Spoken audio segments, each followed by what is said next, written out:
It is your duty to decide the facts in this case based upon the evidence presented to you during this trial.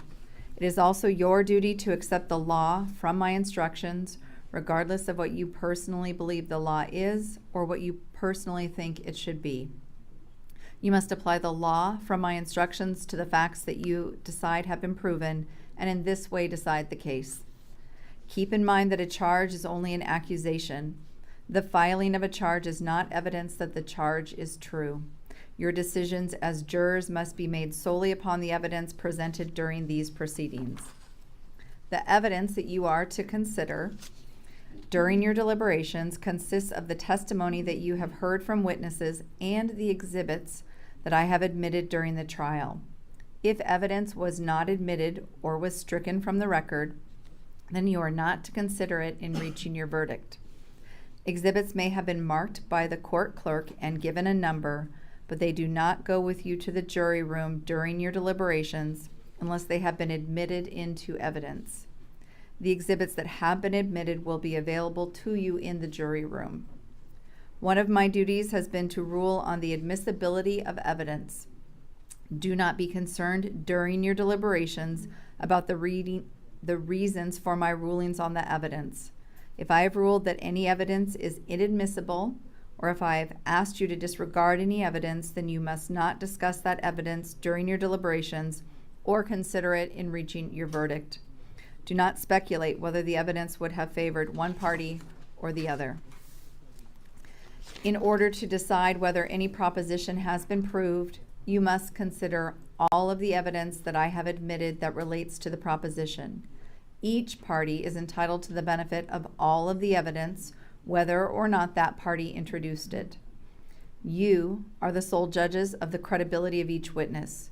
You are also the sole judges of the value or weight to be given to the testimony of each witness. In assessing credibility, you must avoid bias, conscious or unconscious, including bias based on religion, ethnicity, race, sexual orientation, gender, or disability.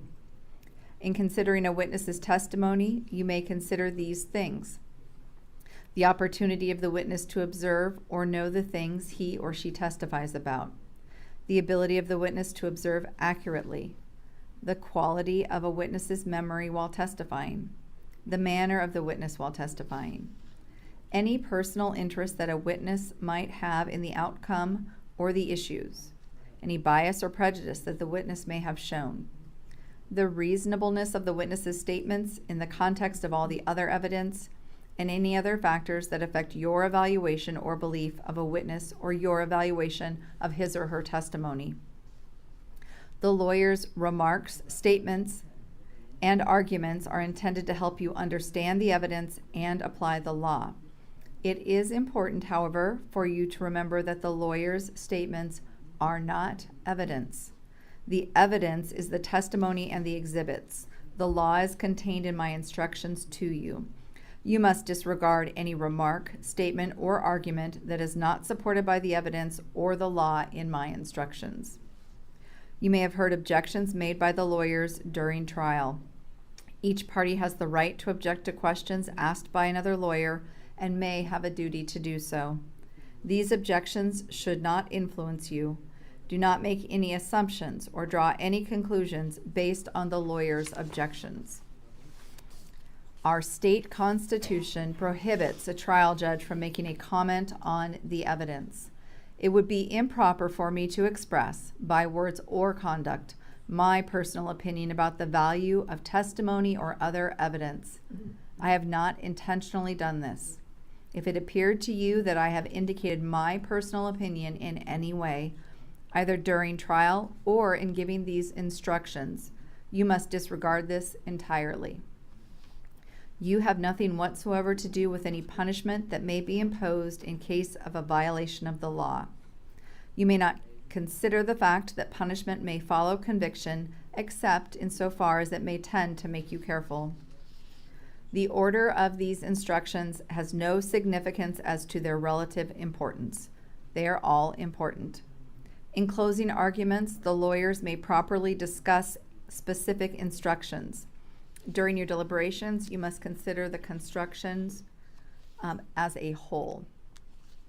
As jurors, you are officers of this court. You must not let your emotions overcome your rational thought process. You must reach your decision based on the facts proved to you and on the law given to you, not on sympathy, prejudice, or personal preference. To assure that all parties receive a fair trial, you must act impartially with an earnest desire to reach a proper verdict. Instruction number 2. As jurors, you have a duty to discuss the case with one another and to deliberate in an effort to reach a unanimous verdict. Each of you must decide the case for yourself, but only after you consider the evidence impartially with your fellow jurors. During your deliberations, you should not hesitate to re-examine your own views and to change your opinion based upon further review of the evidence and these instructions. You should not, however, surrender your honest belief about the value or significance of evidence solely because of the opinions of your fellow jurors. Nor should you change your mind just for the purpose of reaching a verdict. Instruction number 3.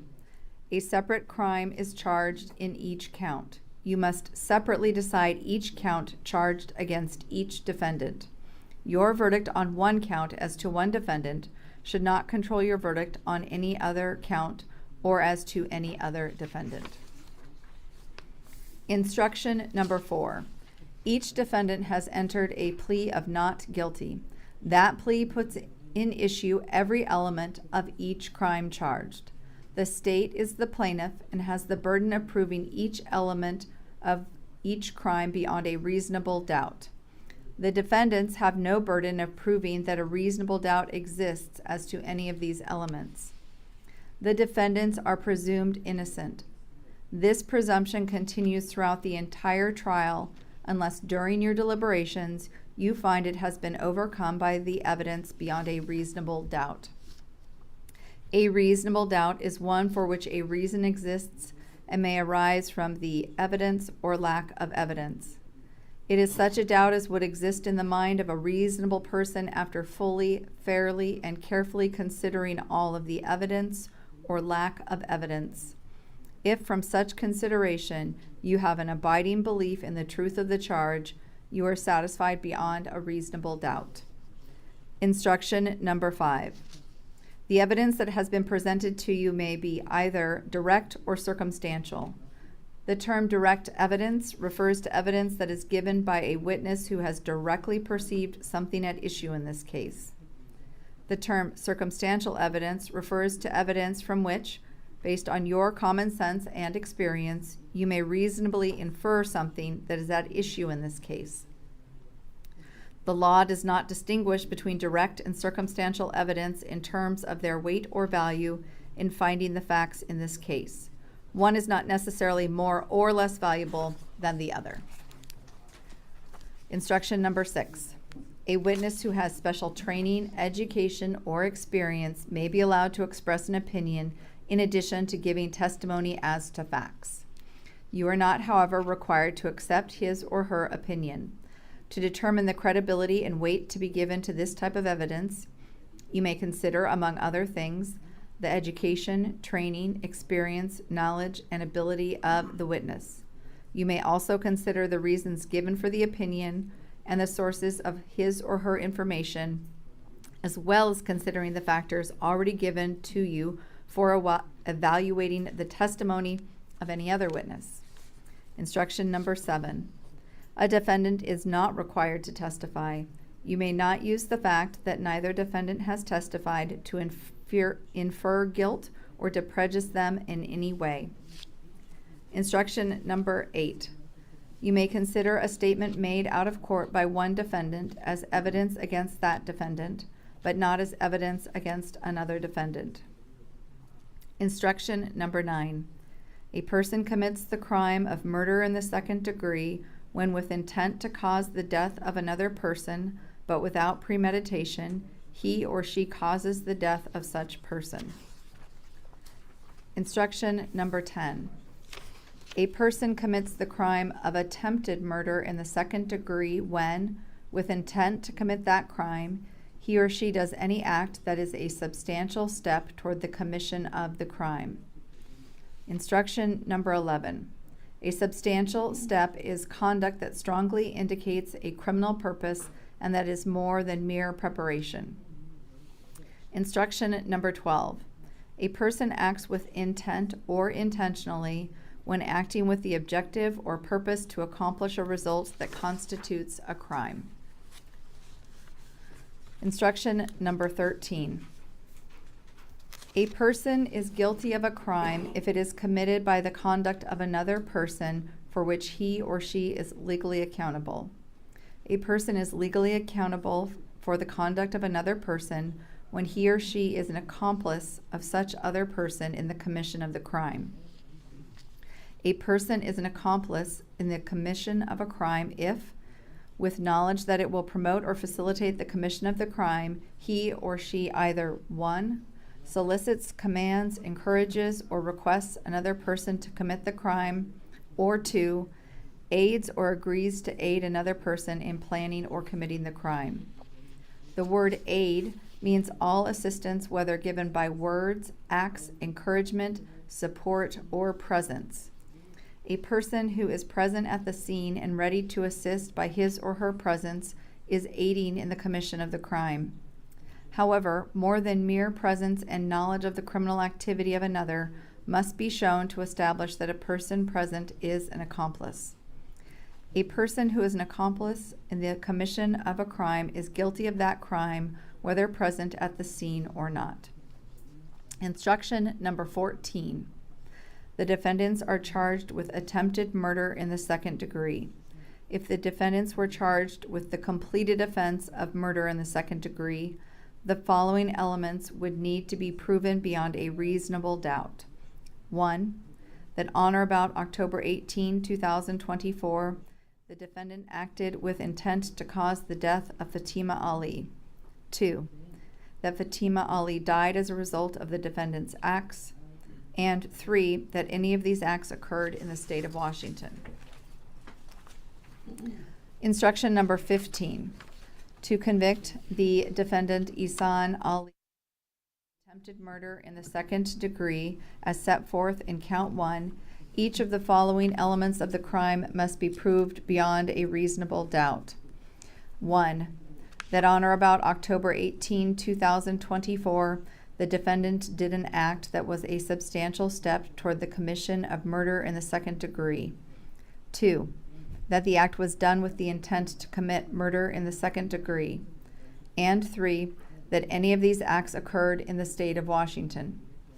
If you find from the evidence that each of these elements has been proved beyond a reasonable doubt, then it will be your duty to return a verdict of guilty. On the other hand, if after weighing all of the evidence, you have a reasonable doubt as to any one of these elements, then it will be your duty to return a verdict of not guilty. Instruction number 16. To convict the defendant Zahraa Ali of the crime of attempted murder in the second degree as set forth in count 1, each of the following elements of the crime must be proved beyond a reasonable doubt. 1. That on or about October 18, 2024, the defendant, as a principal or as an accomplice, did an act that was a substantial step toward the commission of murder in the second degree. 2. That the act was done with intent to commit murder in the second degree. And 3. That any of these acts occurred in the state of Washington. If you find from the evidence that each of these elements has been proved beyond a reasonable doubt, then it will be your duty to return a verdict of guilty. On the other hand, if after weighing all of the evidence, you have a reasonable doubt as to any one of these elements, then it will be your duty to return a verdict of not guilty. Instruction number 17. A person commits the crime of assault in the first degree when, with intent to inflict great bodily harm, he or she assaults another by any force or means likely to produce great bodily harm or death. Instruction number 18. An assault is an intentional touching or striking of another person that is harmful or offensive. A touching or striking is offensive if the touching or striking would offend an ordinary person who is not unduly sensitive. Instruction number 19. Great bodily harm means bodily injury that creates a probability of death or that causes significant serious permanent disfigurement or that causes a significant permanent loss or impairment of the function of any bodily part or organ. Instruction number 20. To convict the defendant Ihsan Ali of the crime of assault in the first degree as charged in count 2, each of the following elements of the crime must be proved beyond a reasonable doubt. 1. That on or about October 18, 2024, the defendant assaulted Fatima Ali. 2. That the assault was committed by a force or means likely to produce great bodily harm or death. 3. That the defendant acted with intent to inflict great bodily harm. And 4. That this act occurred in the state of Washington. If you find from the evidence that each of these elements has been proved beyond a reasonable doubt, then it will be your duty to return a verdict of guilty. On the other hand, if after weighing all of the evidence, you have a reasonable doubt as to any one of these elements, then it will be your duty to return a verdict of not guilty. Instruction number 21. It is a defense to the charge of assault that the force used was lawful as defined in this instruction. The physical discipline of a child is lawful when it is reasonable and moderate and is inflicted by a parent for purposes of restraining or correcting the child. You must determine whether the force used, when viewed objectively, was reasonable and moderate. You may, but are not required to, infer that it is unreasonable to do the following acts to correct or restrain a child: throwing, kicking, burning, or cutting a child, striking a child with a closed fist, interfering with a child's breathing, doing any act that is likely to cause, and that does cause, bodily harm greater than transient pain or minor temporary marks. You shall consider the age, size, and condition of the child and the location of the injury when determining whether the bodily harm is reasonable or moderate. This inference is not binding on you, and it is for you to determine what weight, if any, such inference is to be given. The state bears the burden of proving beyond a reasonable doubt that the force used by the defendant was not lawful. If you find that the state has not proved the absence of this defense beyond a reasonable doubt, it will be your duty to return a verdict of not guilty as to this charge. Instruction number 22. The defendant is charged in count 2 with assault in the first degree. If, after full and careful deliberation on this charge, you are not satisfied beyond a reasonable doubt that the defendant is guilty, then you will consider whether the defendant is guilty of the lesser crime of assault in the second degree. If, after full and careful deliberation of the lesser charge of assault in the second degree, you are not satisfied beyond a reasonable doubt that the defendant is guilty, then you will consider whether the defendant is guilty of the lesser crime of assault in the fourth degree. When a crime has been proved against a person and there exists a reasonable doubt as to which of 2 or more degrees crime that person is guilty, he shall be convicted only of the lower degree. Instruction number 23. A person commits the crime of assault in the second degree when he or she intentionally assaults another and thereby recklessly inflicts substantial bodily harm or assaults another by strangulation. Instruction number 24. Strangulation means to compress a person's neck, thereby obstructing the person's blood flow or ability to breathe, or doing so with the intent to obstruct the person's blood flow or ability to breathe. Instruction number 25. A person is reckless or acts recklessly when he or she knows of and disregards a substantial risk that a wrongful act may occur, and this disregard is a gross deviation from conduct that a reasonable person would exercise in the same situation. When recklessness as to a particular fact is required to establish an element of a crime, the element is also established if a person acts intentionally or knowingly as to that fact. Instruction number 26. Substantial bodily harm means bodily injury that involves a temporary but substantial disfigurement or that causes a temporary but substantial loss or impairment of the function of any bodily part or organ, or that causes a fracture of any bodily part. Instruction number 27. To convict the defendant Ihsan of the crime of assault in the second degree, each of the following elements of the crime must be proved beyond a reasonable doubt. 1. That on or about October 18, 2024, the defendant A. intentionally assaulted Fatima Ali and thereby recklessly inflicted substantial bodily harm, or B. intentionally assaulted Fatima Ali by strangulation, and 2. that this act occurred in the state of Washington. If you find from the evidence that element 2 and either alternative element 1A or 1B have been proved beyond a reasonable doubt, then it will be your duty to return a verdict of guilty. To return a verdict of guilty, the jury need not be unanimous as to which of alternatives 1A or 1B has been proved beyond a reasonable doubt, as long as each juror finds that either 1A or 1B has been proved beyond a reasonable doubt. On the other hand, if after weighing all of the evidence, you have a reasonable doubt as to either elements 1 or 2, then it will be your duty to return a verdict of not guilty. Instruction number 28. A person commits the crime of assault in the fourth degree when he commits an assault. Instruction number 29. To convict the defendant Ihsan Ali of the lesser included crime of assault in the fourth degree, each of the following elements of the crime must be proved beyond a reasonable doubt. 1. That on or about October 18, 2024, the defendant intentionally assaulted Fatima Ali, and 2. that this act occurred in the state of Washington.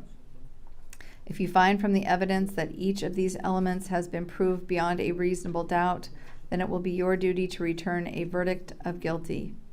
On the other hand, if after weighing all of the evidence, you have a reasonable doubt as to any one of these elements, then it will be your duty to return a verdict of not guilty. Instruction number 30.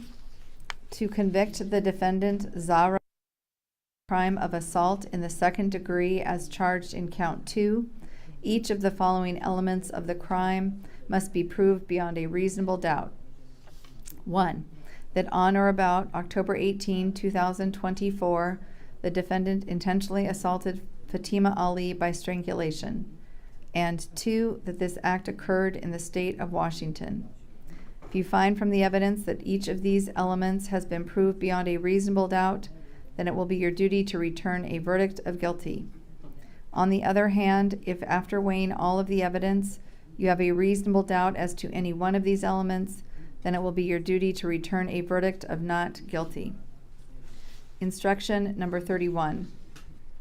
A person commits the crime of unlawful imprisonment when he or she knowingly restrains the movements of another person in a manner that substantially interferes with the other person's liberty, if the restraint is without legal authority and without the other person's consent, and the person knows that the restraint is without legal authority and without the other person's consent. Instruction number 32. A person knows or acts knowingly or with knowledge with respect to a fact, circumstance, or result when he or she is aware of that fact, circumstance, or result. It is not necessary that the person know that the fact, circumstance, or result is defined by law as being unlawful or an element of a crime. If a person has information that would lead a reasonable person in the same situation to believe that a fact exists, the jury is permitted but not required to find that he or she acted with knowledge of that fact. When acting knowingly as to a particular fact is required to establish an element of a crime, the element is also established if a person acts intentionally as to that fact. Instruction number 33. Restraint is without consent if it is accomplished by physical force, intimidation, or deception. Instruction number 34.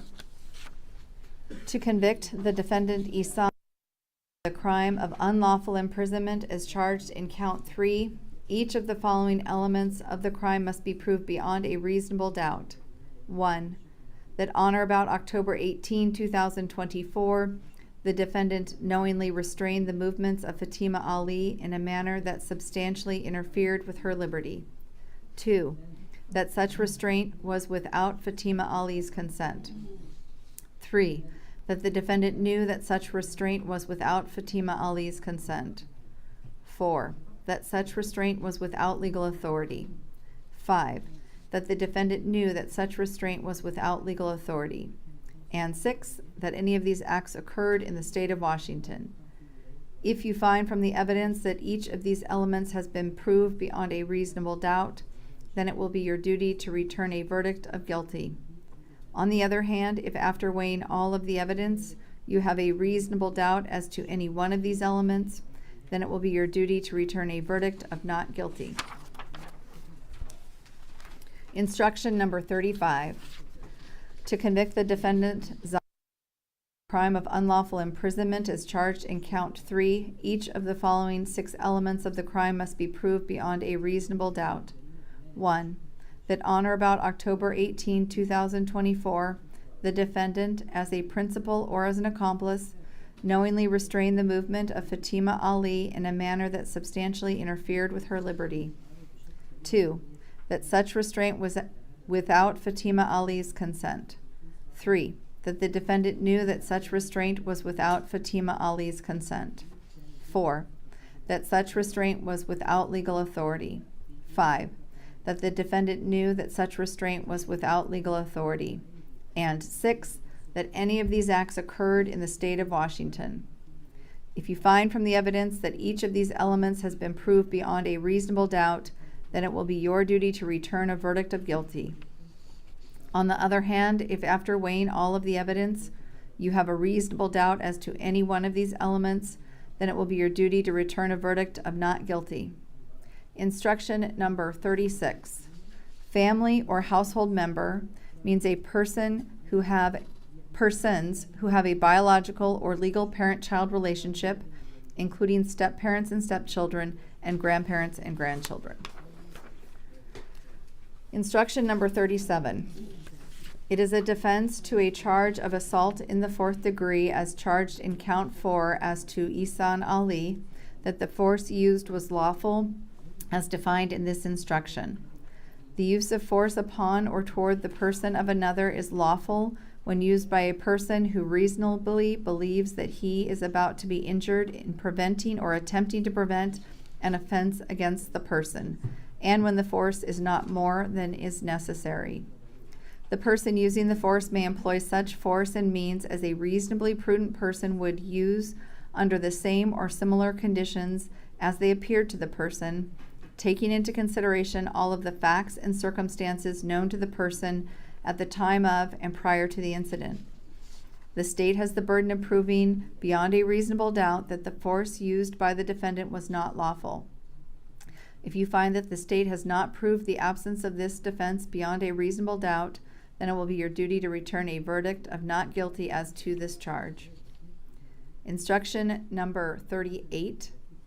Necessary means that under the circumstances as they reasonably appeared to the actor at the time, 1.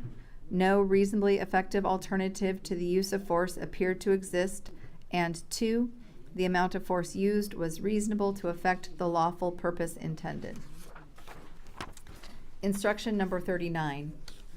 It is lawful for a person who is in a place where that person has a right to be and who has reasonable grounds for believing that he is being attacked to stand his ground and defend against such attack by the use of lawful force. The law does not impose a duty to retreat. Notwithstanding the requirement that lawful force may be not more than is necessary, the law does not impose a duty to retreat. Retreat should not be considered by you as a reasonably effective alternative. Instruction number 40. No person may, by an intentional act reasonably likely to provoke a belligerent response, create a necessity for acting in self-defense, and thereupon use or attempt to use force upon or toward another person. Therefore, if you find beyond a reasonable doubt that the defendant was the aggressor and that the defendant's acts and conduct provoked or commenced the fight, then self-defense is not available as a defense. Instruction number 41. To convict the defendant Ihsan Ali of the crime of assault in the 4th degree as charged in count 4, each of the following elements of the crime must be proved beyond a reasonable doubt. 1. That on or about October 18, 2024, the defendant assaulted Isaiah Williams. That this act occurred in the state of Washington. If you find from the evidence that each of these elements has been proved beyond a reasonable doubt, then it will be your duty to return a verdict of guilty.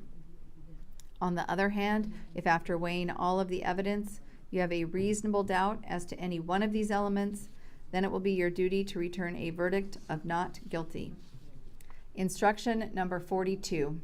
A person commits the crime of burglary in the 2nd degree when he or she enters or remains unlawfully in a building with intent to commit a crime against a person or property therein. Instruction number 43. A person enters or remains unlawfully in or upon premises when she is not then licensed, invited, or otherwise privileged to so enter or remain. A license or privilege to enter or remain in a building that is only partly open to the public is not a license or privilege to enter or remain in that part of the building that is not open to the public. Instruction number 44. A person who enters or remains unlawfully in a building may be inferred to have acted with intent to commit a crime against a person or property therein. This inference is not binding upon you, and it is for you to determine what weight, if any, such inference is to be given. Instruction number 45. The term premises includes any building, dwelling, or any real property. Instruction number 46. To convict the defendant Zahraa Ali of the crime of burglary in the 2nd degree as charged in count 4, each of the following elements of the crime must be proved beyond a reasonable doubt. 1. That on or about October 18, 2024, the defendant entered or remained unlawfully in a building. 2. That the entering or remaining was with intent to commit a crime against a person or property therein. And 3. That this act occurred in the state of Washington. If you find from the evidence that each of these elements has been proved beyond a reasonable doubt, then it will be your duty to return a verdict of guilty. On the other hand, if after weighing all of the evidence you have a reasonable doubt as to any one of these elements, then it will be your duty to return a verdict of not guilty. Instruction number 47. A person commits the crime of violation of a court order when she knows of the existence of a protection order and knowingly violates restraint provisions of the order prohibiting contact with the protected party, or a provision of the order excluding the person from a school, or a provision of the order prohibiting the person from knowingly coming within or remaining within a specified distance of a location. Instruction number 48. To convict the defendant Zahraa Ali of the crime of violation of a court order as charged in count 5, each of the following elements of the crime must be proved beyond a reasonable doubt. 1. That on or about October 18, 2024, there existed a protection order applicable to the defendant. 2. That the defendant knew of the existence of the order. 3. That on or about said date, the defendant knowingly violated a restraint provision of the order prohibiting contact with a protected party, or provision of the order excluding the defendant from a school, or a provision of the order prohibiting the defendant from knowingly coming within or remaining within a specified distance of a location. And 4, that the defendant's act occurred in the state of Washington. If you find from the evidence that each of these elements has been proved beyond a reasonable doubt, then it will be your duty to return a verdict of guilty. On the other hand, if after weighing all of the evidence you have a reasonable doubt as to any one of these elements, then it will be your duty to return a verdict of not guilty. Instruction number 49. When you begin deliberating, you should first select a presiding juror. The presiding juror's duty is to see that you discuss the issues in this case in an orderly and reasonable manner, that you discuss each issue submitted for your decision fully and fairly, and that each one of you has a chance to be heard on every question before you. Deliberations are to occur only in the jury room when all 12 jurors are present. You are all officers of the court and must evaluate the evidence with an open mind, free of bias or prejudice. If during your deliberations you become concerned that the discussions are being influenced by preconceived bias or prejudice, you must bring this to the attention of the other jurors so that the issue may be fairly discussed among all members of the jury. During your deliberations, you may discuss any notes that you have taken during the trial if you wish. You have been allowed to take notes to assist you in remembering clearly, not to substitute for your memory or the memories or notes of other jurors. Do not assume, however, that your notes are more or less accurate than your memory. You will need to rely on your notes and memory as to the testimony presented in this case. Testimony will rarely, if ever, be repeated for you during your deliberations. If after carefully reviewing the evidence and instructions, you feel a need to ask the court a legal or procedural question that you have been unable to answer, write the question out simply and clearly. For this purpose, use the form provided in the jury room. In your question, do not state how the jury has voted. The presiding juror should sign and date the question and give it to the bailiff. I will confer with the lawyers to determine what response, if any, can be given. You will be given the exhibits admitted in evidence, these instructions, and verdicts forms A, B, BB, BBB, C, and D for the defendant Ihsan Ali, and verdict forms A, B, C, D, and E for defendant Zara Ali. Some exhibits and visual aids may have been used in court, but will not go with you to the jury room. The exhibits that have been admitted into evidence will be available to you in the jury room. When completing the verdict form for count 2 for the defendant Ihsan Ali, you will first consider the crime of assault in the first degree as charged. If you unanimously agree on a verdict, you must fill in the blank provided in verdict form B the words "not guilty" or the word "guilty" according to the decision you reach. If you cannot agree on a verdict, do not fill in the blank provided in verdict form B. If you find the defendant Ihsan Ali guilty on verdict form B, do not use verdict form BB. If you find the defendant Ihsan Ali not guilty of the crime of assault in the first degree, or if after full and careful consideration of the evidence you cannot agree on that crime, you will consider the lesser crime of assault in the second degree.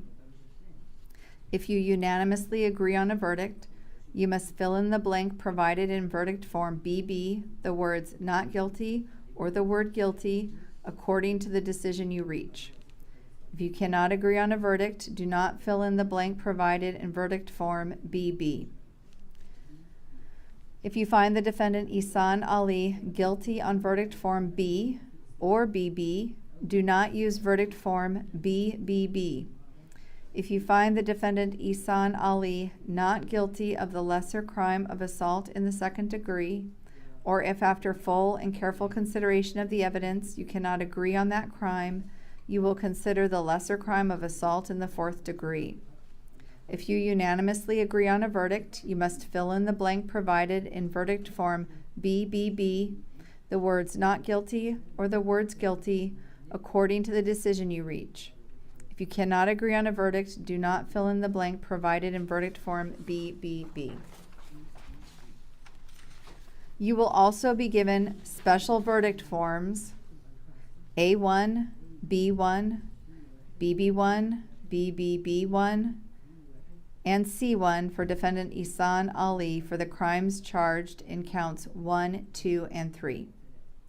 If you find the defendant not guilty of these crimes, do not use the special verdict forms. If you find a defendant guilty of these crimes, you will then use the special verdict forms and fill in the blanks with the answer yes or no according to the decision you reach. In order to answer the special verdict form yes, you must unanimously be satisfied beyond a reasonable doubt that yes is the correct answer. If you unanimously agree that the answer to the question is no, then you must fill in the blank with the answer no. If after full and fair consideration of the evidence you are not in agreement as to the answer, then do not fill in the blank for that question. You will also be given special verdict forms A1, B1, and C1 for defendant Zara Ali for the crimes charged in counts 1, 2, and 3. If you find the defendant not guilty of these crimes, do not use the special verdict forms. If you find a defendant guilty of these crimes, you will then use the special verdict forms and fill in the blank with the answer yes or no according to the decision you reach.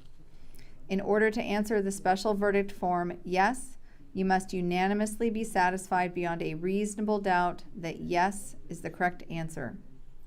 If you unanimously agree that the answer to the question is no, then you must fill in the blank with the answer no. If after full and fair consideration of the evidence you are not in agreement as to the answer, then do not fill in the blank for that question. Because this is a criminal case, each of you must agree for you to return a verdict. When all of you have so agreed, fill in the proper form of verdict or verdicts to express your decision. The presiding juror must sign the verdict forms and notify the bailiff. The bailiff will bring you into court to declare your verdict. The following pages after instruction 49 are the verdict forms that I have referenced. Members of the jury, we're going to just do a quick little stand up and then we'll start the closing arguments.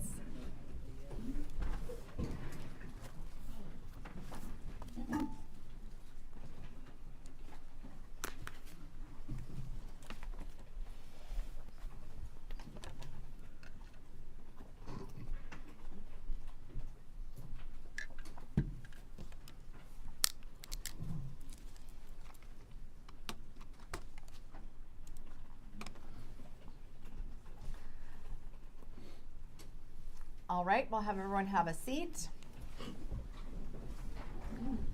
Members of the jury, if you would please give your full attention to Ms. Stone as she makes closing argument on behalf of the plaintiff, the state of Washington.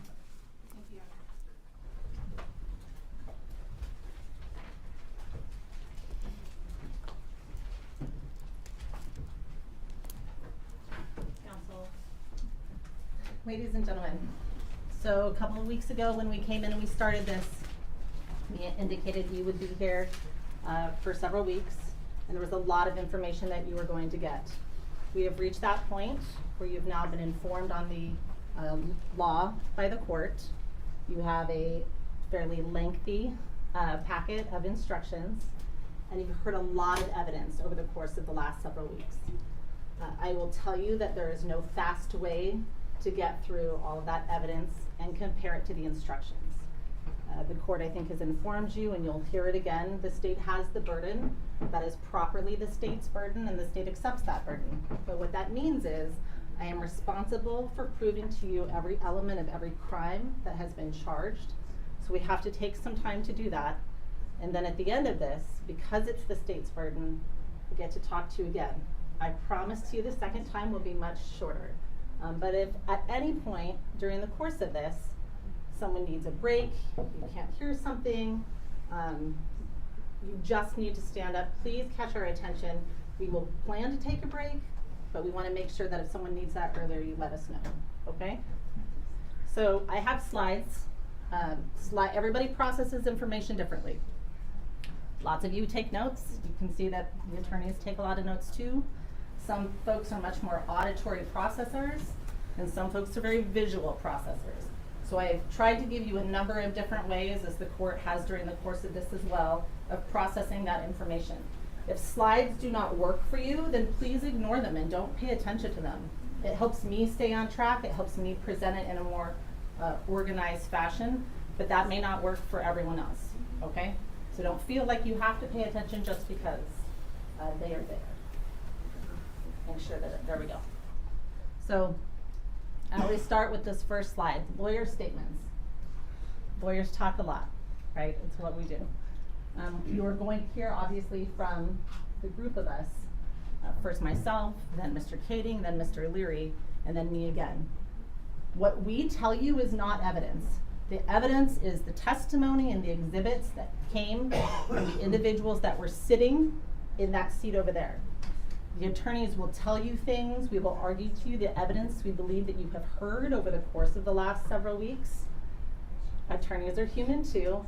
Built to tackle every terrain. Lease a 2025 Subaru Solterra for just $334 a month, or a new 2025 Subaru Crosstrek for only $249 a month. Go anywhere, do anything, because the road ahead starts with Walker's Renton Subaru. Real value, real people, real simple. Are you a full-stack marketer spending all day switching between platforms? Now with SEMrush Toolkits, no more running from one app to the next. You pick and pay for exactly what you need, all in one place. Recollection in those notes. So evaluation of the evidence. We provide this instruction also as well. Oftentimes you will hear folks during the course of whether it's a TV show or an argument or something else. Well, it's just circumstantial evidence. It doesn't mean anything. That's an inaccurate statement. When you come in, at least in the state of Washington, when you come in here, you do not come in here in a vacuum of life experiences. We want a fair and impartial jury, both for the state and for the Ollies. We want to ensure that that is what you are there to do, but we do not assume that you have no life experiences and you cannot process information about what is reasonable behavior, what is unreasonable behavior, and reasonable inferences to take from those. So in Washington, we give you that distinction between direct and circumstantial evidence. Direct evidence is that thing that you have directly perceived. Circumstantial evidence is the thing that you know and you can make a reasonable inference from. So let me give you an example of that. And we use a cake example very often, right? If you go in and you make a cake, everyone who's ever made a cake knows you cannot frost a hot cake, right? My bakers know that. That frosting is going to slide right off the side and be a gooey puddle. It will look nothing like what it's supposed to do. So if you make your cake, you have to let it sit out and cool. So now let's say that you've made that cake. It is sitting out, it is cooling, and you live alone, you live with your dog, and you have errands to run. So you lock your doors, your windows are all locked, nobody else is there. You come back a couple hours later, and what was once a beautiful cake waiting to be frosted is now in shambles on the floor. There's crumbs everywhere. Your dog looks comfortably full, and there's crumbs all over the dog's face. Direct evidence would have been a video watching your dog eat that cake. Circumstantial evidence is exactly what we've just described. You know your dog ate the cake. That is the only reasonable inference that comes from that evidence. You didn't see it, but you know that that's what happened. There's no other reasonable explanation. No one's broke in. You said no one lives there, there's no windows. That's what happened to your cake. That is circumstantial evidence. And that is in large part why we provide you this instruction, but we trust that you are going to use your rational mindset and your common experience to know what facts and inferences to take from the evidence that you see. There may be differences in types of evidence that you receive, but the fact that one is circumstantial and one is direct makes no difference in terms of the weight that you give it, just by definition. So please don't get stuck in that loop in deliberation, like, well, it was only circumstantial, or oh, it was direct, so that's better than this kind. That's not the case. Like I say, that individual piece of evidence may have a different weight, but that weight is not drawn from whether it is a piece of direct evidence or a piece of circumstantial evidence, okay? So evaluation of the witness testimony. Our way through those. In addition to the fact that you are the triers of fact, the sole triers of fact, you are also the sole judges of credibility. The attorneys are not. We cannot comment on the credibility of witnesses. We can point out whether there was a particular manner about a witness testifying, whether there was a personal interest, whether there's a reasonableness of the statements that they may have provided to you in context of everything else that you saw, but you are the sole judges of credibility. So when you are looking at the testimony of witnesses and how to evaluate that, you are given an instruction about some of the things that you can look at to help assist you in that process, okay? Reasonable doubt. Before you came into trial, if you've never sat on a jury before, but before you came in here, I believe that you would probably describe yourself as reasonable people. Most people would describe themselves as reasonable people. Having sat in here now and gone through all of these instructions, I would submit to you that we have ruined you with the law. You are no longer reasonable people. When you go back home and you're talking to friends, when this is all over, or talking to your family, when the court has released you from your instructions not to talk about it, you can say, well, I don't know, I had a reasonable doubt. We didn't convict on A, B, and C, or at all because I had a reasonable doubt. Or we convicted them on A, B, and C, or we convicted them on all because we had an abiding belief in the truth of the charge. Nobody talks like that. Lawyers talk like that, right? But now you will talk like that, at least as you are evaluating this and in talking to each other in that back room. So what does reasonable doubt mean?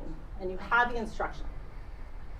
I submit to you that reasonable doubt and abiding belief are two sides of the same coin.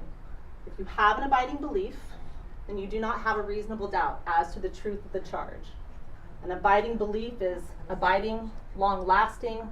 You believe it today, you believe it tomorrow, you believe it next week, next month, next year. That is an abiding belief in the truth of the charge, that the defendant did what the state has charged them with, and that the state has proven that beyond a reasonable doubt. You have an abiding belief. If you have a reasonable doubt, then you cannot have an abiding belief in that truth of that charge, right? So it is not, there's no numeric value that you can apply to it. It's not a 51% or a 75%. Reasonable doubt is one of the highest standards certainly that we have, and we talked about that during voir dire, but it is not 100% either. So there is no numeric value associated with reasonable doubt. But as it says, if you have an abiding belief in the truth of the charge, then you do not have a reasonable doubt. And it's just another way of, I think, talking about that and evaluating within yourself. It's kind of this, amorphous is not the right word, but we as humans really like objective measurements, and there's no objective measurement associated with reasonable doubt. So you really have to look at this standard as you're talking about it and thinking about it amongst yourselves, whether it has been achieved, okay? Things you will not get. The court told you this just now in the instructions. Ms. Zoe talked to you about it during opening arguments, or excuse me, opening statements, if you recall. You are not going to get certain documents. And that I know is frustrating every time for a jury because people have referenced them. But the reason that you don't get them is exactly what we talked about, because the testimony is the evidence. A police report is not evidence. If that were the case, we wouldn't call anyone into court. You wouldn't hear from witnesses ever. We'd have them write a statement, you'd have police reports, you'd get doctor's reports, and you would never have anyone come in and testify. In the law, we value the testimony of people who are coming to tell you what they saw, what they heard, what they observed, what happened related to these events. And that is why the testimony comes from the person sitting in that stand. That's why you don't get police reports that officers have made along the way. You're not getting medical reports because the doctors came and told you what is contained within those reports and told you what they observed. Prior statements of witnesses, you don't get those either, right? That's why we have cross-examination, why we have direct examination. So please don't ask for them because they are not coming. You have to make your decisions based on the information that you have heard and what you have received as exhibits, and as we go through this process, right, talking to each other. And then last, of course, transcripts of any trial testimony. You're not getting any transcripts of, can we get a transcript of what so-and-so said on such and such day? That's not coming either, okay? So as you are going through and organizing your thoughts, please keep that in mind. There's a lot of overlap. So I'm going to tell you that there is approximately, if I did my math right, 11 11 different crimes that I have to go through and describe to you. There's a lot of overlap in that evidence. So I've tried to break it down as we go through those crimes where there is a overlap between both parents, and then we'll separate out some of the parents. So let's start first with count number 1, attempted murder in the second degree of that victim, Fatima Ali, for both parents, Ihsan and Zara Ali. Attempted murder in the second degree. I think it's instruction 14, I believe, gives you what it looks like if there is a completed murder in the second degree. Please do not get caught up in that is what the state has to prove. That is not the case. Instruction 14 shows you what completed murder in the second degree would look like. Instruction number 15 tells you what attempted murder looks like. If they were to have done this and completed it, this is what the state would have to prove. Instruction 15, I believe, is the one that says, but here are the actual elements that the state must prove, and that is a substantial step. A substantial step needs to occur. So a person commits the crime of attempted murder in the second degree with intent to commit that crime. He or she does any act that is a substantial step toward the commission of that crime. Okay?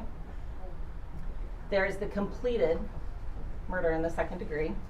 A person commits the crime of murder in the second degree when, with intent to cause the death of another person, but without premeditation, he or she causes the death of such person.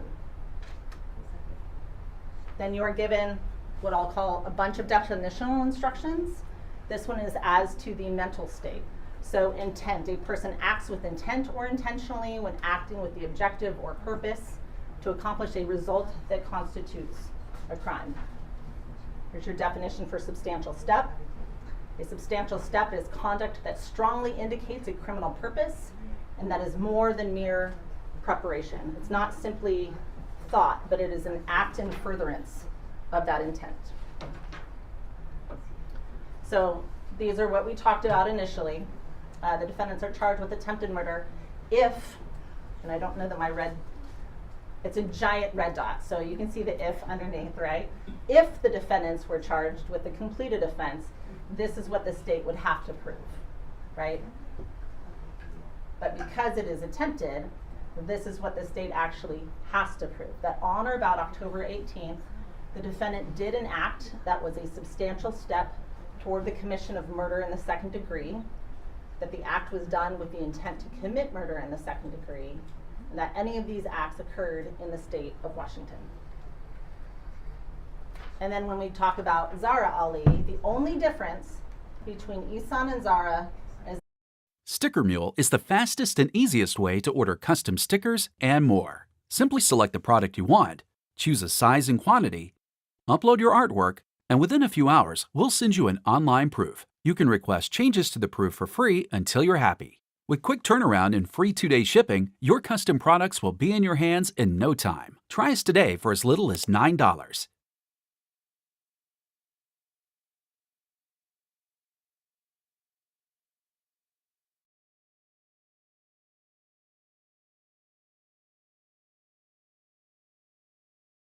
What do you think, John, would happen if people asked for help more often? I think if men begin to ask for help and say, hey, this isn't a character issue, I'm not a bad guy, I just don't know what to do next, I don't have the skills, and they can begin to learn the skills to show up and be present and show up and be strong and to show up and just do the next right thing for their families and their communities. But I think if people begin to ask help, if all of us begin to ask help and stop looking at this as a matter of shame or failure, but instead as an opportunity, that's how homes change, and that's how schools change, and that's how workplaces change. Going to therapy is often the bravest and most courageous thing a man can do.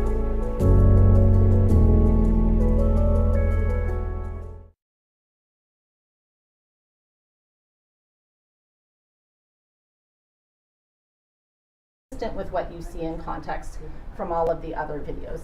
So I submit that that's accurate. She didn't pull a different date or a different time, right?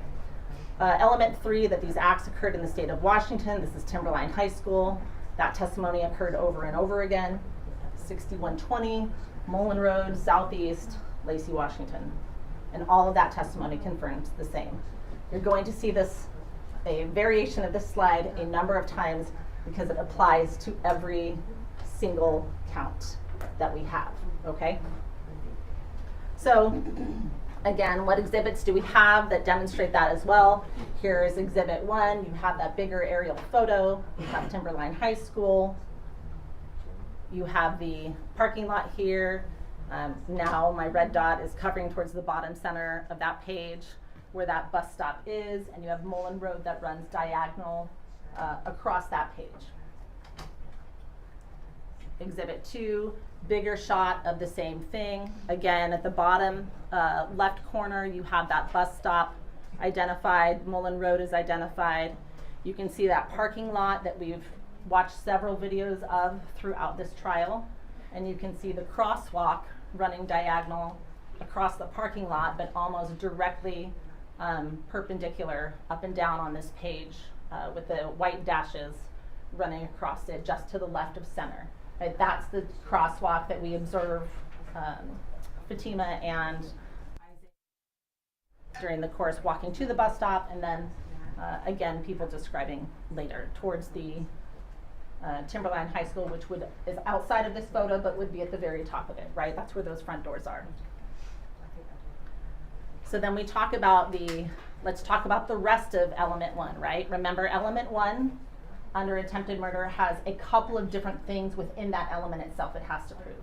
So the rest of element 1, speaking first to Ihsan Ali did an act that was a substantial step toward the commission of murder in the second degree. So what evidence do you have of that? What facts did you hear during the course of this trial? First, you have that he grabs Fatima by the hoodie and places her in a rear naked choke. Let's be clear, the state is not asserting that Ihsan Ali showed up on that day with the intent to try and kill his daughter. There was no premeditation that the state is asserting, but by the time Ihsan goes into these events, the state's position is that that has changed. His intent has substantively changed. He grabs her by the hoodie and he places her in a rear naked choke, and we've heard that described with specificity. He takes her to the ground. He holds her in that choke for an extended period of time. He ignores those repeated screams and demands of no less than 6 kids. There's probably more there at varying times, but there's approximately 6 that are there pretty consistently throughout that entire process.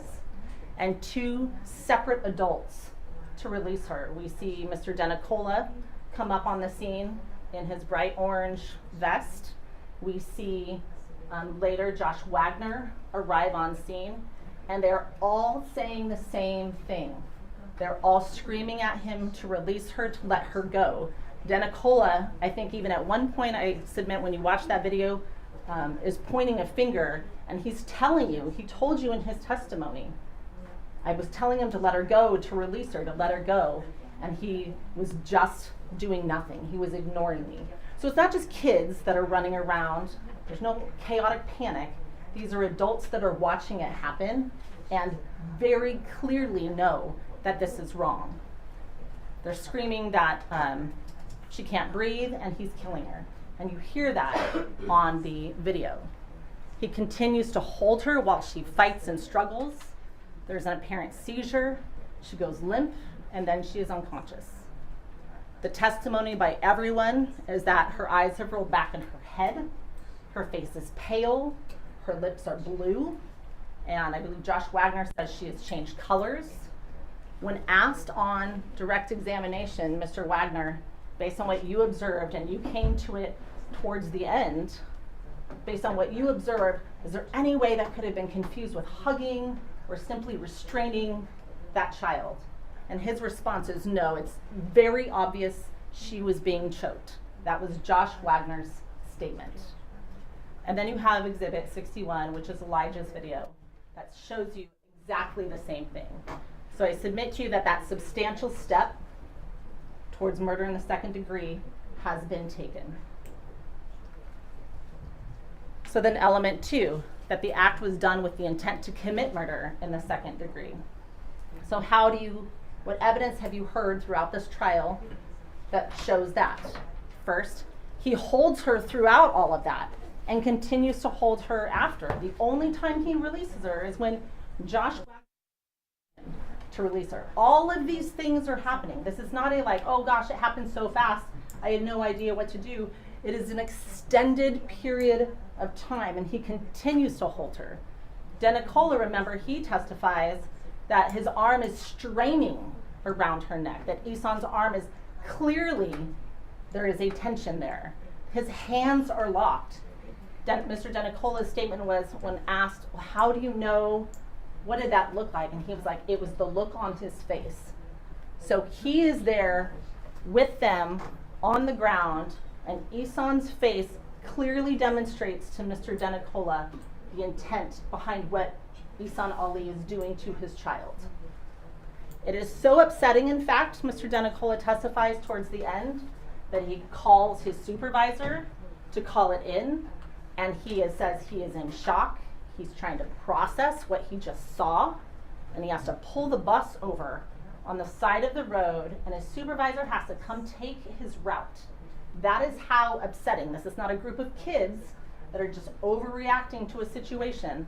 That is how upsetting that event was to Mr. Denicola. And he's described, I have security camera on my bus. I've had to look for a bunch of things. Fights, whatever.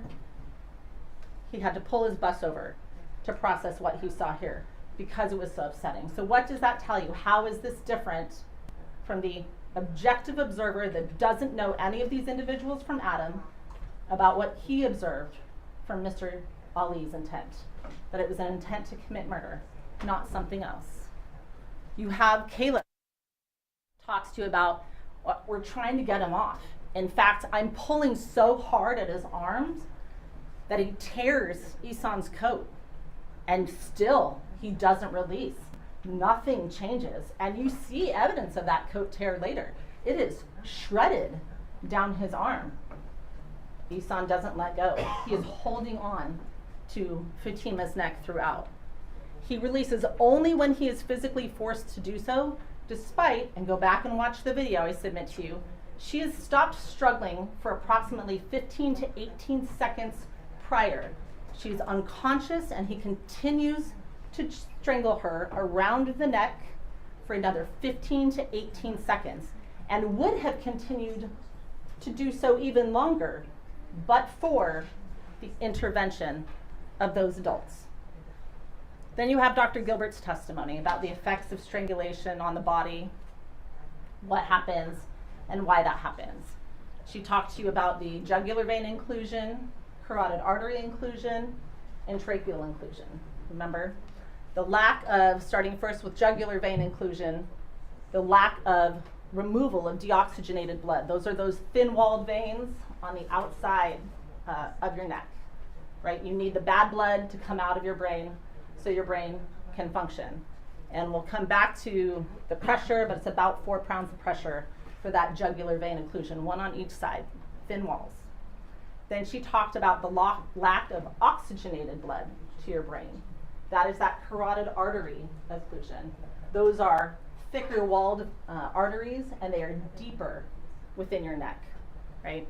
And that is greater pressure to close. She said about 11 pounds, I believe. And then she talks about what that lack of oxygen to the brain and that buildup of pressure does in the brain, how that leads to brain death, which is death. So then we talk about element number 1 for Zara, as a principal or as an accomplice. So remember first, this is generally speaking what it means, that language principal or accomplice means. All assistance by words, acts, support, or presence, and present at the scene and ready to assist. First we have, well, let me back up for one moment. When we talk about principal or accomplice, it's really obvious what principal is, right? You're the person doing it, you don't have any help, you're doing it sort of independently yourself. As an accomplice, if you're assisting someone else. And we distinguish, I'll give you a bank robbery as kind of the classic example. When we distinguish an accomplice in like a bank robbery identification, right?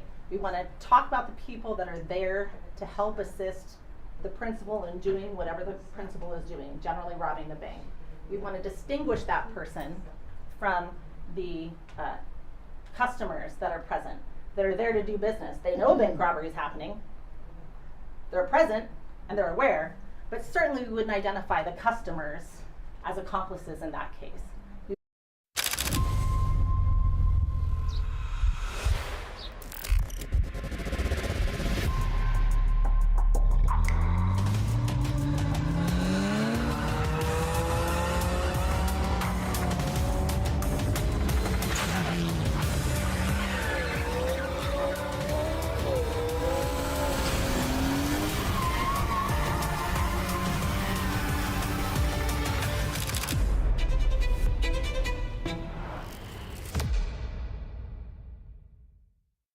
I can consider Clover as our third arm. We're able to track our time for our employees a lot more efficiently. Before Clover, it was very unprofessional. It was very chaotic. After Clover, we control all the numbers. I don't have to go to the bank like 2-3 times a week. I always think about the technology that we're given. How does it help make our operations more efficient? And ultimately, how does it help us make others happier? There's a Clover for every restaurant. Mrs. Ali arrives at that tree. Josh Wagner,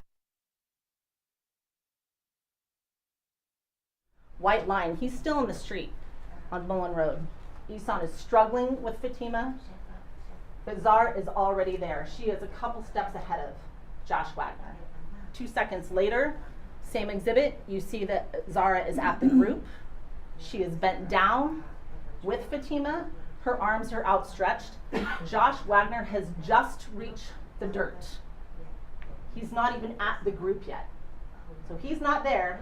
He hasn't interrupted the strangling, but Zara is there, and Zara's not like somewhere else. Zara is right there. She is bent down with those individuals.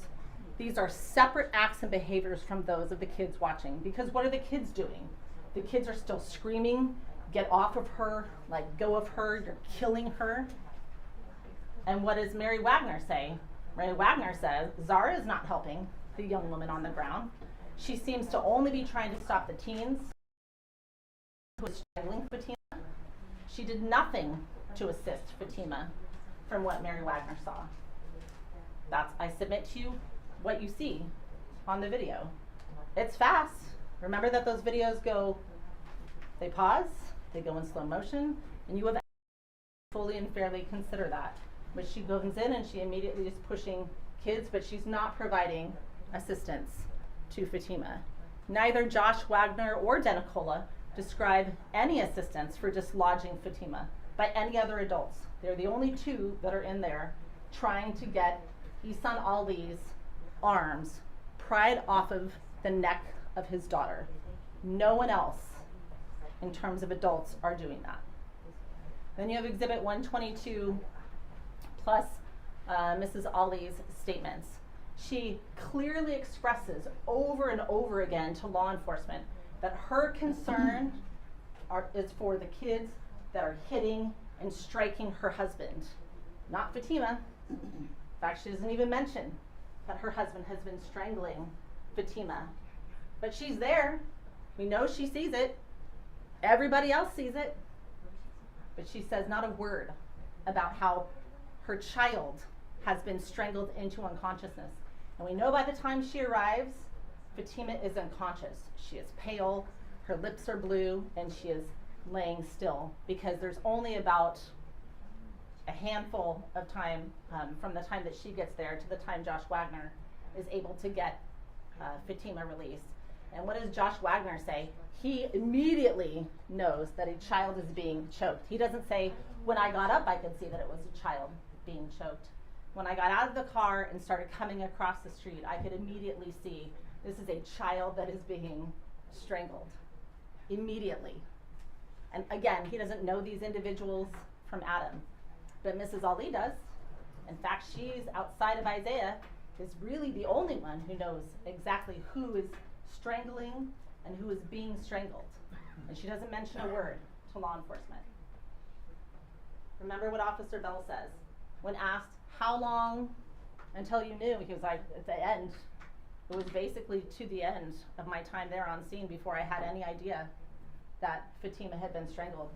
Because even though I had talked to mom and had interactions with mom, she didn't say anything about it. Not a thing. So we have to go through the accomplice liability and the principal for Zara. So element 1, as an accomplice, what evidence do you have? As an accomplice, at 2:13:55 into that exhibit, and remember that's the date time. In exhibit 34, it has the date time stamp on the bottom. So 2:13:55, Fatima goes unconscious. So we know she's already in that state by the time mom gets there. Her face is pale, her lips are blue. Ihsan is still actively strangling Fatima at that time. We said she knows what's going on because it's apparent to everyone else, immediately apparent to everyone else. And Zara is the only one that knows those individuals. And that she is attempting to intervene on behalf of her husband while he is still actively choking Fatima. Not Fatima. She's not attempting to intervene on behalf of Fatima. That is a substantial step. That is more than mere presence and knowledge at that scene. We know that Fatima is not released by Ihsan until about 2:14, 10 to 13. So that if you look at that video and watch, somewhere between 10 seconds after and 13 seconds after, that is when we know Fatima gets released. So there's a period of about 11 to 14 seconds where mom is assisting Ihsan and not Fatima by trying to prevent assistance to Fatima from those kids. So again, as an accomplice, element 2 for Zara, that it was done with the intent to commit murder in the second degree, that she is actively watching her husband strangle her child in that rear naked choke with the arms tightly locked around her child's neck.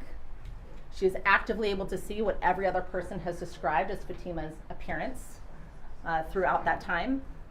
She has time to view the situation and make a decision to try and remove impediments and prevent injuries to her husband. So we know she's able to quickly evaluate a situation and take actions based on her evaluations. To be clear, this is not a complicated fact pattern to evaluate when you have arrived on that scene. Everybody says so. Everyone that's present says so. Every other person immediately knows the danger, obvious danger of death to Fatima, but somehow mom doesn't. So what do we take from this? Her loyalty is to her husband and his purpose, not to her child. So then as a principal, what is the substantial step, the evidence you have of a mom as a principal? She's just watched her child being choked and unconscious for approximately 11 to 13, 14 seconds per that bus camera video.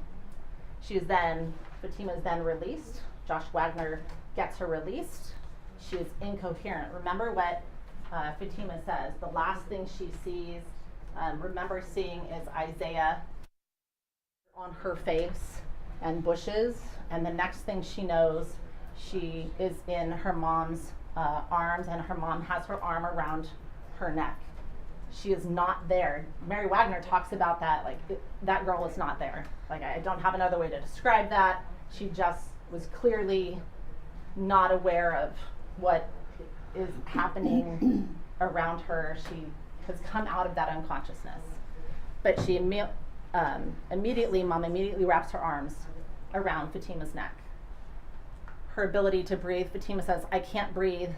I'm trying to tell my mom, but everyone describes like nothing is coming out. There's no sound coming out. Denicola says he remembers hearing her being almost like raspy, whispery, but she wasn't really making sound.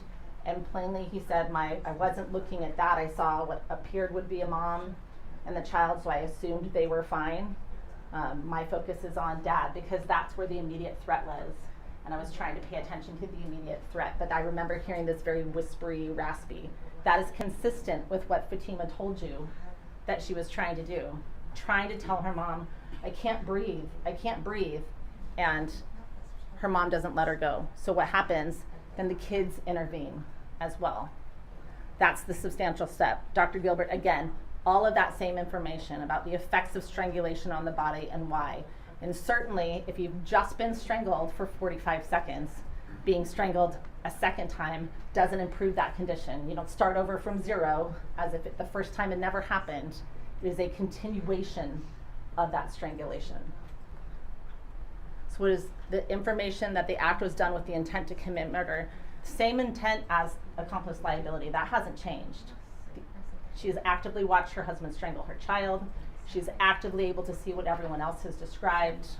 She's had time to view that situation and make decisions to try and remove those impediments to her husband and prevent injuries. And she's had, at this point, when she is separately strangling her daughter, has even more time now, knows the danger, and does it anyway. She does it anyway. That is not an effort to comfort her child. Again, that is not where her loyalty lies in this situation, and she demonstrates that over and over and over again during the course of those videos. So here is that bus video. I am going to play it in regular speed. You can play it whatever speed you want.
This is what you see from the backside, right? They've now run away. And this is the face of Isaiah and Fatima as they are running to the school for help. That is not the face, I submit to you, of children who are just goofing off, who just believe that they are trying to get away from their parents because they're going to get in trouble. Evaluate what that face looks like as Fatima's running away from her parents. Look at Fatima's face when she comes in Exhibit 111, page 3 of that, because it comes in a packet of still shots. Look at Fatima's face when she comes in that office. You heard Tracy Arnold testify that she looked like she was in terror. She was frantic. Submit to you that is consistent with what Exhibit 111 presents. Now you also have a instruction with attached to a special verdict form. Everything that is a -1, essentially, in your packet. You have a lot of verdict forms, you guys. Everything that is a -1 is what we'll refer to as a special verdict form, and you have to just answer yes or no. And that is, essentially is, depending on which count it is Ihsan a family or household member, or is Zara a family or household member of Fatima? And here is the instruction that describes what a family or household member is. It's exactly what you would think it is, right? If you are a biological or legal parent-child relationship. So in terms of the elements, attempted murder in the second degree, family or household member, on special verdict form A1, Ihsan Ali is Fatima's father. Everybody says so, Fatima says so, right? In fact, part of the defense that has been provided to you is that they are parents, they are her parents, and so therefore they get to behave in a particular way. So I submit to you this is not an argument between the parties. You still have to find it, again, beyond a reasonable doubt. The parties are not arguing about whether Ihsan and Zara are Fatima's parents. So the answer, if you convict on any of those charges, the answer on each of them should be yes. So now we're going to jump over to count 3, unlawful imprisonment of Fatima, again, for both parents. Your Honor, it sounds like maybe we need a break. All right, I'm going to ask the bailiffs to come forward, and we're going to take a recess for 10 minutes. Remember, you are hearing closing arguments and deliberations has not begun. You are not to discuss anything during this break.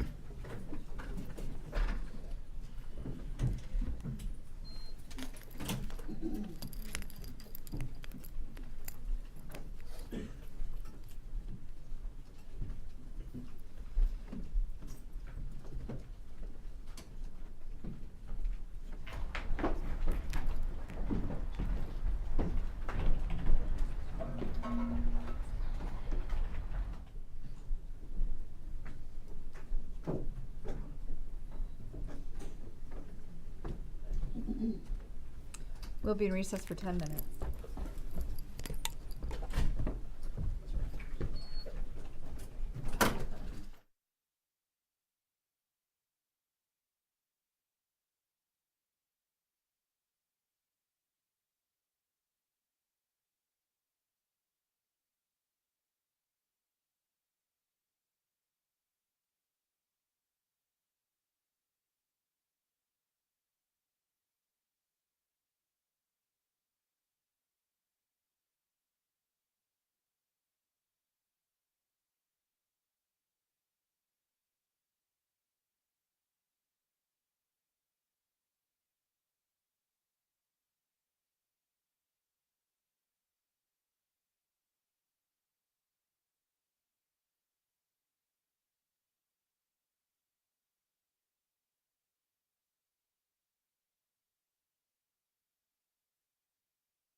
Thank you.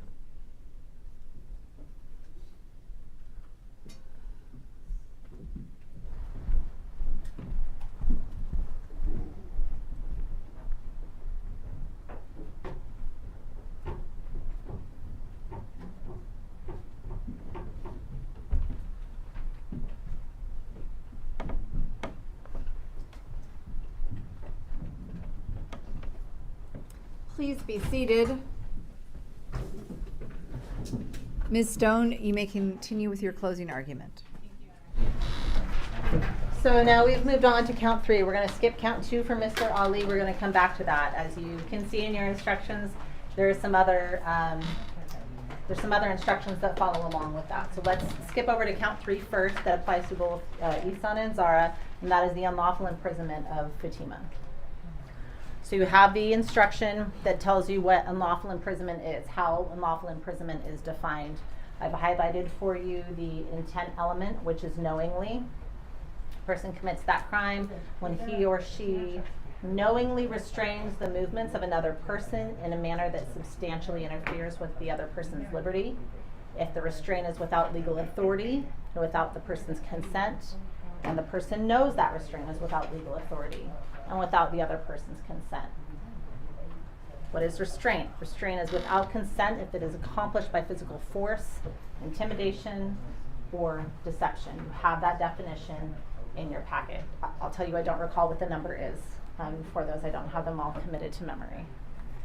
And then you have knowledge. What knowledge is described for you. Throughout the course of your instructions, you have a number of different intent elements that are described for you, or mental states that are described for you. Knowledge, intention, doing something with intent, and as you'll see later, reckless. Okay? A person acts knowingly when he or she is aware of that fact, circumstance, or result. You don't have to know that the thing you're doing is a crime by NRCW.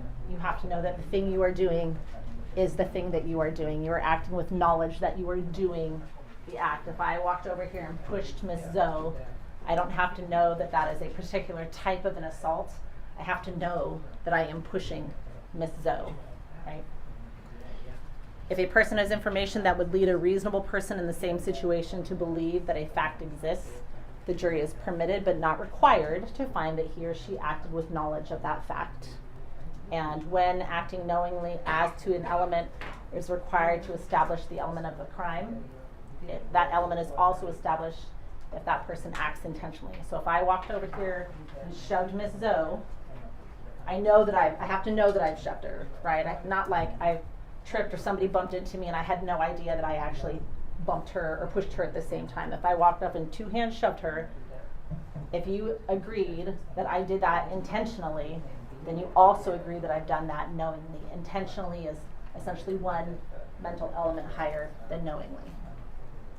So as it pertains to Ihsan Ali, that is your to convict instruction, count 3. You have that in your packet, and we're going to come back to these. And then you have the same instruction for Zara, exactly the same, except again it has for Zara that principal or accomplice language. That is the only difference between those 2 instructions in your packet, okay? So again, those elements as it applies to both parents. Remember I said that we are going to talk about what overlaps between them first. So what applies for both, don't anticipate that there is going to be an objection, or not an objection, a disagreement by defense counsel that happened on October 18th, 2024. I also don't anticipate that there is going to be a disagreement. Again, you still have to find that I have proven it to you, but that the defendant knowingly, and as to this element, restrained the movements of Fatima in a manner that substantially interfered with her liberty. You have to find it, but I don't think the parties disagree that Fatima's movements were restrained. Ihsan strangles Fatima. She's unable to get away without help. Zara holds on to Fatima after, strangles her, would not let her go. Again, Fatima is unable to get away without assistance. So I submit that these are not going to be issues that are going to be really in contention between the parties. That restraint, as it relates to both parents, that restraint was without Fatima's consent. That is the testimony of everyone. She is fleeing her house and her parents. She has run away. She has been actively avoiding her family all day. Exhibit 34, you see that she is trying to run from dad. She is fighting dad. You have exhibits 74, 75, 78, 77, 81.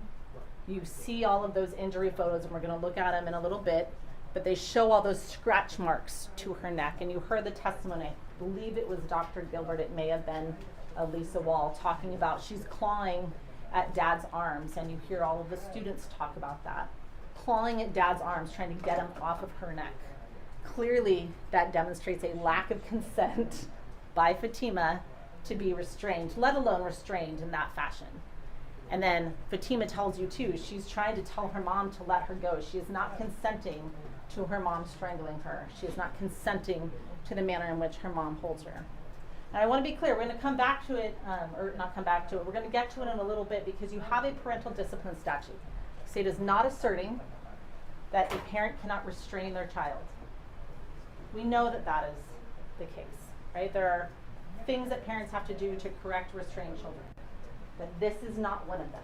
So as you're starting with the initial baseline of whether this happens with Fatima's consent, it certainly does not. And you have ample evidence of that fact. And then you have exhibit. Mom is strangling Fatima around the neck at about 2 seconds in, grabs her again at about 8 seconds in. And you have those screenshots. It's far away. It is harder to see, I would submit, but it is there. The location of mom's arms. You have that Fatima, you see her forward, and then you have her leg going up, and you see that she is being pulled backwards at about 6 seconds in. She is trying to get away. She is looking to Isaiah for help. Her balance is being pulled off, and that is mom who is holding her at that point in Noah's video. Again, that applies to both parents, that the defendant knew that restraint was without Fatima's consent. That's the testimony of everyone. Her parents know that she does not want to be restrained by them, certainly. And all of that evidence is exactly the same. Not only was it without her consent, but that same evidence tells the parents that they know that it is without her consent. They're not under the mistaken belief that somehow she's okay with it, and that any of these acts occurred in the state of Washington. Same information that you had previously. Okay? So what is the unlawful imprisonment as it relates to element 4 only for Ihsan? First and foremost, without legal authority. You cannot strangle your child to restrain them. It seems really obvious, but apparently it has to be spelled out. You cannot strangle your child to restrain them. Instruction 21 is the self-defense instruction for assault, but I submit to you it is instructive for explaining the limitation on parents' rights for either correcting or restraining your child. You forfeit your right to use parental discipline to restrain your child when you do so in this manner, when you strangle your child and impede their breathing. It should be obvious. The other examples given in that instruction, you can't burn your child, that should be obvious to correct them or restrain them. You can't throw your child, you can't cut your child, you can't punch your child with a closed fist. Those should be really obvious things as parents, right? You do not, that force is incompatible with the duty to care for your child as a parent. So you cannot restrain your child by strangling them and cutting off their air. That is not an appropriate use of legal authority. And element 5, as it relates to Ihsan, that the defendant knew that restraint is without legal authority. He knows he's not allowed to strangle his child. You go back to that instruction 32, knowledge, subjective and objective components to knowledge. There's a subjective, he knows all the facts that what he is doing is not simply restraining her movements, right? It says, based on the facts and circumstances known to the person at the time, he knows he is not merely restraining her movements. Everybody there says it too, right? They're watching it. It's his arms around Fatima's neck. That objective measurement, if a reasonable person in the same situation would believe that fact to exist, then you are permitted but not required to find that he acted with knowledge. A reasonable person, I submit to you, with all of those same facts and circumstances known to Ihsan at the time, knew that restraining her in that manner was not with legal authority. There's no good faith belief here that such use is reasonable or moderate. And the law does not require you to know that that act is unlawful specifically or an element of a crime.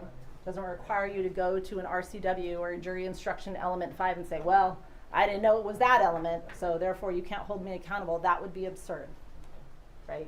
You have to know that the behavior itself is wrong and without legal authority. So how does that apply then to Zara? Again, same information. You can't strangle your child to restrain them. She watches Fatima being strangled by Ihsan.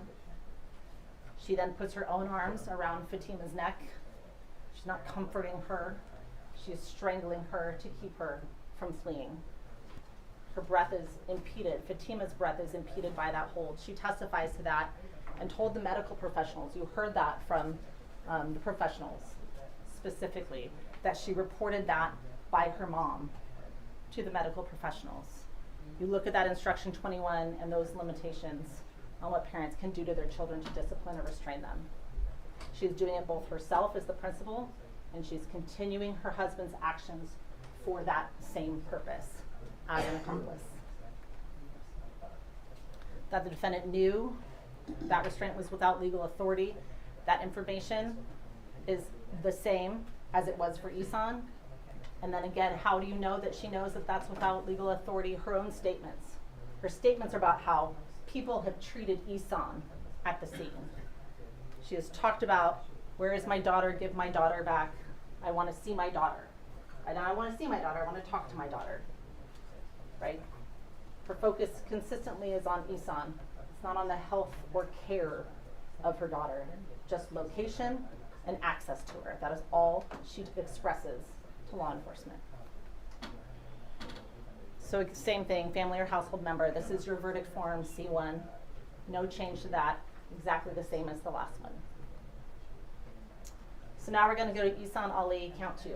And now that's the overlap between the two parents. Now we go to separate crimes for each of the parents. And we're going to start with count 2 for Ihsan Ali. That is that assault in the first degree. Assault in the first degree, the crime of assault with intent to inflict great bodily harm. He or she assaults another by any force or means likely to produce great bodily harm or death. And then you have the definition of assault. We'll come back to that. That will apply when we get to the assault on Isaiah. Touching or striking, harmful or offensive. Right?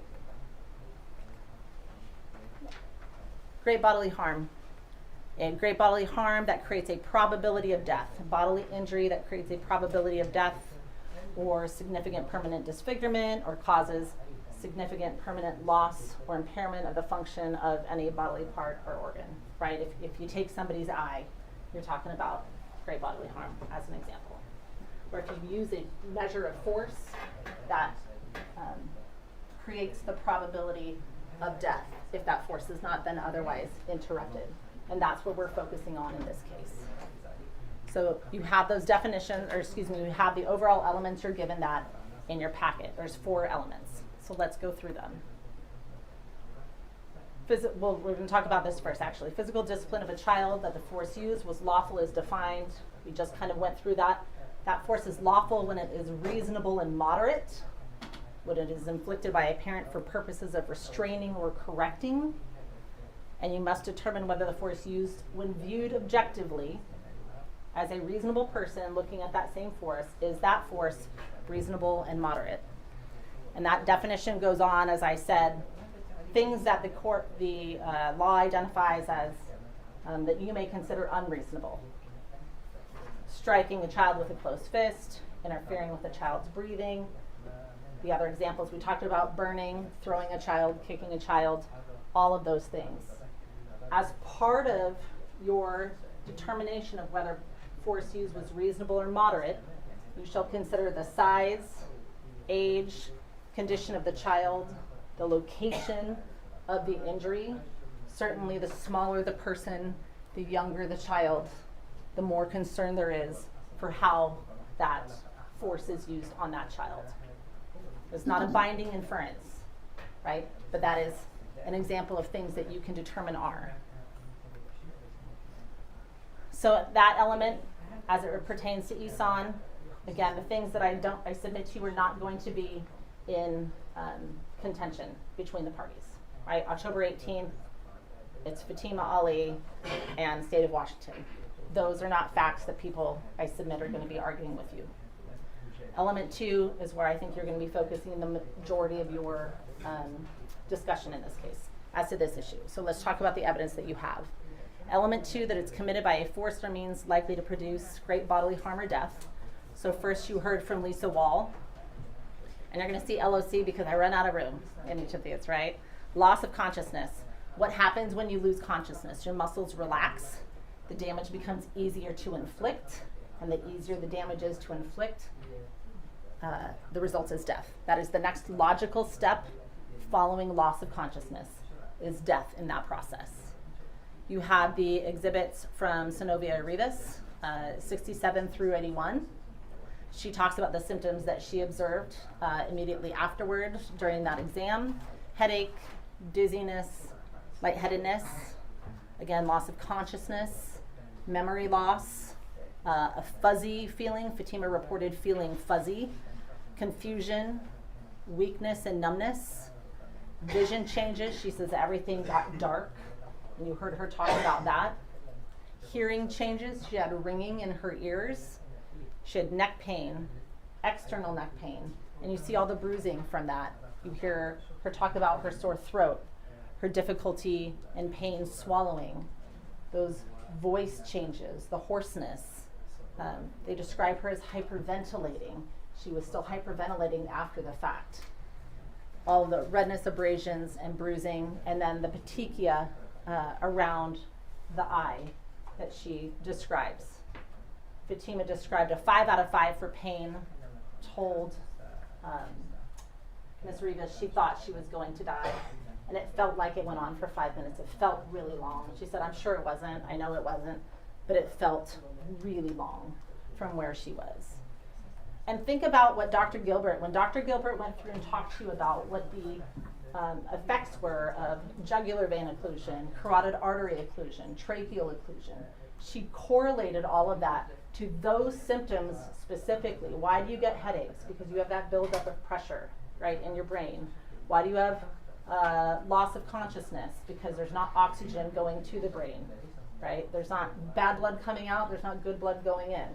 Why do you have memory loss or fuzzy feeling? Because all of that brain function has been interrupted as that process goes.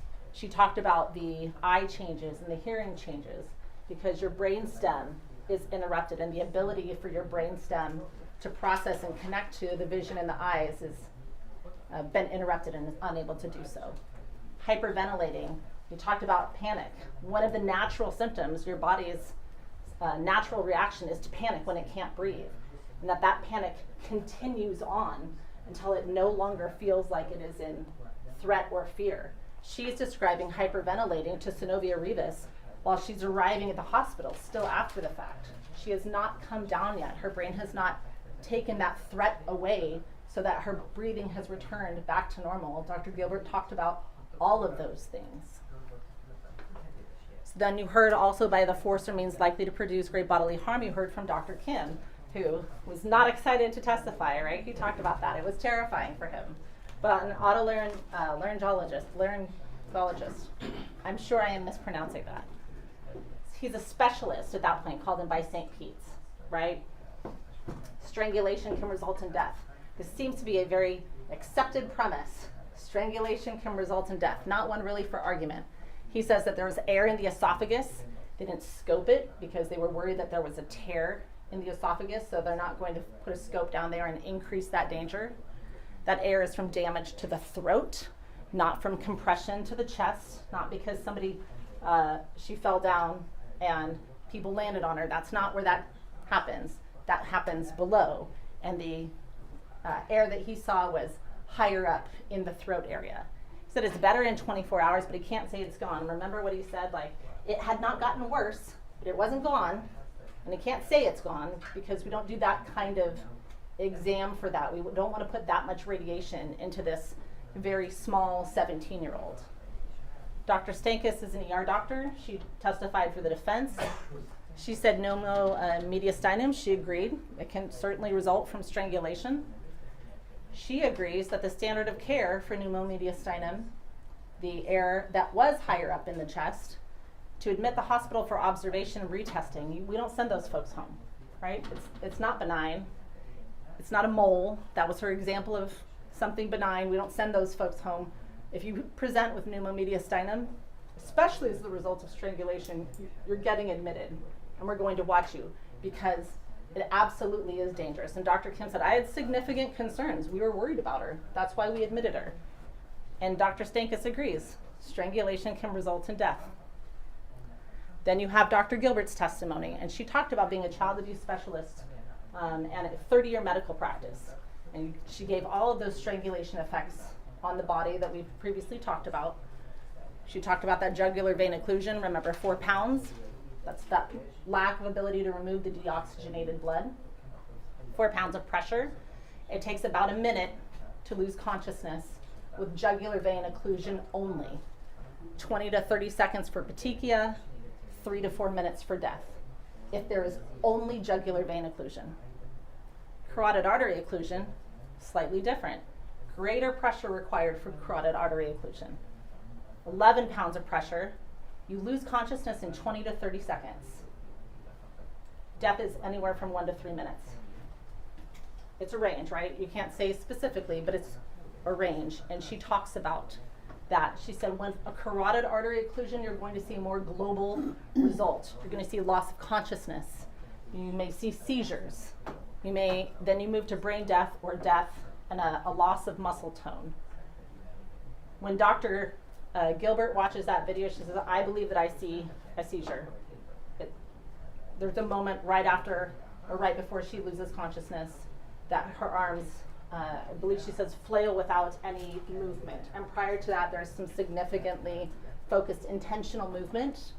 And then there's a moment of flailing, and then she goes limp. Fatima goes limp. Caleb says, that's the word he uses. Isaiah uses, she like frizzed, and then she went limp. So what are those kids describing to you? They're describing a difference between the moments where she is fighting, Fatima is fighting for her life, right before she loses consciousness, and I submit to you that is a seizure. And that is what Dr. Gilbert watches that video and believes she sees. She said, we can't test for it. That's not the kind of testing that we're able to do, but I submit that's what I see, and that is consistent with what the science says, and it's consistent with what the witnesses observe. So how do we know that we've gotten to the carotid artery occlusion? Because about 30 seconds in that 20 to 30 second range, when you watch the video, that is when Fatima loses consciousness. So we know we don't have solely jugular occlusion. We also have carotid artery occlusion. He is imposing enough force on that child's neck to create significant damage, great bodily harm, and the likelihood of death, but for the interruption.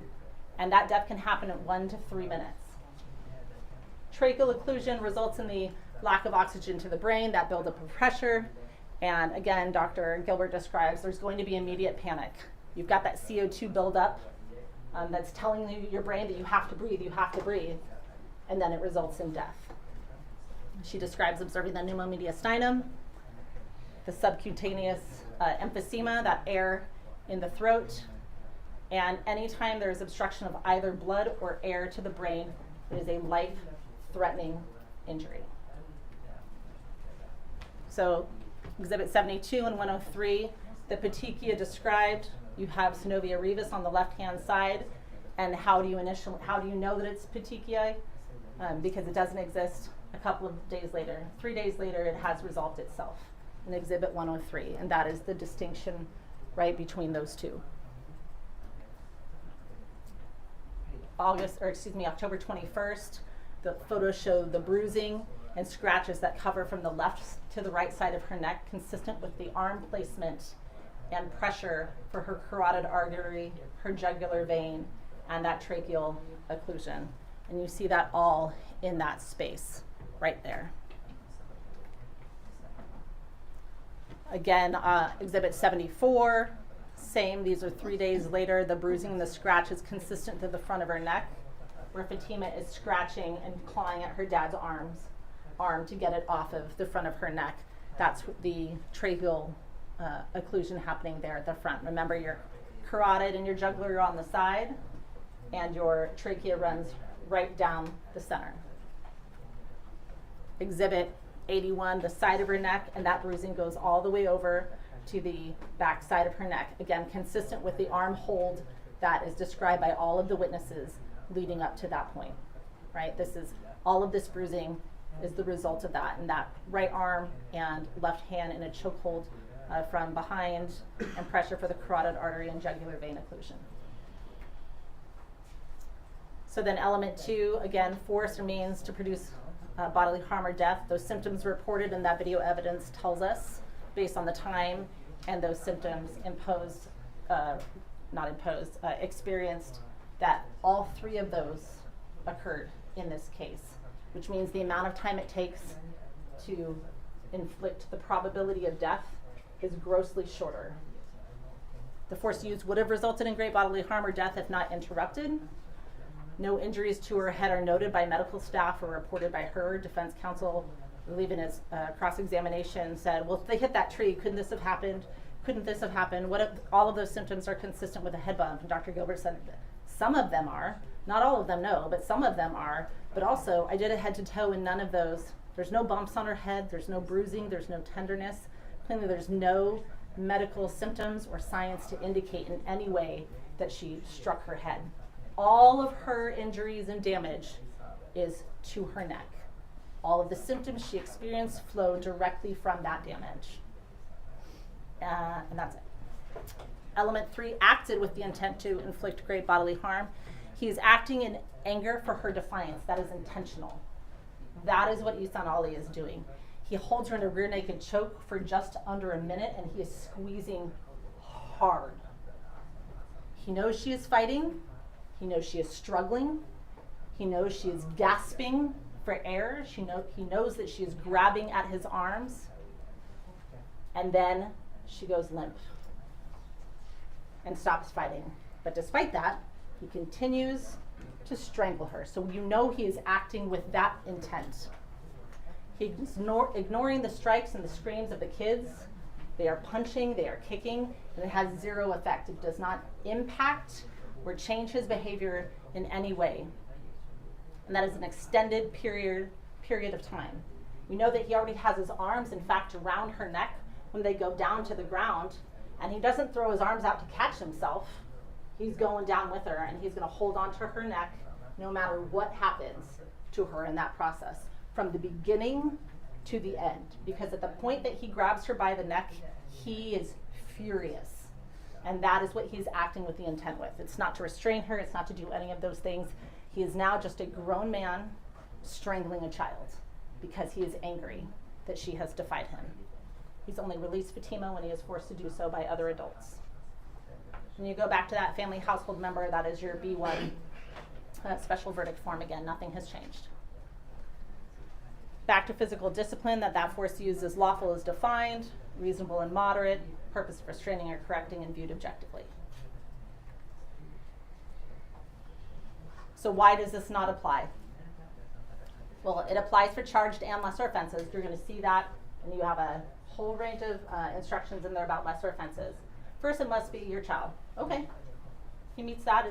It's his child. It's not somebody else's child. Must be for the purpose of restraining or correcting. It fails immediately there. None of this contact at this point for the assault in the first degree is for restraining or correcting. It is punishment. He's intending it for punishment of this child. Ihsan is angry. He may have gone to the bus stop to get Fatima and take her home, but by the time he grabs her, he is no longer doing that for the purpose of correcting her. I think one of the primary tenets of parenting is that if you are so angry you can't see straight, you do not engage with your child. You walk away. You don't attempt restraint. You don't attempt correction because you are no longer acting in a manner that is for the child's purpose. By the time you make contact with that child, you are doing so for your own edification. That's exactly what is happening here. Parents don't correct children by strangling them. Parents don't correct children, restrain children by strangling them. It has to be objectively reasonable and moderate. You are deemed to be reasonable people. That's why you're sitting here.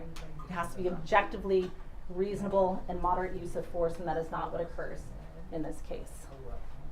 It is unreasonable to strike a child with a closed fist or interfere with their breathing.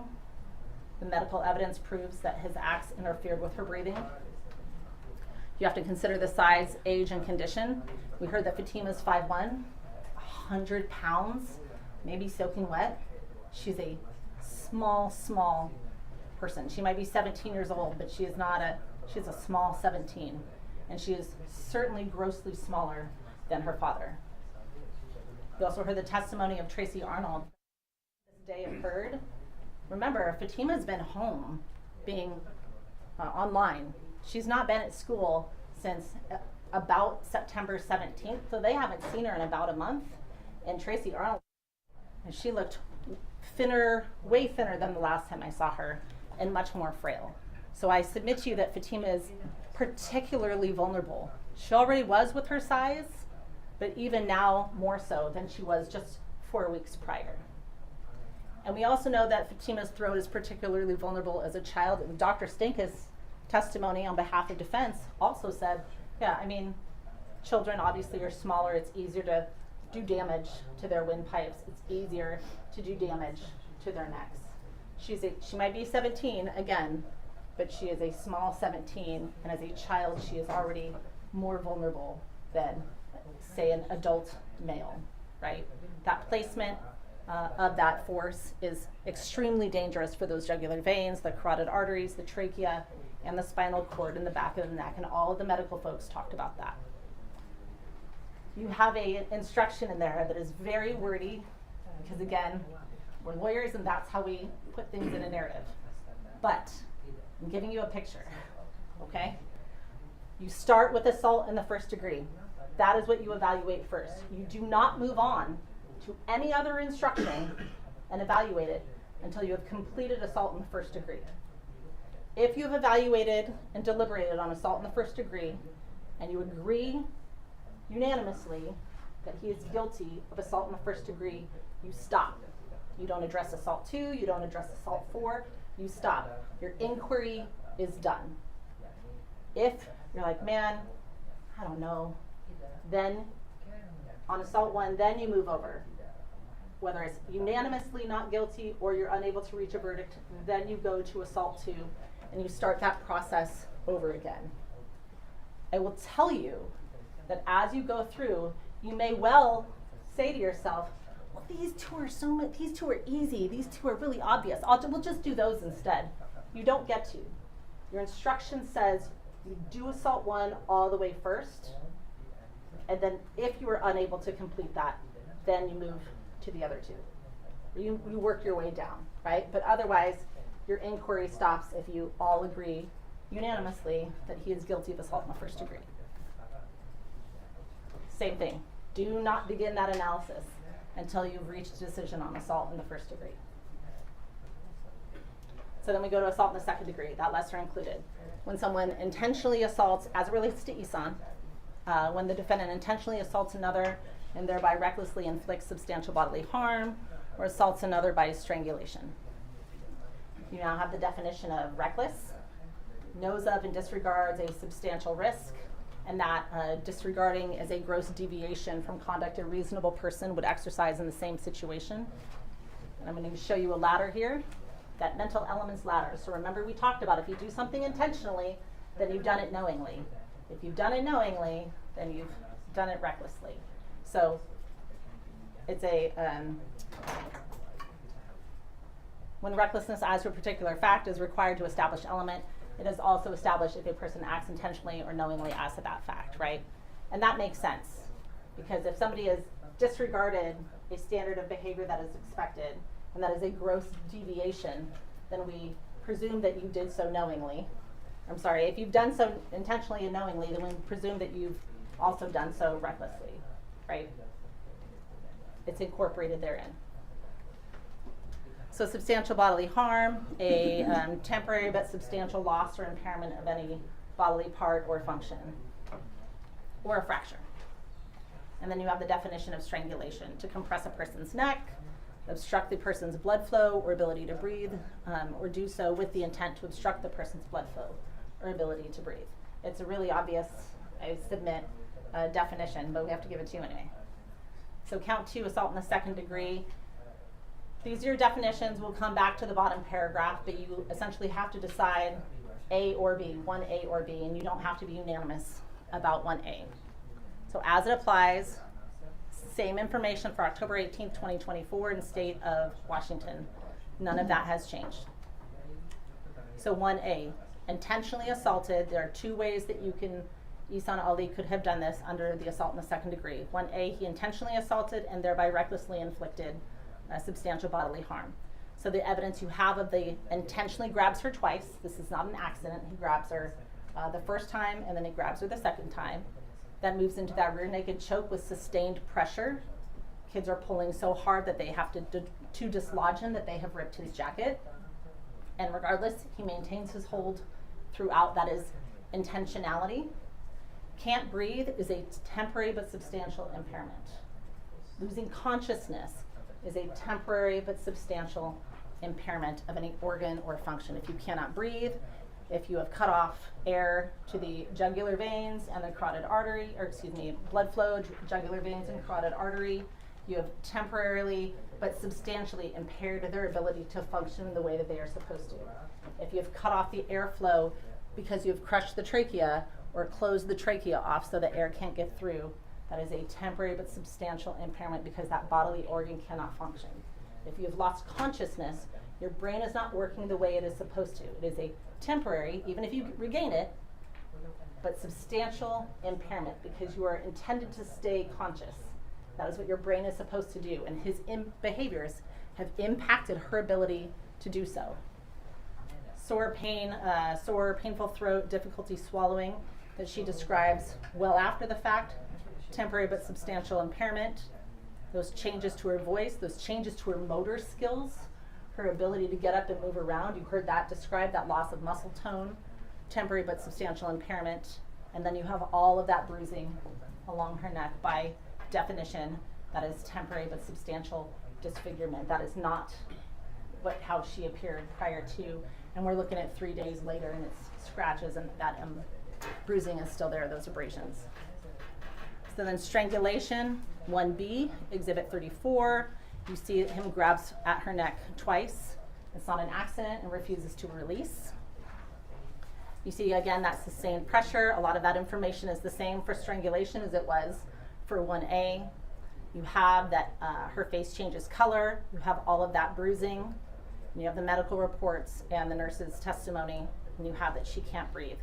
Again, doctor reports, nurse testimony, and medical reports. So all of that information is the same for 1B. You're going to consistently have overlap in the evidence between many of your charges.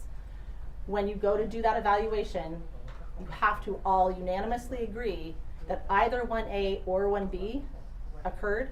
You do not have to agree which of 1A or 1B it is to find that element number 1 has been met beyond a reasonable doubt. Okay? And then BB1, family household member, again, exactly the same. When we talk about count 2, as it separates itself, the lesser included for assault in the second degree from assault in the first degree, the initial placement of dad's arms around his daughter's neck and the impediment to her breath, that strangulation is complete. That's it. Assault second is done. As soon as he puts his arms, there's no requirement for loss of consciousness. There's no requirement for any of these other things to do. For strangulation, all he has to do is impede her breath. And the moment he puts his arms around her neck and you see her standing there grabbing at them before they've even gone to the ground, assault in the second degree is completed. That extended hold of her neck is what distinguishes assault in the first degree from that assault in the second degree. That is why that is not merely assault in the second degree. It is also, but it is not merely. So that's where we were. Back to your roadmap again. If for some reason you're stuck on assault in the second degree, then you go back through that same process. If it's guilty, you stop. If it's not guilty, unanimously, or you are unable to reach a unanimous verdict as to assault 2, then you go to assault in the 4th degree. So there's that definition for assault in the 4th degree. It's simply committing an assault. No bodily injury required whatsoever. Nothing changes for elements 1 and 2. And the back half of element 1 then, as it relates to Ihsan, simply that he assaulted Fatima Ali. The touching is harmful. We have all of that testimony of the parents, of those present, the kids, Mr. Denicola, the Wagners, all of the doctor and the medical. And then we have that the touching of Fatima is offensive. She's fighting it. She clearly doesn't want to be touched like that, like how he is touching her. There's no injury required for assault in the 4th degree. So yes, obviously assault in the 4th degree has been met by the evidence before you in this case. And then BBB 1, that's your family household special verdict form again. And that's where you end up. So last count for dad assault in the 4th degree as it relates to Isaiah. What that definition is, we talked about those elements. They are exactly the same as that lesser included was for Fatima, but now it is for Isaiah. We all are likely to agree that none of this information has changed and is not at issue in this case. It is October 18th. That is Isaiah Williams, state of Washington. So what evidence do you have about the assault 4 of Isaiah? That touching of Isaiah is harmful. You have the video of Ihsan punching Isaiah earlier in Exhibit 34. You have those still shots from Exhibits 8 and 9, 8 and 9 of him punching Isaiah in the head. Not simply a shove, not simply a push, but a closed fist punch to the side of Isaiah, his temple. And then you have the Exhibits 39 to 51 showing his injuries, that redness, the bump, the pain. You have Officer Beltran described seeing that in person and taking those photos. And you have that testimony. And also, you saw Isaiah. It's physically much, much smaller than Ihsan. And you saw him when he was present here, and you see him in the video. They are not the same size individuals, right?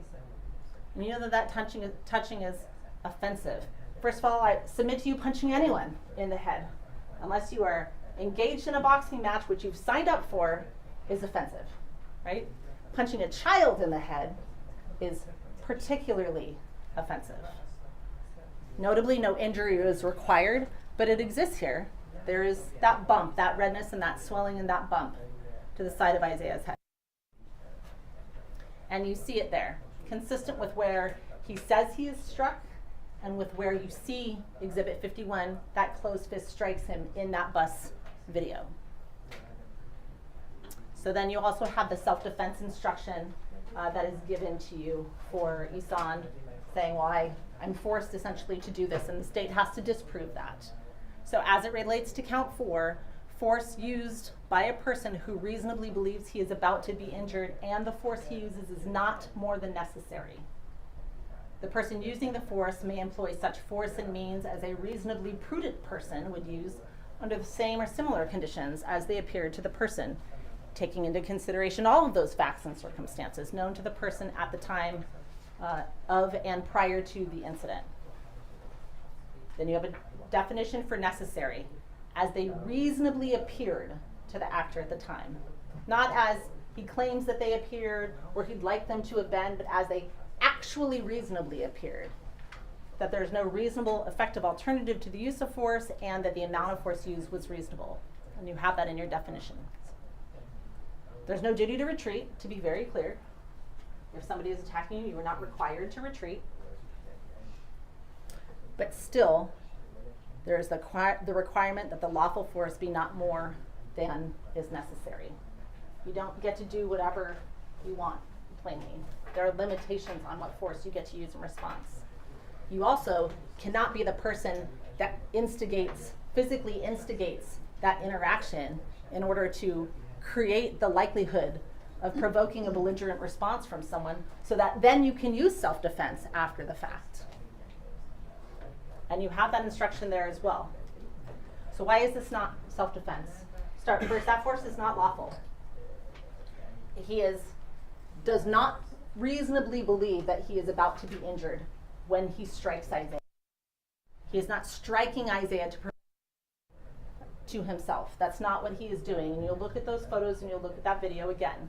He is striking Isaiah to prevent Isaiah from interfering any further in his mind with what he gets to do to Fatima. It is objectively unreasonable what he does to Isaiah.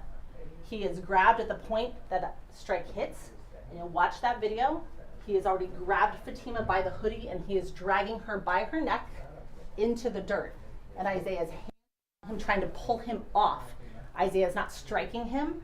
Isaiah's literally trying to disengage Fatima from her dad, who has her by her hoodie front collar and is pulling her forward. It is already choking. That has already started. That is an unreasonable means of restraining your child, I submit.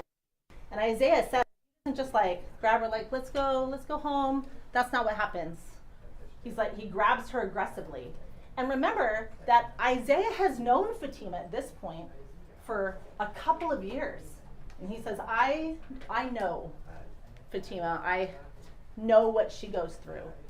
And so he is anticipating that this is not simply a, let's go home and have a sit down family talk about it. He is concerned deeply for what might physically happen to Fatima. And almost immediately, when she's getting ready to go, Dad grabs her by that hoodie and starts dragging her. And Fatima says that. It is, as we saw from the parental discipline, our laws recognize that it is objectively unreasonable to throw, to strangle, or punch their own children with a closed fist, let alone someone else's child. And that's when we give more leeway to parents, right? If you look at that video, he's not striking, Isaiah is not striking Ihsan. The evidence does not support that finding. And we talked about the size of Ihsan compared to 16-year-old Isaiah, who is 5'5". He didn't know how much he weighed, but I submit to you, he's a pretty thin kid. He's not a big kid. And he's also not punching a grown man who is in the middle of throwing a punch at him. That force used by any objective standard is unreasonable. You heard Elijah describe thunk. It's like, I heard that thunk when it hit. He's punching Isaiah in the head with a closed fist. It's not okay to do that, especially not when and how that punch occurs. It is for the purpose of neutralizing Isaiah so he can get to Fatima. It's not for protecting himself. It's not self-defense. Ihsan has created this situation. Isaiah did not. Ihsan's intentional actions were reasonably likely, I submit to you, to provoke a belligerent response from those present. Isaiah had to be closest and have the most background information. We talked about that. And from the get-go, Isaiah is trying to assist Fatima, who he believes to be in physical danger. And he's right? And notably, when you look at this self-defense instruction or defense of others, Isaiah is entitled to protection under the same legal principles. So if anyone is entitled to defend themselves, it would be Isaiah.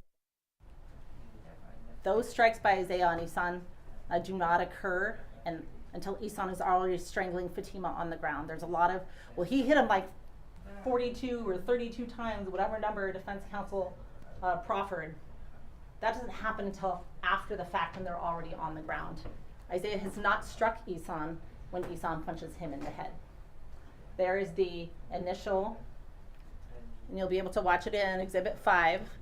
There is the initial contact, and when you look at that video, when you look at those photos, you'll see he's already dragging.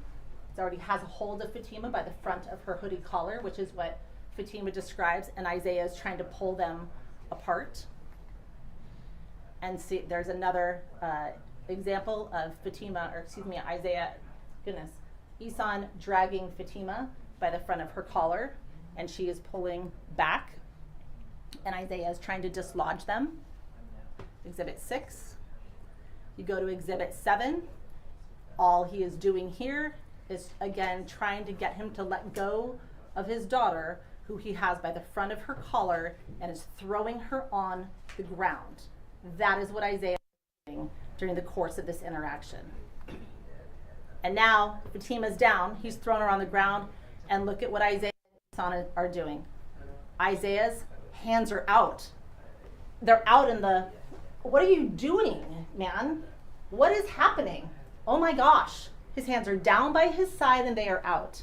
And what is Ihsan doing? He's grabbing him by the front of the collar, and then bam. And look at Ihsan's face. Does that look like the face of an individual who is protecting themselves? Or does that look like the face of a guy who's real angry? Real angry that this kid had the audacity to interfere with how he has decided he wants to parent his child. I submit to you that's exactly what that face is. That has nothing to do with protecting himself and everything to do with exerting his anger and his power and control over this other child that is present. He's not being attacked, he's being thwarted, and he's being interrupted, and he doesn't like it. It's happening because Ihsan is mad. The force he uses is neither reasonable nor is it moderate in this case. It is not a necessary use of force in either the timing of when it occurred to protect himself, nor is it a necessary amount or reasonable amount of force being used. So now we are at Zara Ali, count 2, assault in the second degree. That completes all of Ihsan's charges. We are done with Ihsan. We have hit a milestone. Element 2, pertaining to Zahraa Ali. The on or about October 18th, assaulted Fatima Ali by strangulation. When you look at this element itself, this count itself, you will note that there is only one type. Whereas with Ihsan assault in the second degree, we had 1A and 1B, we have those alternatives. For Zara, we only have strangulation. Again, October 18th, state of Washington, none of that changes. Intentionally assaulted, Exhibit 133. She intentionally grabs Fatima at the neck, not an accident. That mom is holding Fatima around the neck at about 2 seconds, grabs it again in 8 seconds, and then those screenshots show that location of her arms, like we talked about before, that she's being pulled backwards. That strangulation for assault too, or those same behaviors, that is separate and apart. You also have that Fatima testifies she can't breathe. You heard Zayla Carter talk about how Fatima is trying to get up and run, and mom is grabbing her by the throat, and Fatima is pushing her away. Mom is not giving aid. Mom is not asking if she's okay. Zayla says she's just trying to grab her, and she's grabbing her by the throat. Athena immediately knows it's wrong, and she says so. Like, what are you doing? Mr. Leary asked her a question about whether it's mom or sister, and you remember you heard Athena go, it was mom, and then she goes, well, now that you're asking me and pointing the video, I'm not sure if I know if that's mom or sister, but she is correct. We know from the video it's Zara. Visible standing away from Fatima, so we know that Penny never puts hands on Fatima. As far as the video shows, we know that it's Zara the whole time, and Athena is correct. So yeah, the child, again, got confused in terms of the direct examination questionings by Mr. Leary, but you watch the video and you know that she is right. She says, mom grabs her by the throat, and I said, what are you doing? You can't do that, because she just watched it happen. Even Athena, who has no medical training whatsoever, knows that that is not proper, and mom has done that. And she is correct. And then you have the testimony that Zara, she's holding on to her by the throat to both keep her from fleeing and to continue those efforts of dad. And Fatima is fighting that as well. There's no indication by anything that we've seen in terms of evidence that somehow Zara is below average intelligence or has some sort of eyesight problem. Nothing that interferes with her ability to perceive what everyone else testifies about over and over and over again is clear and obvious. Even to Josh Wagner, who after Zara is already on scene, right? She knows that her daughter is unconscious. She knows her daughter is injured because they were her arms helping to do it, and she doesn't ask if she's okay. Just let me talk to my daughter. Those are grossly different response, and you saw the video of that. It's a grossly different response for the arrest of her husband and the strangulation of her child. And let's be clear, the state's not saying that there is some sort of anticipated, expected response, that everybody's response to an emotional situation has to be a particular way or it has to be consistent. We know that that differs from person to person. But when we're talking about Zahra's response for the arrest of her husband compared to the strangulation of her daughter are demonstrated by Zahra on body cam to be grossly different. And then we have the strangulation, the medical reports, the doctor and nurse testimony. So the physical discipline defense for Zahra is the same analysis as it was for Ihsan. It is unreasonable to interfere with a child's breathing. That is an inference that you get to make based on that description. Nothing changes about the size, age, and condition of the child. And nothing changes about the location of the injury to Fatima. And that's same special verdict form for assault in the second by Fatima, or for Zahra on Fatima. Count 4, burglary in the second degree. Burglary in the second degree occurs when you commit the crime of entering or remaining unlawfully in a building with intent to commit a crime against a person or property therein. That's the definition. Then you have the definition of enter or remains unlawfully. That is again in your instruction packet. You enter or remain unlawfully in or upon premises when you are not then licensed, invited, or otherwise privileged to enter, so enter or remain. Guys, that also means that when somebody has trespassed you from what otherwise would be a public place, that means that you are no longer licensed, invited, or have the otherwise privilege to so enter and remain. Instruction number 44, a person who enters or remains unlawfully in a building may be inferred to have acted with intent to commit a crime or person therein. This inference is not binding, and you decide what weight, if any, to give it. That means the state does not have to also charge underlying offenses and also prove those beyond a reasonable doubt. You get to infer, if you so choose, as to the defendant acting with the intent to commit a crime or against person or property therein. And then there are your elements. October 18th, entering or remaining, state of Washington. This slide probably looks very familiar. Again, it doesn't change. Elements 1 and 3 happens on October 18th, it happens in the state of Washington. Backside of element 1, unlawfully in a building. How do we get to the point where she is unlawfully in that building? You heard the testimony on September 16th, that incident occurs with Isaiah on campus. You hear that Celeste Walter corroborate that, and as a result, I trespassed Mrs. Ali from campus and all North Thurston School District property. You heard the testimony of Ms. Waltermeyer and Officer Howard on September 17th. Haneen comes to try and pick Fatima up early from school, and the school says she needs to stay and you need to tell your mom to come have a meeting with us. So later that afternoon, Zara returns. She meets with Celeste. She meets with Officer Howard in Celeste's office and is presented with that trespass order and those instructions about the order by Officer Howard. You have further that when Zara returns and they serve her with that trespass order and she's given those instructions, Officer Howard offers Zara the language line.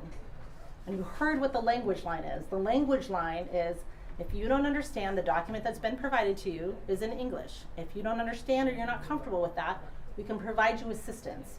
Would you like someone who speaks Arabic directly to be on the language line and have this conversation with us?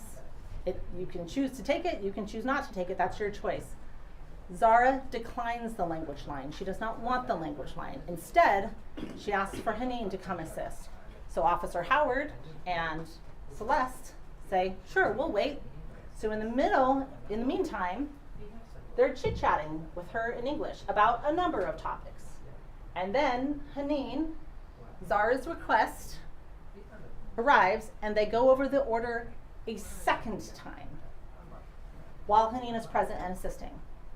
You hear the testimony that she's offered chances to ask questions. She is specifically identified to her the places she can and can't go. You can't go to the baseball fields. You can't go here. You can't come to the building.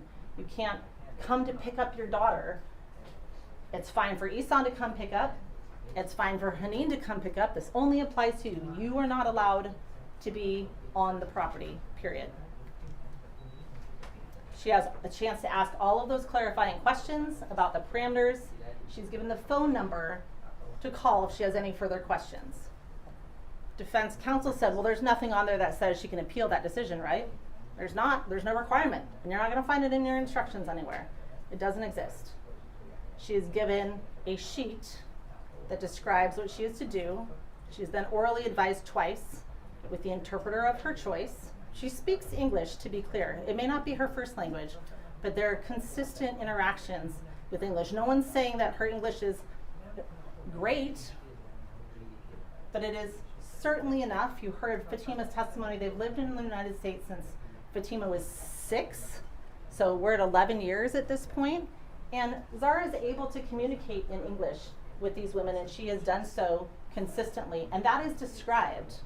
But even with that, she asks for Haneen to come, they wait for Haneen, and they go through all of this. And that phone number is pointed out and identified. Here, if you have further questions, then call this number. And per Ms. Waltermeyer, that never occurs. There's no questions about it. It is a clear, it is a self-explanatory order that is accompanied by oral explanation.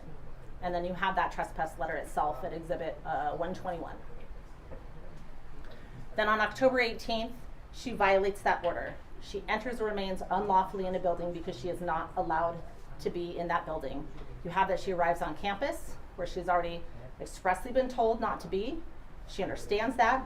Moreover, Haneen, the person that had that conversation while she was present, is with her. So Haneen knows as well. She's not there by herself. Then when Fatima escapes from the stranglehold, she chases her into the main office, inside the school building, where she is not allowed to be. She not only goes into the building, she goes into the office and tries to continue to go through the back. And you heard Tracy Arnold say, I had closed those doors and I was using my weight to try and hold those doors closed because I could still hear her and Denise Kinley yelling back and forth. She then leaves, and you see her in the video try and go through the side doors, and Principal Dean cuts her off. Got that intent to commit a crime. The entering or remaining is with intent to commit a crime against a person or property therein. She knows husband of just strangled is in there. She has demonstrated at this point her ability to physically assault a child. She knows Isaiah. She chased them. She ran after them. And we've heard it over and over again. In her story, there's no evidence to support that whatsoever. If anything, Isaiah is the kid in the story that everybody would, I think, like to have as their kid. He is kind, he is respectful, he is there to help out friends and look for danger to people that he knows are particularly vulnerable. And he demonstrates that on the stand.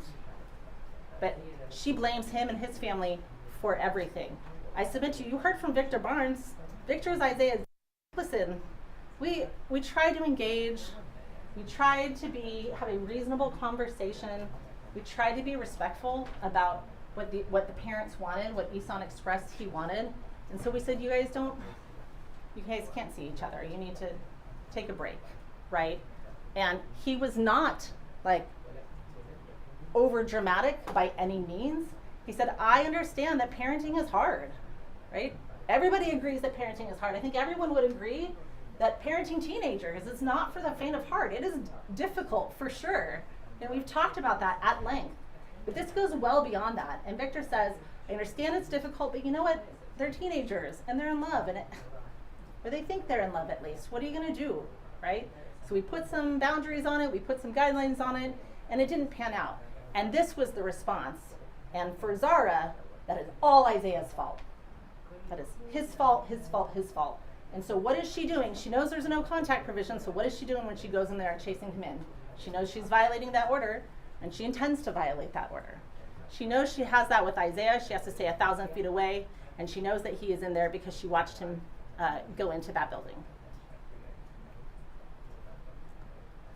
The intent to commit a crime against a person or property therein. Again, I don't have to prove, you don't have to find what crime the defendant acted with the intent to commit therein. That's not in your instructions, and you're not going to find it because it doesn't exist. It could be any number of them: a further assault of Fatima, an assault of Isaiah, a further violation of the no contact order with Isaiah. You must only determine that the interior remaining within the building was with the intent to commit a crime, but you need not actually identify that that crime has occurred. So there we know she's going in the building because she's actually in the building, right? Exhibit 110, page 6.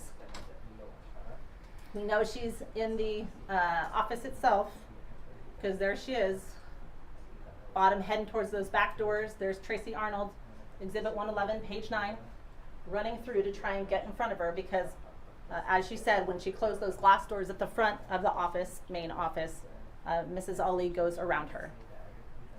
And there she is yelling at Miss Kinley and arguing. Page 11.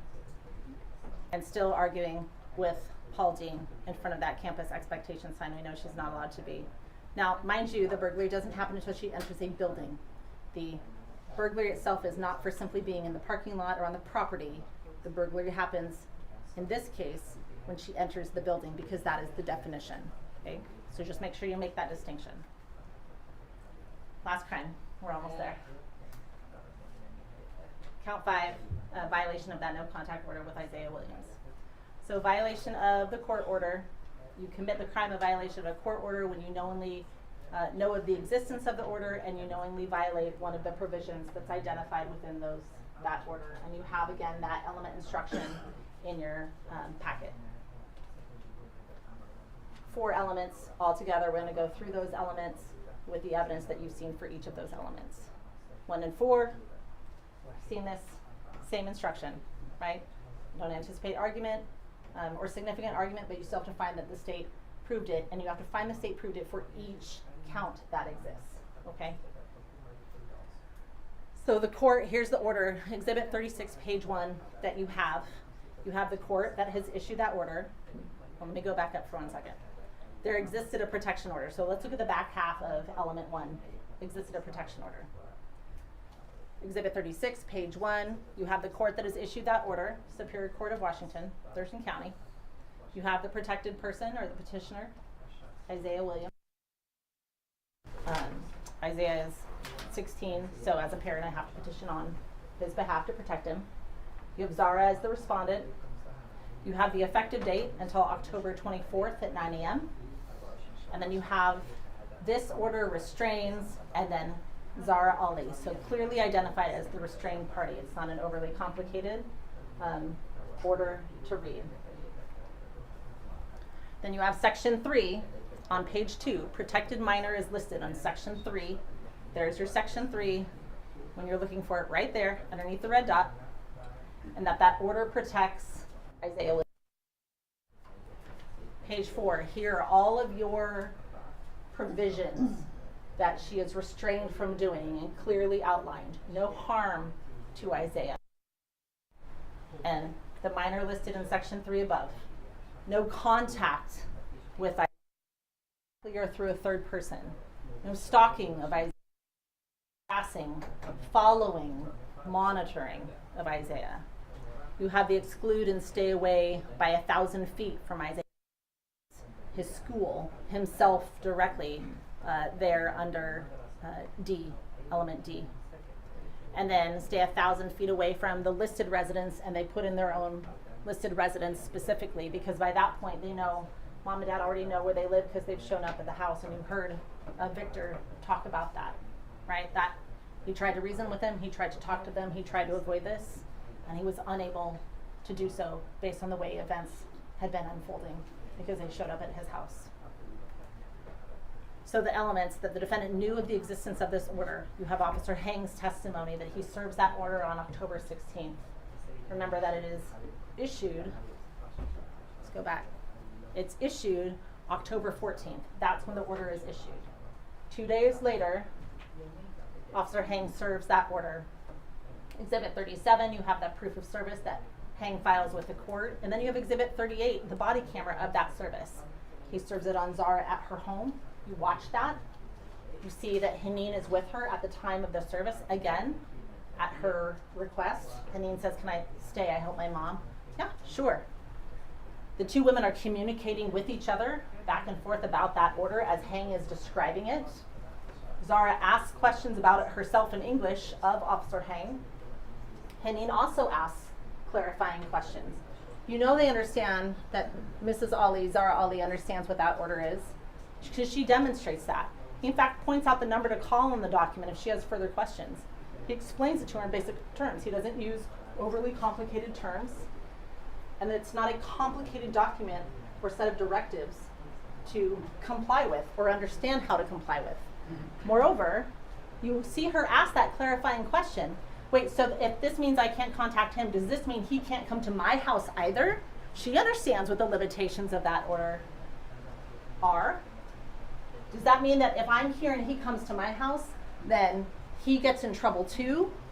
Well, what does Officer Hang say? Is, well, if he comes to your house, like you have a right to be in your home, you can call law enforcement if that's the case, right? We know she understands the order.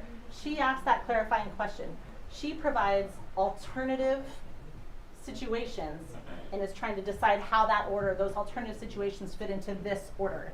So we know she understands what the limitations of that order is. And she has, again, her chosen interpreter present with her, and she's communicating with her throughout. She doesn't demonstrate at any point that she doesn't understand how she is personally restrained,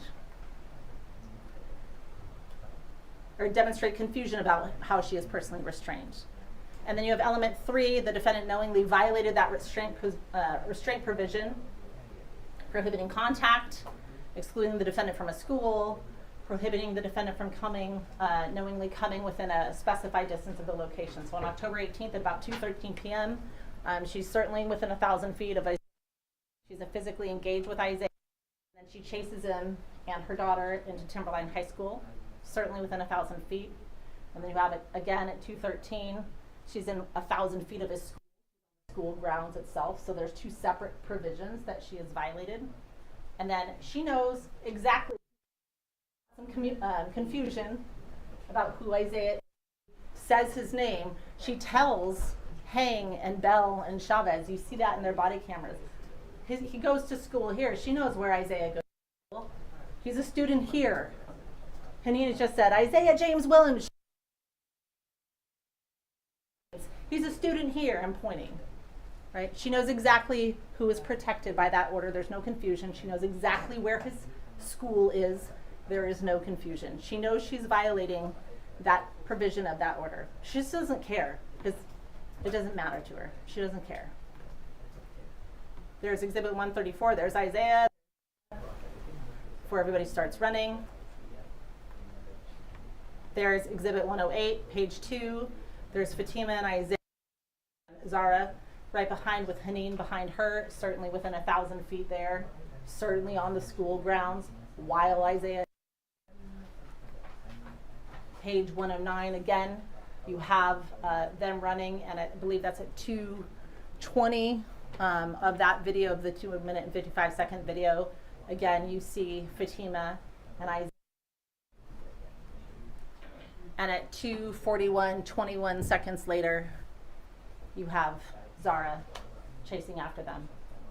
She's about 20 seconds behind them in her run, and certainly within 1,000 feet of Isaiah. So that is it. At the conclusion of all of your deliberation, I'm going to ask you to return verdicts of guilty on each of the charge counts and findings of yes for each of the special verdict forms for Ihsan and Zara Ali as the state has charged them. Thank you. Members of the jury, at this time the bailiffs will lead you back to the jury room. We anticipate a 30-minute break, but if you are not done eating lunch after 30 minutes, you tell the bailiff that and we'll have a longer break. When we return, we will start with the closing arguments by Mr. Kading on behalf of Mr. Ali. Thank you for your time and attention. We're still just in this process. And when you go back, all you're doing is eating lunch. All of my instructions as it relates to not discussing this case, not seeking out information and the like, that continues to apply. Thank you for your time and attention.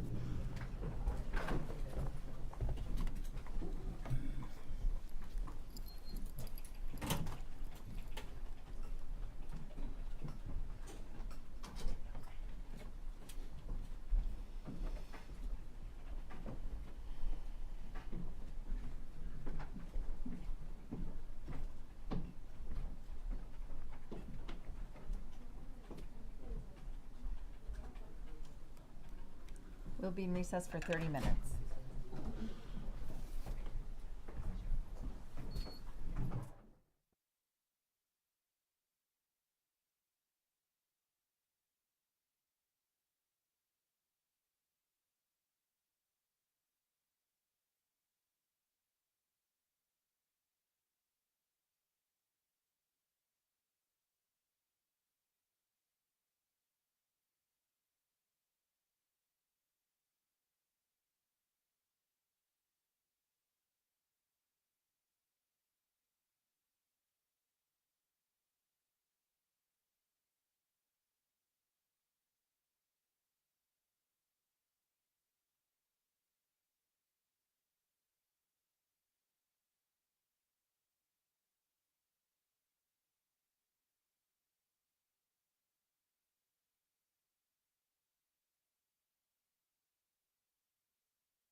Be seated.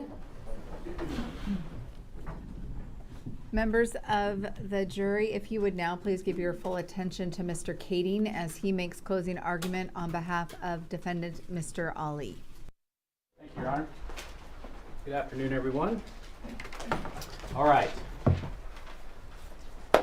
Where are we? We're at the end, nearing the end. What I would like to tell you is that this is my opportunity to address you. When I'm done, Mr. Leary will address you, and then finally the prosecutor will get what's called a rebuttal. All right, so they'll get an opportunity to take all of the brilliance that I'm going to put in front of you. I'm sorry, and tear it apart. Mr. Kading, you're Yes. going to need to speak up. I'm sorry.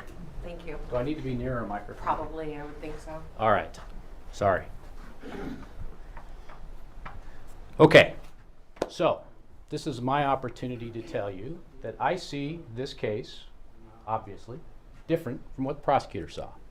So what I'm going to tell you is this case boils down to 53 seconds for Mr. Ali. 53 seconds from when we start the bus video until Mr. Ali is laying prostrate on the ground unconscious. Okay? That's the amount of time we're talking about. What I want to know is, how did we get to those 53 seconds? And what do we know that's been presented here as evidence? I'm going to tell you right away, the first thing is, there's two distinct groups in this case. Pretty obvious, right? We have the Ali family, and then we have Fatima's contacts outside the family. All right? Those are the two groups. They don't meet very often. All right?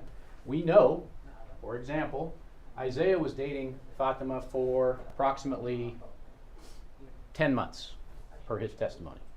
We know from Mr. Barnes and we know from Noah that they were in love. That's what we heard. What we didn't hear, though, was that Mr. Ali knew about that prior to at least September 16th. He did not know that Isaiah was his daughter's boyfriend. He did not know she was in a relationship. He had no way of knowing because she hid that from him. We heard from Isaiah, for example. They had clandestine meetings in the park. They didn't interact with each other's families at all. We know that Isaiah's contact with the family consisted of talking to daughter Haneen on one or two occasions, and that was it. We do know that Isaiah and his family was aware that Fatima was not to be dating. But they disregarded that, chose to anyway. In order to do that, they had to keep everything secret. So they're living in a secret world. What else do we know about that? We know that all of the information that came to Isaiah was through Fatima. He didn't have contact with anyone else to find anything out. He didn't have a way to corroborate what she was telling him. She was just taking her at her word as to what was happening, right? The problem is, as we found, Fatima is what we would like to call an unreliable narrator, right? She tells stories. She doesn't always tell the truth, but she's controlling the narrative on the non-Ali family side, which includes not only Isaiah, but his friends and the school. We know that Fatima has contact with them. We know that the family contact with the school is pretty limited. As a matter of fact, after September 16th, family contact with the school was zero until October 18th. Now, we could go into a lot of reasons as to why there was no contact, but it seems pretty clear that when Assistant Principal Walter Meyer decided that Zara Ali was no longer allowed at the school, Zara Ali took steps to put her daughter in a different school. To North Thurston High School was her choice. Eventually, she got set up in online school. Okay? So, where do we get to on October 18th? We have a situation where Mr. Ali is pretty much in the dark. We know from Mr. Barnes that Mr. Ali talked to him on the telephone, apparently, on the 16th of September. Mr. Barnes said he called him, talked to him. We know that Mr. Barnes said that Mr. Ali came to his house the weekend before this incident. And that is what prompted him, at that point, to go get the restraining order on the 14th, which was Monday. Okay? So that is the contact that they've had as families. There's been no talk about the kids. There's been no talk about this relationship. There's been none of that. Okay? And Mr. Ali knows nothing about Isaiah. He's never met it. Never seen it. Okay? So the scene that we have on the 18th is a situation where Fatima has decided that she's going to run away from home. Okay? Why does she want to run away? Because she doesn't want to travel with her mother, her sister, and her two little brothers to Iraq. Now, she's been to Iraq before. She said it was okay, but she said there were times that she didn't feel safe. She goes to school after running away on the 18th and talks to her counselor. Let's back up. We know that she was planning to run away because we know on the 17th she said she set her alarm for 4 a.m. so that she could get up and run away the next morning. She gets up, she gathers a few items, she runs out of the house before anyone else is awake. We know that she's hiding out. Says she goes to between Walmart and Safeway, she goes to the bus stop, she's going around, hiding out so that her parents won't find her. She says at some point she saw her parents driving around looking for her in the morning. We know the parents called the police that day, talked to Dr. Hang. Early morning, he said about 8:30. He talks to them. They say she's missing. We don't know where she is. Now, at that point, he doesn't fill out a runaway report. But what does he do? He goes and checks a couple of things. He goes and checks around Safeway. He goes and checks at Isaiah's house. And apparently, according to him, has Isaiah's mom call the school, I guess to see if Isaiah is there. I don't know. I don't know that they would tell her if Fatima was there. But we know the officer Hang did not follow up with the school himself. Okay? So, we have Fatima going to school. I think it's telling what she does first. She goes to a first period class so she can talk to Isaiah. Isaiah, she says to him that she's running away, tells him the story. He's like, okay. She goes and talks to a counselor. She talks to her former mental health counselor, Liz Robinson, and she's talking about, oh, we need to help you because going to Iraq, you don't feel safe. Now, it's an interesting scenario with Mrs. Robinson because she's able to call law enforcement or CPS if she thinks someone's in immediate danger. But she doesn't do that in this case. And she chooses not to call the Alis at all. She said, well, I have confidentiality. Fatima didn't want me to call. Okay. So the scenario now is Fatima's run away. Her parents have no idea where she is. They've called the police. Fatima's at the school. Nobody from the school calls the Alis to say, your daughter's safe. I mean, I don't suppose they're required to say, we're calling from the school, your daughter's safe. They could just call and say, your daughter's safe. Don't worry about her. They could do it anonymously. Hey, we have your daughter. We're talking to her. But they don't. They choose not to do that. They leave the Ali family in the dark all day. So, what do the Alis do during the day? They talk to the police. They're looking around for her. Apparently, according to Walter Meyer, the other daughter, Nora, who we didn't hear much about, was seen at Timberline that day. Now, we don't know why she was there. She wasn't a student at the time, but we can assume maybe she was looking for her sister. Just putting that out there because she was on the videotape in the school. All right? Now, what's happening during the day? Liz Robinson is coordinating to help Fatima get out of her own house. She's arranging shelter. Now, remember, there's no imminent danger. She's just arranging shelter because Fatima has told her, I don't want to go to Iraq, I don't feel safe. She said it was okay, but I don't feel safe all the time. Now that's an issue right there. That's a parental decision on where your kids go. If you're going to Iraq and you want to take your child with you, that's your choice. It's not somebody else's choice. It's your choice as a parent. So what Liz has done, excuse me, Mrs. Robinson, what she's done is now she's inserted herself into a family decision, right? She's telling Fatima, you don't have to go home. You can go to a shelter. I'll help you. You know, they get it done. Again, nobody's talking to the Ali family. Nobody's telling them what the plan is. They have no idea. So, what else happens that day? Well, we know that Isaiah talks to her again, fourth period.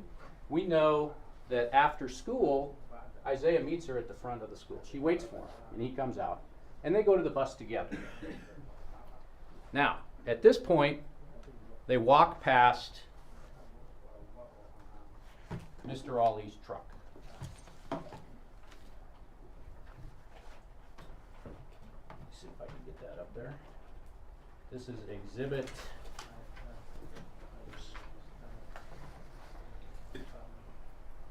106, page 3. We can see they are right here in the sidewalk.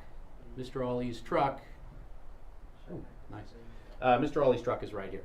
So clearly, they see Mr. Ali. Mr. Ali can see them. Now, interestingly, the time on this photo, if you look down in the corner, it's not the time of day. It's just the time of the extent of the video. 9 minutes, 29 seconds. Okay? If we look then at page 5 of the same exhibit, we're going to note now that Mr. Ali has moved his truck from this spot and he's driving over towards the bus stop. Okay? Now, why is this important? It's important because there was a 2-minute delay there. Okay? Mr. Ali did not immediately jump out of his truck and go grab his daughter. We don't know what he did at that point. We do know that a couple of minutes later, his wife and daughter show up at the parking lot. Okay? So, Mr. Ali is not going, obviously, to the parking lot to grab his daughter because he sees her walk by and he doesn't grab her. She goes off to the bus stop where she's talking to other students. And we know Isaiah's talking to other students. He's talked to Noah. He's talked to, I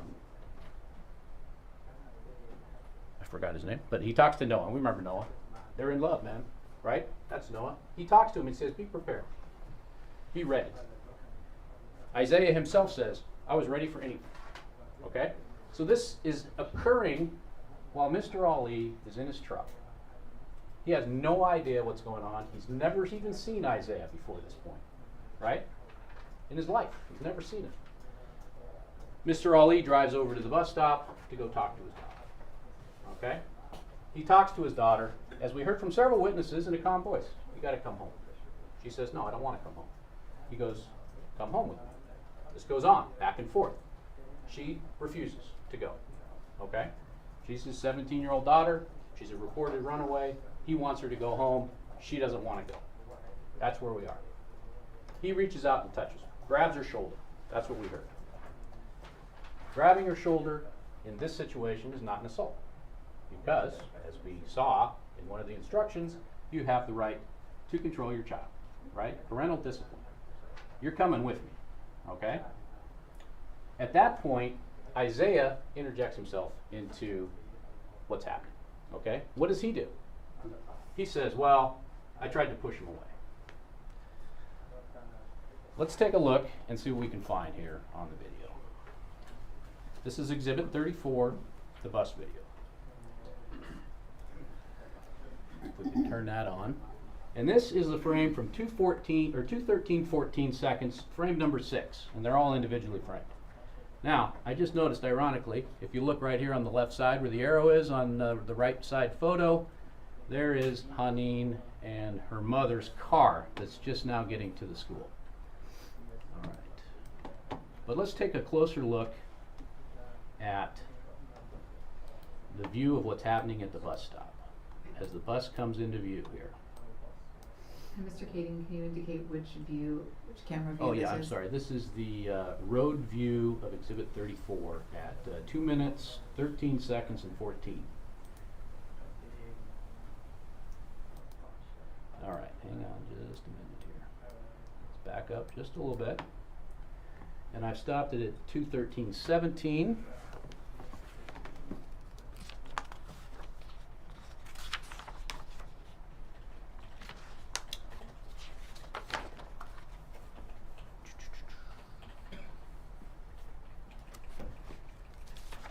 All right, get caught up here on my timeline. Okay, 2:13:17:5 is where we're going to go. And that is going to be 5 frames from here.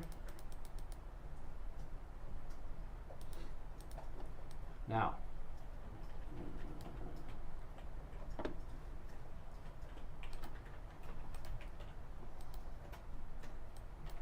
if we look in this frame right here, we can see Mr. Ali.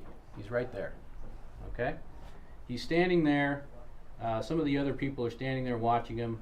There's been no physical contact yet, but you can see something going up in his eye, in his face there. And what you're going to see is that it's Isaiah's hand pushing him away. All right? So let's watch this slowly in quarter speed from 2:13:17 to 2:13:18. You can now see the hand right there in front of his face. Okay?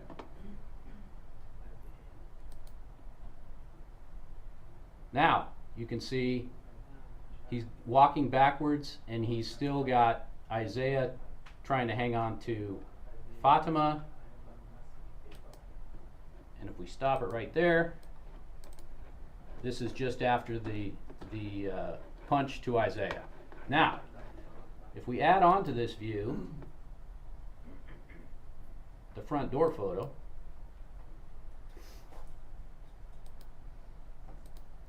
right next to it, you can see, here they are on the right side of the photo. There's a punch here. Now, what you're going to see is you're going to see Isaiah take about 2 steps, and he's going to turn around and he's going to point at Mr. Ali, and he's going to yell to some friends. Okay? And you can see that here in the video.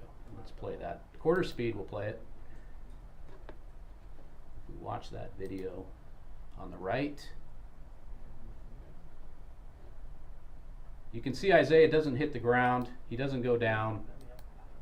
He just stands up and he points right there.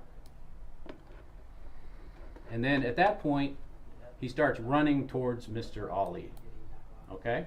Now we're back on the left side. You can see him taking... Can you indicate the time that you paused? Oh, I'm sorry. This is 2:13:25. All right? So let's close this one out. And then we're at 2:13:25, and you can see up here on the right underneath this tree is Caleb, who's going to be coming in here in a second. Now, on the left, we got Mr. Ali, and we've got Fatima, who are kind of been, we can back it up just a little bit. Let me back it up just a hair to 2:13:22, and we play that, and we see Mr. Ali go to get his daughter. Now remember, his truck is right here now, at this point, and he's trying to get her in the truck. At this point, she's still squirming around, and she's standing up, and she's going to the left. Now, right here, he gets attacked, right? We see Isaiah come running in from across the way. And what did Isaiah tell us? He says, well, I was mad at him for hitting me, okay? He's not at that point going in to protect Fatima from anything. He's mad, and he attacks Mr. Ali. Now, we have another photo. This is exhibit 501, if I could just put this on for a moment. Remember 501. This is the photo of the frame where Isaiah has his arm up in the air and he's taking a swing at Mr. Ali, and Fatima's there. Now, what's interesting about this is that he can't really see Fatima from this point. I mean, he's coming in at the same angle as the camera. He says that he's trying to protect her, but really what he's doing is he's taking a swing at Mr. Ali because he's mad at him. Okay, that's what he said. And what he does after this is he pushes him into that tree. Thank you, Madam Clerk. We'll go back to the video.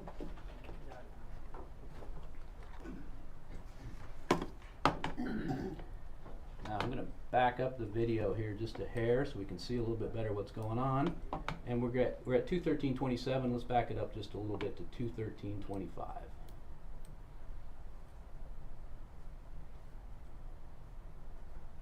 Okay, and so here's Mr. Ali. He's wrestling with Fatima, but he doesn't have arms around her neck. Okay, that's what we kept hearing people say. He's got his arms around her in a reverse chokehold. No, he doesn't. We can see he's got his elbow up on this side and his hand over on this side. She's squirming around over here, and clearly she's trying to get away from him. Okay? So here comes Isaiah. Boom, hits him. Caleb comes in. You indicate what time you stopped. Oh, I'm sorry. This is 2:13:26. Caleb comes in from the right side. Now he's not pulling anyone away. You can see he's pretty clearly pushing Mr. Ali, or excuse me, he's pushing Isaiah in the back. Mr. Ali here next to the tree, and these are the legs of Fatima over here. Okay, so there was no falling to the ground. This was clearly being tackled to the ground by at least these two people, and I think we're going to see Zayla. All right.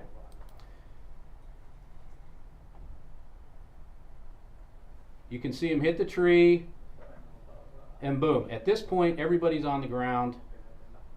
And right there, excuse me, I'm going to pause it again, 2:13:29.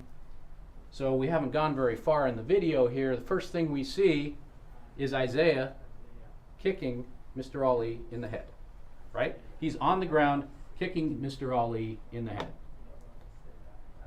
Start it up again. Now, right there, between 2:13:29 and 2:13:30, frame 8, you can see Mr. Ali on the ground, underneath Caleb's feet here.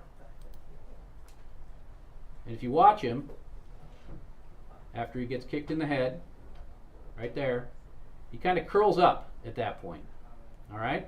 And then additional hitting and kicking is happening very quickly. We're 3 seconds in here. He's getting hit in the head, he's getting kicked in the head, and he's hanging on to Fatima. Now, remember the scenario. We're at the bus stop.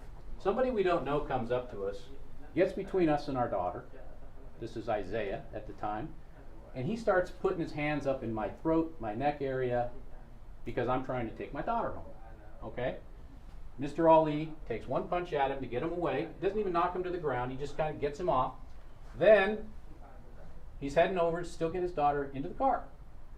He's the father. He's the concerned father who hasn't heard anything about where she's been all day, other than here she sits at the bus stop, right? He does not know these people. These people come at him and attack him at that point. He's got his daughter with him. He's trying to control his daughter. She's trying to get away. And so what does he do? He hangs on. Okay? He's hanging on to his daughter. She's in front of him on the ground, and he's got it. He's kind of curled around her, and he's hanging on. Now,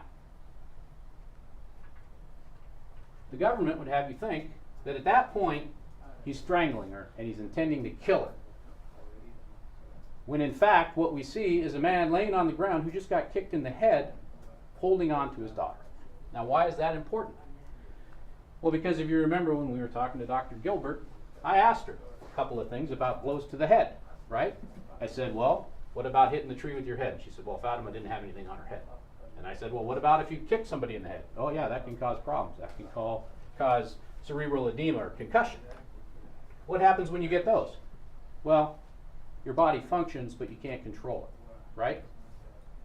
That's where we're at. We're at a place where a guy is on the ground, he's being attacked, he's being punched, he's being kicked in the head while he has his daughter. Apparently, while that's happening in these few seconds, he's forming some sort of an intent to strangle her. There's no evidence that was ever put forth that he was intending to strangle her. What we have here is we have a melee, a mob, right? We have chaos going on. And at this point, what happens is they start yelling and screaming at him to let her go. That's what they're screaming, right? I'm going to start the video here at 2:13:34. Let's play it at full speed for the next few seconds. Turn on some audio as well. All right? So let's watch what happens. Oop, I don't know where the audio is. Stopping it now, 2:13:38, frame 9. You can see Isaiah is right there pounding on Mr. Ali's head. Up and down, many times. Now, we haven't got to the point yet where Caleb drags Mr. Ali. He doesn't grab his arm and try and pull his arm free. What he does is he just grabs him by the bottom of the coat and yanks it up. You can see Mr. Ali's back come up. He drags him away from the tree. That's where he's going with that. Doesn't drag him very far, but he drags him away from the tree. Let's watch that. I'm going to start at 2:13:38. Right there. Now, he's not grabbing his arms. He's grabbing at his coat, he's grabbing on his back, and he's yanking him across the ground. Meanwhile, Fatima, who allegedly they're trying to protect, is underneath Mr. Ali. Mr. Ali is on his stomach right there. He is on his stomach being dragged by somebody he doesn't know, punched by somebody he doesn't know, across the ground with his daughter with him, and he's hanging on. He doesn't want anyone to snatch his daughter. He wants to hang on to his daughter, right? So, watch it again. Keep going from there. Kicking, punching, hitting. Now, at that point, you could see Fatima, and there comes the bus driver, Mr. Denicola. All right? I'm going to stop it now, 2:13:54. We're 40 seconds into this video. That's where we are. Mr. Denicola is there. Now, what he said was that he went there and he stopped the assault. Contrary to what Mr. Wagner said. Mr. Wagner said he stopped the assault. And then finally, of course, Isaiah says, no, it was me. I stopped the assault because I knocked him out. That's what he said. Okay? So one of the three of them knocked him out. Now, I don't know Josh Wagner, but I do know this. He ordered the tape on this case, he said, from a public records request 6 months ago. We can assume he watched it. He said he got there before the bus driver. He's not there yet because he didn't get there before the bus driver. Mr. Denicola was there, bending down. Going to start again from 2:13:54. You can see in the background there, Isaiah is still hitting. Now, here we are at 2:14, okay? This is 2:14:00. This is when Mr. Wagner appears from the left wearing the hunter's cap, and right here you can see Mrs. Ali, okay? Bent over Fatima and her father right here is the bus driver who said he was loosening any remaining grip from around Fatima's throat, all right? Now, there was a point, and we've seen it, where Fatima goes limp, okay? What I want to tell you is, you can see, at this point, I will give you the exact frame, 2:14:02.8, she starts moving her feet, okay? So we can assume at that point that whatever has been compressing her throat has been removed. Now, let's assume for a minute that it is her dad's arm that's compressing her throat. Seems reasonable, right? We can all agree on that. Whether or not there's a crime, though, requires more than that, okay? There has to be an intent to assault, okay? An intent is not just, oh, well, there's obviously intent because it happened. No. Intent requires purpose, right? You have to be acting to make something happen. I'm going to give you an example, all right? This is one of my favorite intent examples. You're in a basketball game. There's 2 seconds left in the game. You're on defense, right? You're down at the other team's offensive end, and the guy's dribbling. You steal the ball from him. You win the game, right? In joyous celebration with a second left, you throw the ball up in the air, right? It goes through the basket. You lose the game because you threw it up before the clock went, right? You didn't intend it to happen. It certainly happened. There certainly were consequences of it happening because the ball went through the hoop. That doesn't mean you intended for the ball to go through the hoop just because you threw it in the air, right? You didn't have the purpose. Cost you the game. You lost. No intent. Bad consequence. That happens. Accidents happen. Situations happen where you're attacked by a mob and you don't know exactly what's going on. You've got people yelling, people kicking, people hitting you. You're laying there. You don't know what's happening. You're hanging on. You've been kicked in the head. You could have edema, cerebral edema. You could have a concussion. You could have any of these things. Then you say, well, where's the evidence of that? The evidence of that is that when asked, Mr. Ali, 40 minutes after this incident, do you want to see a doctor? He says no. That's the medical that we have on Mr. Ali. There's no way to know what happened at that time because no medical exam was done. They listened to a guy who just clearly been beat about the head and neck area, right? He'd been beat severely. They asked him for his opinion on whether he needs to go to the doctor. Doesn't make any sense. He's been knocked out. According to Isaiah, he punched him enough times, he broke his hand on his head, and he knocked him out. That's where we are, okay? Now let me play the video for just a couple more seconds here. We're at 2:14:02. Let's play it.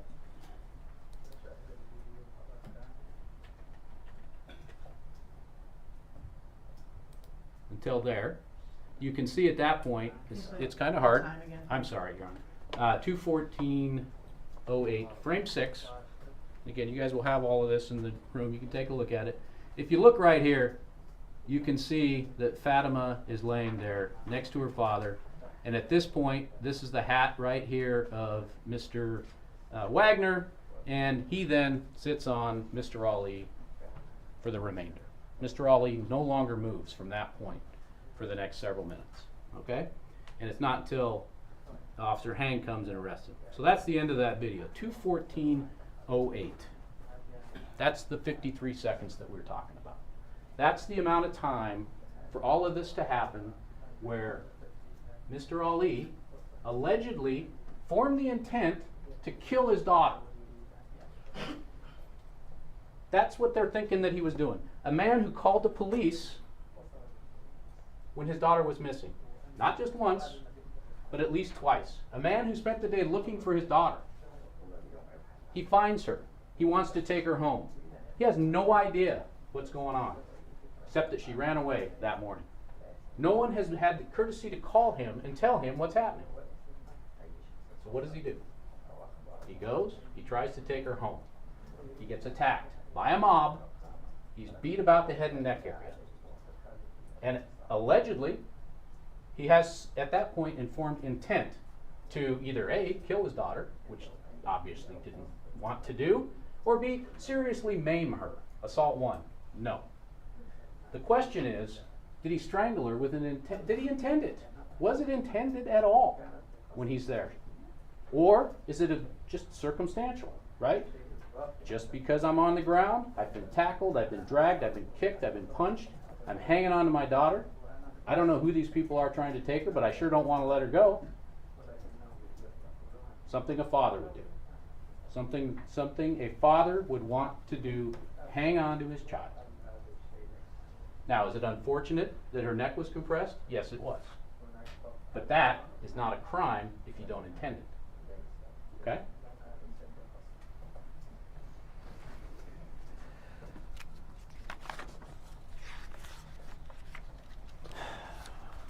Now, it probably would have been better in this case if all the witnesses hadn't watched this video before coming to testify, because it's possible some of their testimony could have been contaminated by what they saw, which is different than what they remembered. But it all was the same pretty much, except they still made mistakes, right? They still made mistakes because they didn't want to know what they had done.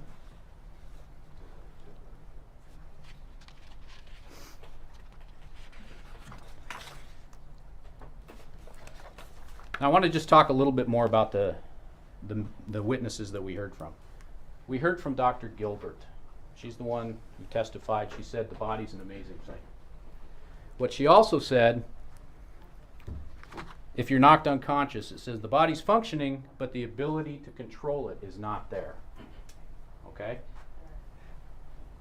If you're hit in the head and you're concussed, you lose your abilities to use your brain. If you don't have the ability to use your brain, you can't form the intent necessary to commit the crimes that the government is alleging. Right? They said he did not go to school with a plan to kill his daughter.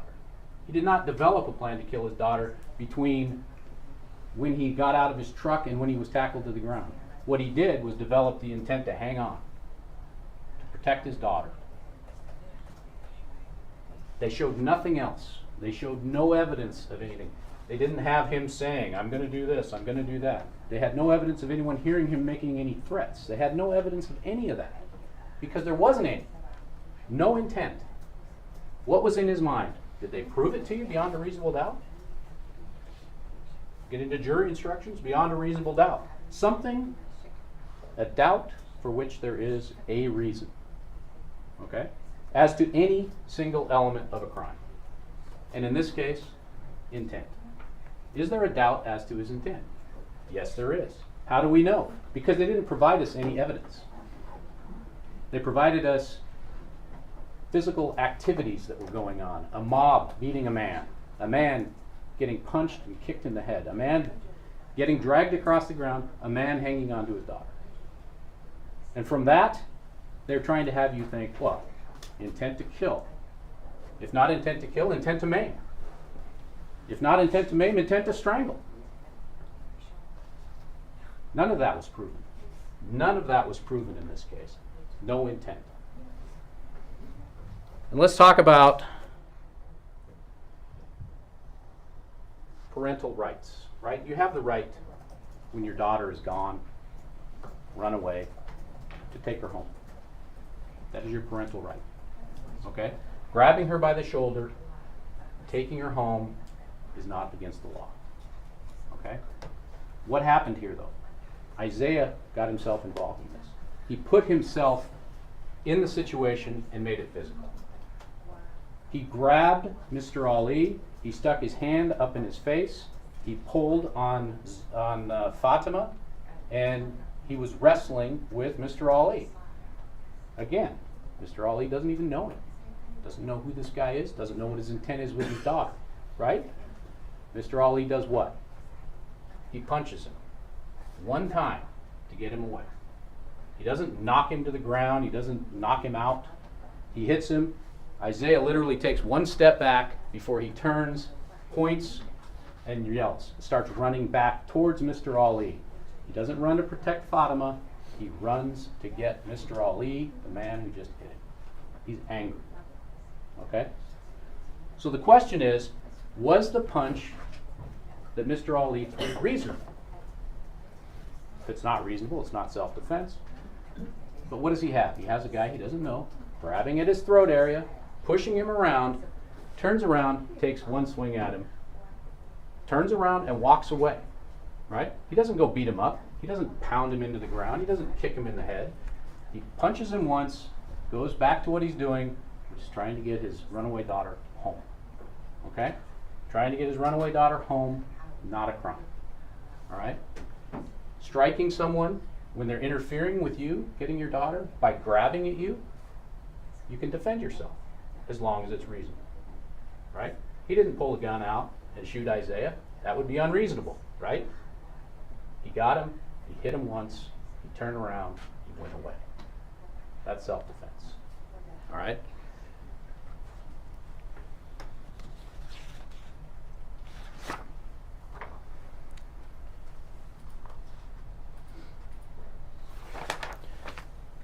Now, what about some of the other issues that they're bringing in? Again, they become kind of irrelevant. There's no intent to kill, there's no intent to do serious bodily injury. The only injury that they had in this case that lasted was this pneumomediastinum. What did we hear about pneumomediastinum? We heard that usually it just goes away, right? It's air in your cavity. It went away in this case. By 8:30 the next morning, it was not getting worse. She had been monitored, no problems noted. It's over. That is not a serious bodily injury, a great bodily injury. It's none of those things, okay? What you're going to be asked to do is look at these different things, and you're going to have to say, well, did he intend this? Well, I'm saying he didn't intend anything. But if you read it, first of all, for assault 1, did he intend great bodily injury? Okay? That's permanent injury. Did you plan on permanently injuring somebody? Did you plan on permanently disfiguring them? Did you cut a finger off, or cut their ear off, or cut their nose off, or something? No. Did you cause a permanent functional issue with one of their organs? Did you pop an eye out? Did you do any of those things? No, you didn't. That's great bodily injury. You're going to notice in your instructions, which are a freight train, I know, assault 2 is different. Assault 2 is substantial bodily injury. That's already significantly less than great bodily injury. That's substantial bodily injury. The definition for substantial bodily injury, was it something that happened that is somewhat temporary, right? I mean, you could say, I guess, if you intended to strangle someone and cut off their air and blood, you could say, well, that's substantial bodily injury because it temporarily cut off their blood flow, right? It's not great bodily injury because it didn't cause any permanent damage. It didn't have anything that was going to last forever, all right? So part of the issue with the jury instructions is they're quite long. They're quite lengthy for all the different crimes, okay? But the definitions are all there. And so what you have to do is you have to take a look at them and say, okay, of the elements, what did they prove? Did they prove intent on all the assaults and the murder, attempted murder? Did they prove intent? What evidence did we have that we can now find factually that they have proved that beyond a reasonable doubt? They've proved it beyond the point where we have no reason to doubt their evidence. Not a single reason. Okay? It doesn't have to be a series of reasons, and it doesn't have to be a series of elements. It has to be one reason for an element not being proved. One reason to give you a doubt. Now, the prosecutor also talked about abiding belief. I like abiding belief as well. Abiding belief doesn't mean it's not proof beyond a reasonable doubt. It means that you are so convinced that that will never change. Okay? You are not going to wake up tomorrow and say, oh, you know what, I just thought they didn't prove this, right? Because they failed to do this. An abiding belief means you're going to remember that for the rest of your life. It's never going to change. Okay? You're not going to reconsider in a month. You're not going to reconsider in a year. You're not going to reconsider and say, gosh, you know, maybe they didn't prove that. That's a hard standard. That's beyond a reasonable doubt. If you have a reason, if you have a doubt, that's all you need. They have the burden. They've undertaken the burden. And in this case, they did not meet the burden. All right? They didn't meet the burden for attempted murder because they didn't show any intent to kill. They didn't meet the burden for assault 1 because they didn't show the intent necessary to get to assault 1. Okay? They showed a couple of minor injuries. All of those injuries could be associated with an accidental situation, right? I have my arms around you, a guy's dragging me on top of you, I could be strangling you at that point. The other thing is to remember about strangulation is it doesn't take much, right? It doesn't take much to strangle somebody. 4 pounds of pressure is what I heard from Dr. Gilbert if you stop some sort of a vein, and 11 pounds of pressure if it's an artery, okay? Interestingly, she threw in 6 pounds of pressure for a pistol trigger, right? And much more than that for even a soft handshake. Much more than 11 pounds. A firm handshake, more than that, but not very much. Think about a handshake. That's how much pressure is more than 11 pounds. It could happen in a situation where you're hanging on to somebody, your hands get up around their neck, and you get dragged across the ground. At that point, after being kicked in the head, you may not realize what you're doing, right? You may not have the ability to know what your body's doing. People are screaming at you. People are kicking you. Up until the very last minute, Isaiah was punching him in the head. Up until the very last minute when Zara comes in and pushes Isaiah off. She pushes Isaiah. Isaiah says at that point he's knocked him out. Mr. Ali's laying on the ground. He's not moving. Everything's over at that point. Okay? He's that close to getting knocked out when all of this is happening. And we don't know at what point he lost his ability to reason and function.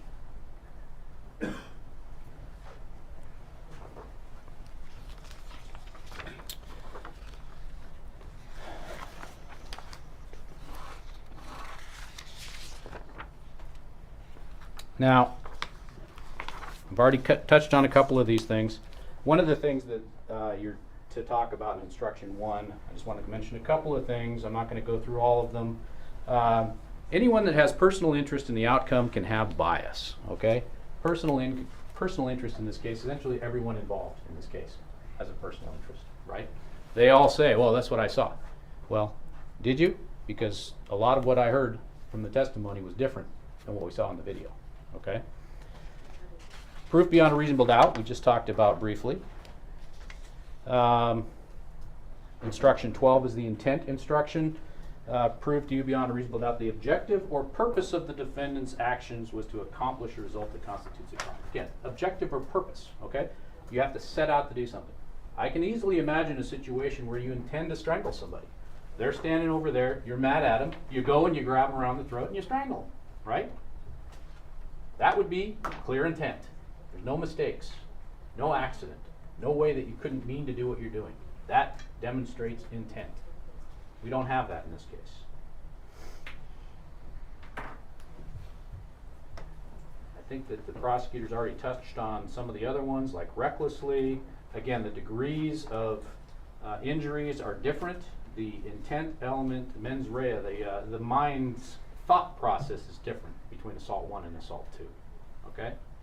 So make sure that you read the instructions carefully. And instruction 25, I made a note. And if you read instruction 25, let me just take a quick look and see what I did here. It says, this is about recklessness, right? A person is reckless or acts recklessly when he or she knows of and disregards substantial risk that a wrongful act may occur, and this disregard is a gross deviation from conduct that a reasonable person would exercise in the same situation. Okay? So, was he reckless? Was Mr. Ali reckless? Well, let's talk about the situation. He's on the ground, getting beat and kicked by people he doesn't know. Okay? And at that point, he hangs on to his daughter. Is that reckless? If you were in the same situation, a reasonable person, and that was going on, what would you be expected to do? Would you be expected to do something different? If you were going to act the same, you're not being reckless, right? Reckless, deviating from what they're doing in the same situation. Gross deviation, okay? Now,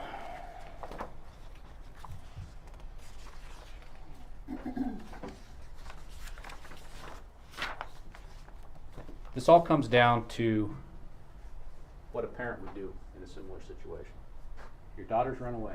You don't know what's happening. You see her at the bus stop. You go to talk to her. She tells you she doesn't want to go. She's your child. You have the parental duty to parent, right? That's your duty as a parent. You say, we're coming home. She says, no, I don't want to go. A struggle ensues. And here we are. That's what this case is all about. There's no nefarious intents. There's no intents to hurt anybody badly. There's no intents to kill anybody. There's an intent to take her daughter home. 17-year-old daughter who's run away. We know she's run away before, because we know from Mr. Barnes and Corporal Stanford that that's why they were at the house looking for him the weekend before. She'd run away. That's why Officer Hang went to her mother, went to the mother of Isaiah and had her call the school. They're looking for her. They know she's a runaway. So, I put to you that the state has not met its heavy burden in this case. They have not shown you proof of intent. And intent is what matters. Okay? Intent is the key. Look back through the evidence. What was the intent? Where did they show you anything in the evidence that you can say factually, there it is? They can't. They can say, oh, well, all of this bad stuff happened, which indicates intent. No, that's not it. We say, if it happened accidentally, then clearly it's not a crime. It's not intent. You can't say, oh, well, somebody was injured, so they must have intended it. It's like your basketball guy. He made the basket, he must have intended it. No, he didn't intend it. It was wrong, it was a mistake. Bad things happen without crimes being committed. Now remember now, Mr. Leary's going to have an opportunity to talk to you. He's going to talk to you a lot more about what happened after.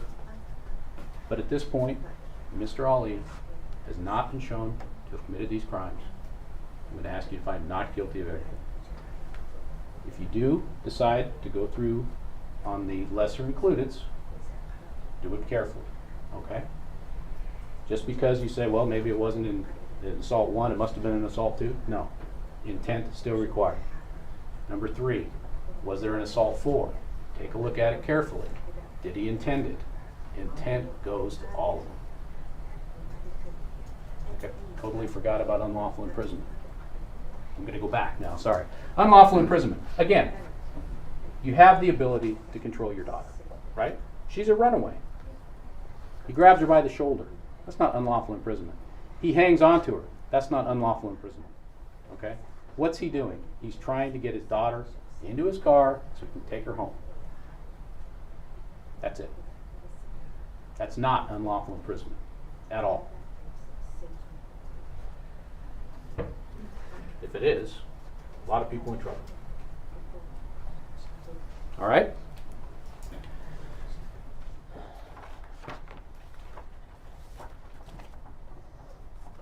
I am going to leave it at that point and let you hear from Mr. Leary. Thank you very much.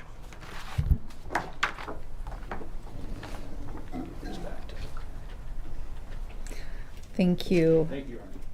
Members of the jury, we're actually going to take a 10-minute recess at this time, and then when you come back, Mr. Leary will make his closing argument.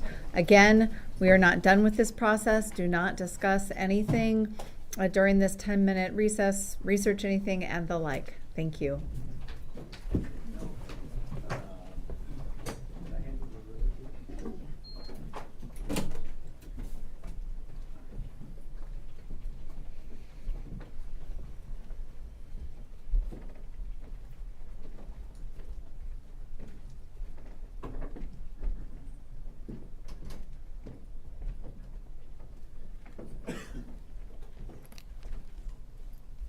We'll be in recess for 10 minutes. Thank you.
Please be seated. Members of the jury, if you would now please give your full attention to Mr. Leary as he makes a closing argument on behalf of the defendant, Mrs. Ali. Okay. Ladies and gentlemen of the jury, thank you. In the aftermath of October 18th, 2024, Zara Ali, in the parking lot, alone, sitting in her husband's truck, had to think to herself, how did I get here? Just 24 hours before, she's planning a trip to go to Iraq to see her sister. Her daughter, Fatima, told you, Mom can be lonely. It can be hard. She missed her sister. She was worried about me. School wasn't going well. I had left Timberline. I was in homeschool, or not homeschool, online school. Clearly, there was conflict with the choices that she was making. She had previously run away. This was my client's last gasped attempt. I have a 17-year-old daughter. Mere months till she's 18. This is my last chance where I have the ability to parent my daughter, hopefully get her in the right direction. Go to Iraq, bring her sister, bring her brothers, spend time with family, be away from dad, continue with school, and hit the reset button. Little did she know that there was another plan afoot. The alarm that would go off at 4 o'clock in the morning that wouldn't wake up the 6-year-old brother. Her third daughter would quietly go downstairs, sneak out the back door into the dark with $100 that she had taken from her mom's purse. No job, no cell phone, no place to go. Apparently had never even told her boyfriend what she was going to do. These are the rash decisions that every parent fears. You want to protect your kids from danger, as the prosecutor acknowledged in closing. It's a tough job. It can suck. You worry, you hope, you pray that they do the right thing, and that when mistakes are made, that they're not devastating, that the child can learn from them, and when they emerge into their 20s, into their late 20s, you can look back, laugh, and cry, and be grateful that you're still together. I'm reminded of the story in jury selection that I think you were all there for, when the guy's talking about his daughter who ran away on a horse. And I asked him, well, where's she now? Oh, she lives next door.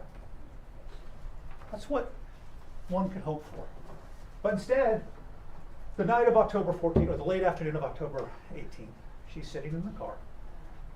Despite all of her efforts to track down and protect her daughter, she lost her daughter.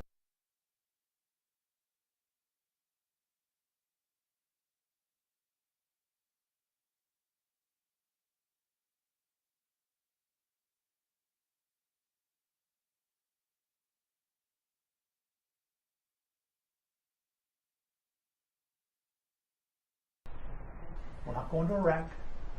I don't know what's going to happen to my daughter. I certainly don't know what's going to happen to my husband. What she didn't know at that point,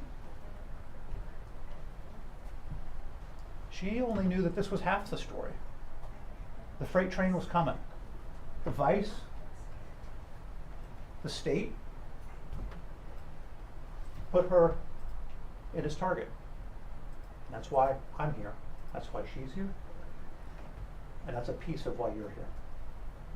So, as we look through the evidence, I think it's important to think about the difference of perspective of what my client saw, what my client knew, not just from the witnesses, but from what the video shows. So I'm going to start with the inner city transit bus, Exhibit 38.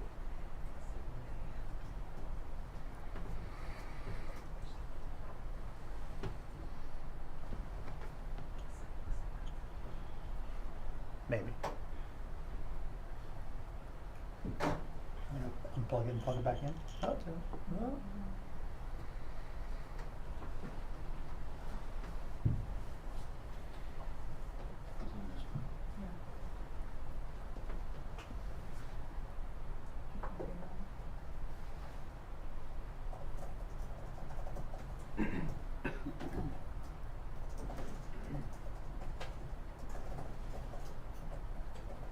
I'm going to unplug it and plug it back in. Okay.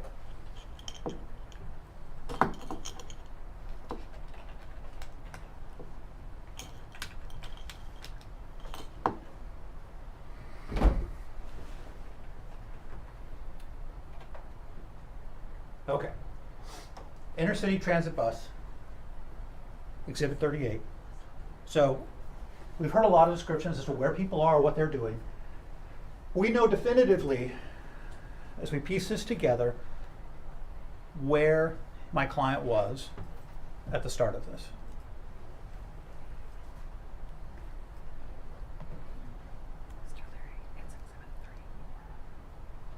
What did I say? Sorry, Exhibit 34.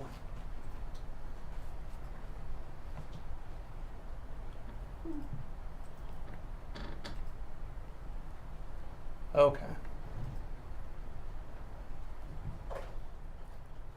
So now hitting play. Can you indicate the time, please? Yep, it's hitting play at 2:13:08.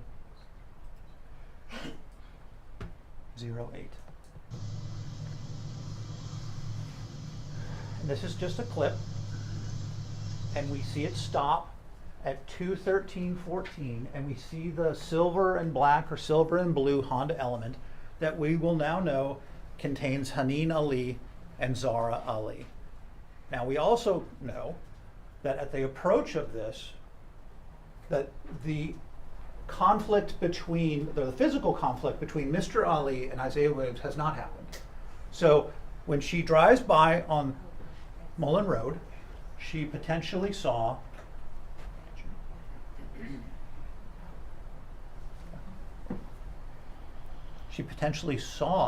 her daughter, her husband, and Isaiah, but there had been no physical confrontation at that point.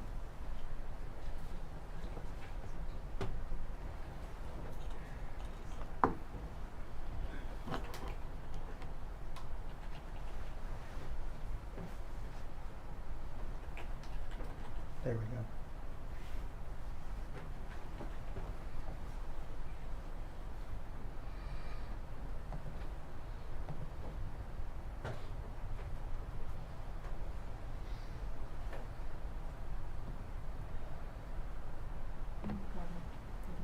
Plug it on, plug it in. Okay.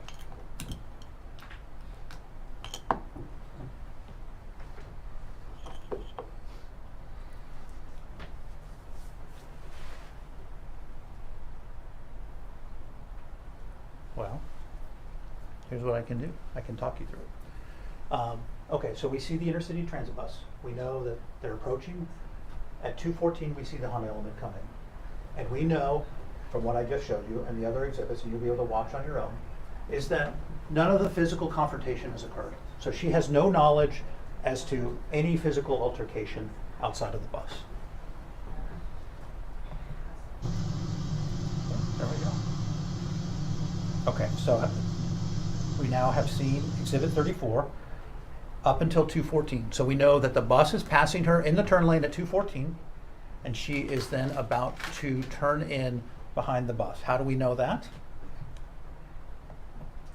We know that from Exhibit 114, and that is the parking lot surveillance video that shows the bus on Mullen Road and the arrival of the Honda Element.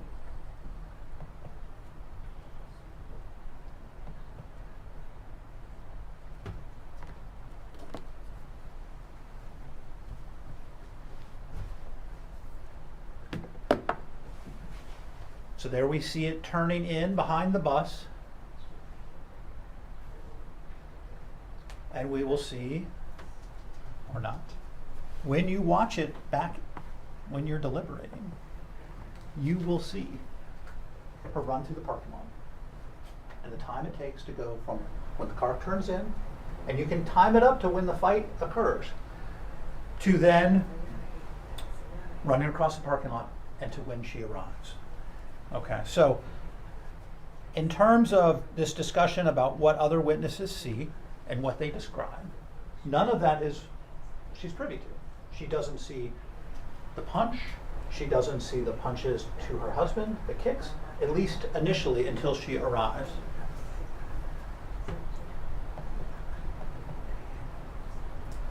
All right, so we're going to try something different.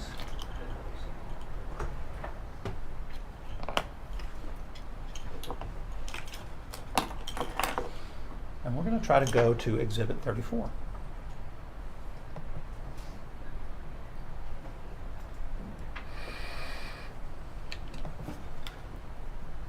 And this will just take me a second to load up.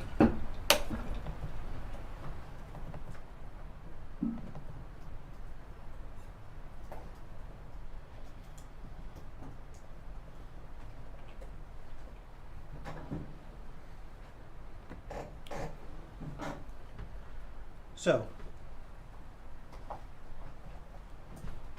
when we talk about what Exhibit 34 shows, it is something that I anticipate that you're going to spend a considerable amount of time, because fortunately for my client, in 2025 and 2024, we have surveillance video, and we're not relying on the testimony of eyewitnesses, because as has been on full display in this case, eyewitness testimony can be all over the map in terms of what people saw, what they perceived, versus what actually happened. When we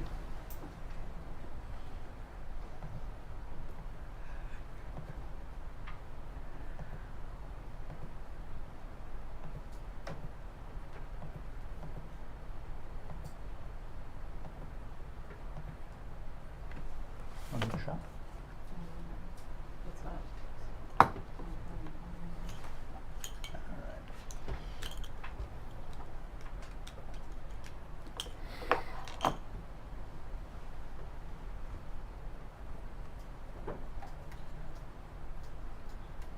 Okay, so now I have Exhibit 34 up on the screen.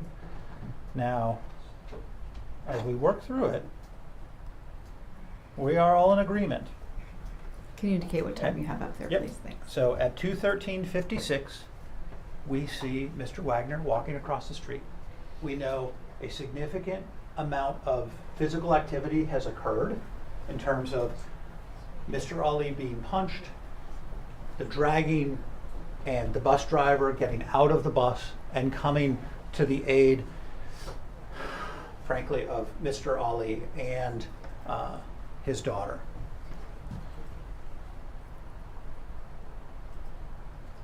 Now,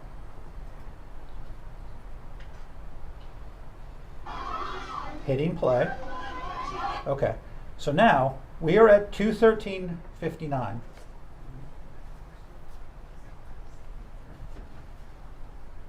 What we see right here, well, I don't know why I use technology. Okay, what we see here is we see Mr. Wagner. We see the individual in the beige sweatsuit, okay? Right above his left shoulder, you can see the head of my client. And Zayla Carter, sweatsuit, oh my goodness. We could see Josh Wagner. Now, Your Honor, can we take a 5-minute break? Yes, we can. Members I did of the try this jury, I'm going to before. ask the bailiffs to take you back for hopefully just about a 5-minute break.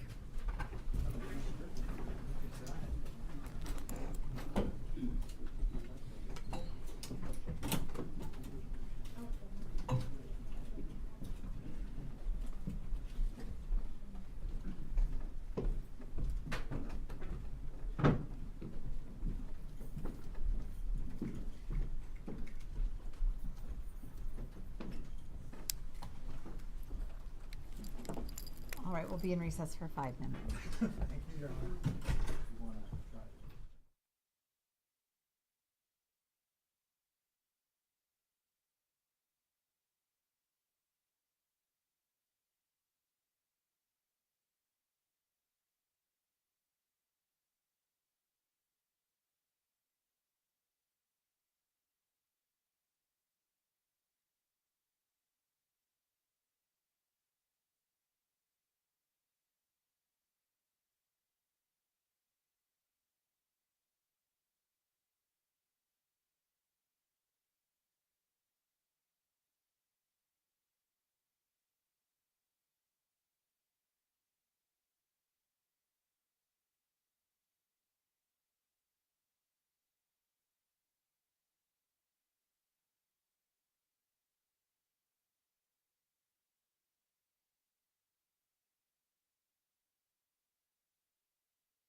Working, hopefully.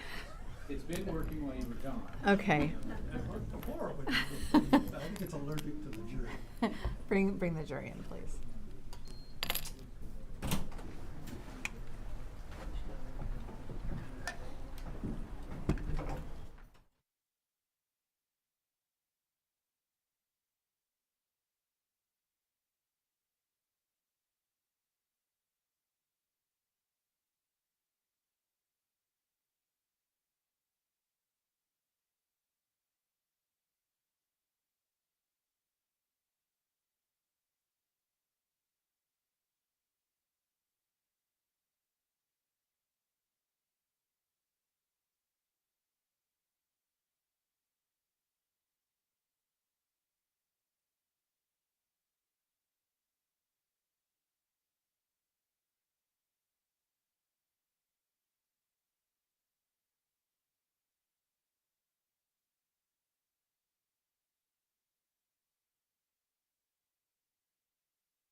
Please be seated.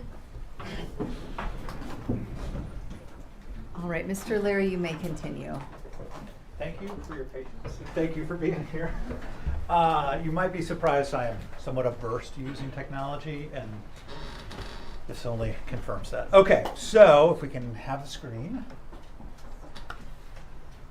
Did work in your absence. Okay, all right, so we have the screen, Exhibit 34, at 13:57, zoomed in, and we see Josh Wagner, his truck crossing the bike lane white stripe, and you will see my client emerge from screen right by the tree, and I'm going to work my way through.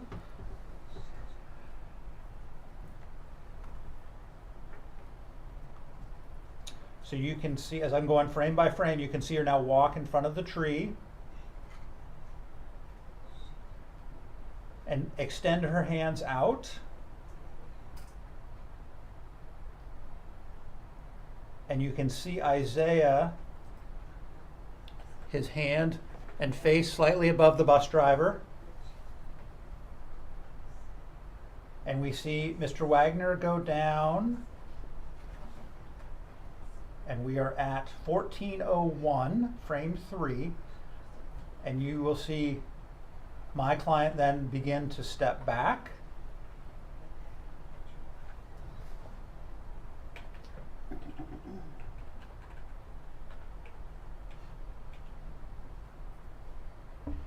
Okay, so we are at 14:04, frame 6.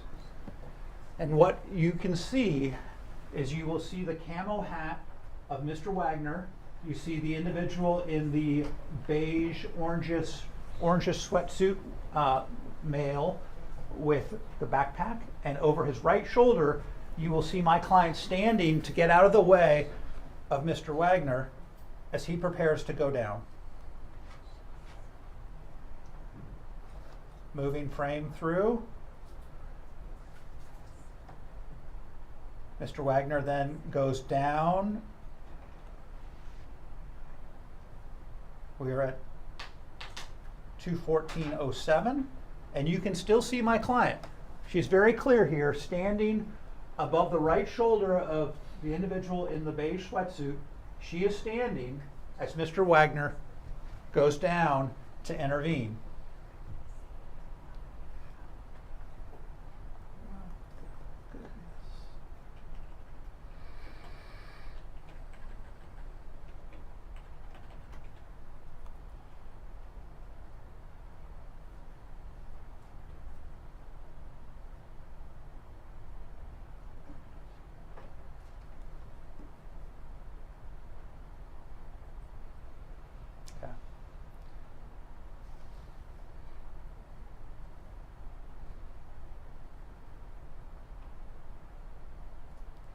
So now I'm going to go back to 2:14:07 and hit play.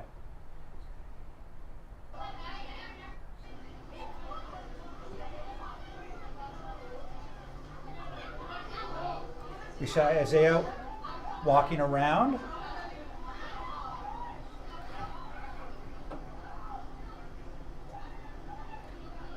We see him momentarily start talking with Haneen.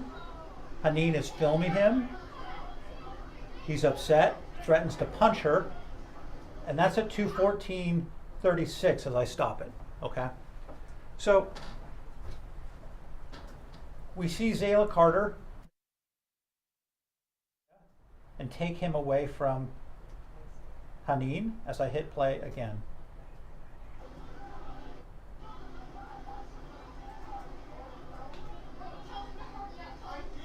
You can see the bus driver just standing around.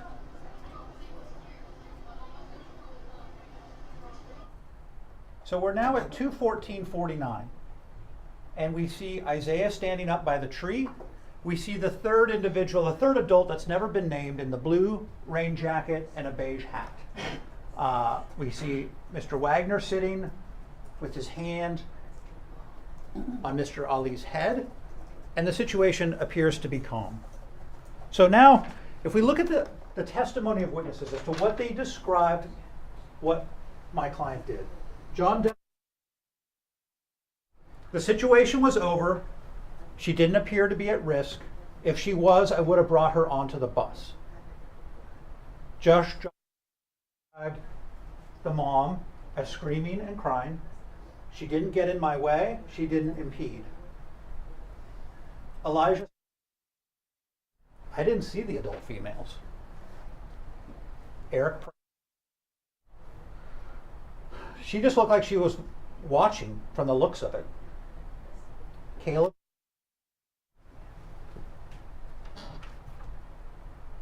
question, did you see Zara Ali attempt to get people to stop punching her husband in the head? Not that I'm aware. Athena, the person whose arm was under the neck and the person yelling, my husband, do you know who that was? I'm not sure anymore. Now, what's interesting is in the state's closing argument, they said that I asked a confusing question and I was the one that elicited that response. I actually watched it last night and went back to it. It was actually on redirect from Ms. Zoe. And if you can all look at your notes and see, when she expressed her confusion, it was in response to a state's question, not the defense. No appear point. She appeared to have her arms wrapped around her upper torso. Isaiah.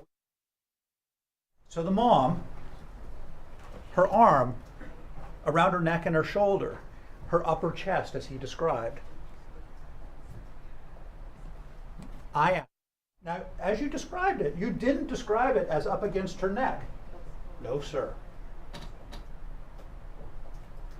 You were concerned about where it could go, not what you saw. Absolutely. The only person who said that she saw my client strangling her daughter was Zayla Carter.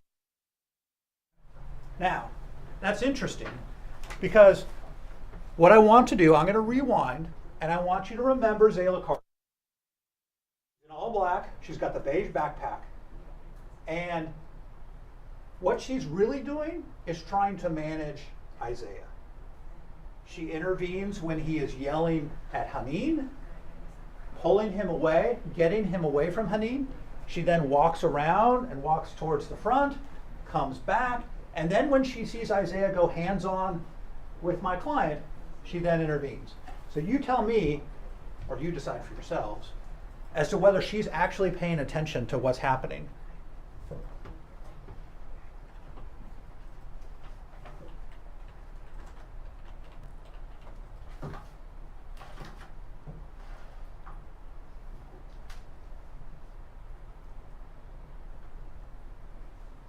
So I will go back all the way to the point of where my client and Josh Wagner.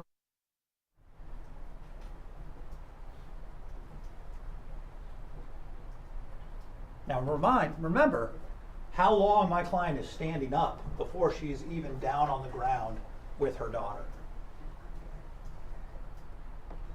Can you indicate the time, please? Yep.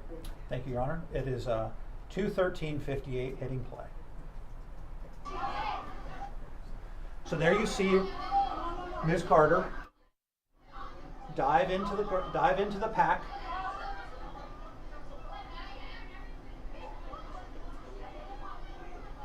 In front of the bus driver.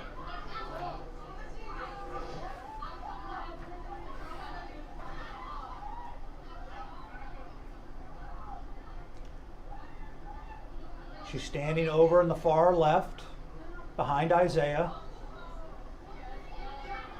Haneen starts filming. Isaiah begins to attempt to punch. She pulls Isaiah back at 2:14:37. She's holding on to Isaiah.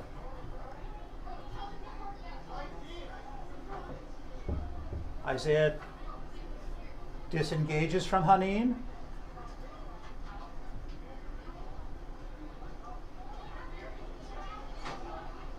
She's having a spirited conversation with Haneen. She then walks away. Back to the whole incident.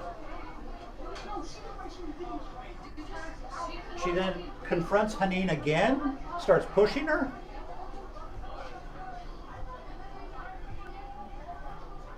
Pointing, turns to her right, looks to her left.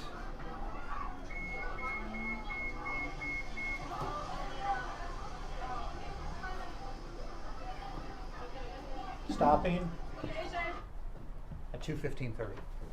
Wasn't watching at all.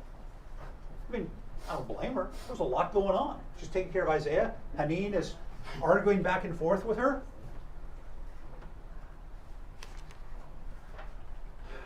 State also relies on Mary Wagner. This wasn't intentional. I just happened to stop it at 2:15:30.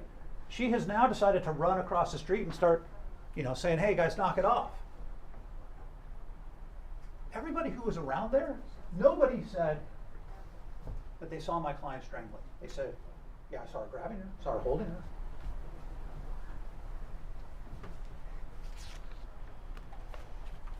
Her daughter, to the police at the hospital that night. My mom was holding me. I was in pain. I had just woken up. I was confused. I tried to speak, but words couldn't come out. My voice was raspy. I wanted my mom to let go of me. I was in pain. She wasn't trying to hurt me. She was protecting me from the chaos.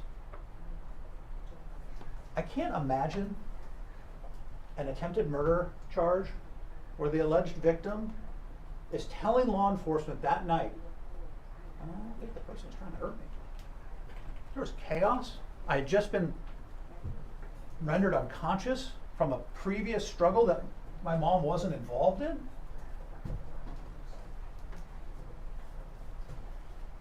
So let's take a walk through the jury instructions. I will be the first to acknowledge, or maybe not even the first to acknowledge, that there is a lot here, okay? Even as somebody who's been doing this, state, defense, the court, there's a lot to this. And the court instructed you that every single instruction matters. There's no one instruction that's more important than the other. Many of the instructions refer to other instructions. A couple of trials ago, I described this as a book, which I think is helpful. If you think of this as kind of, when you read a book, there's an introduction, right? Instruction number 1. It's your duty to decide the facts in this case based on the evidence presented to you during this trial, right? So that's the introduction.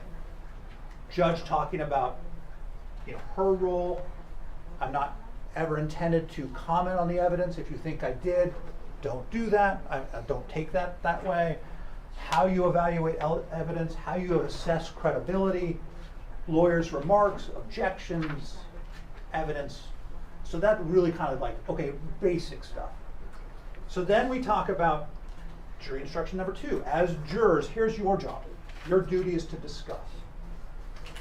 Number 3, every charge is different, and not a verdict on one charge determines the verdict on the other.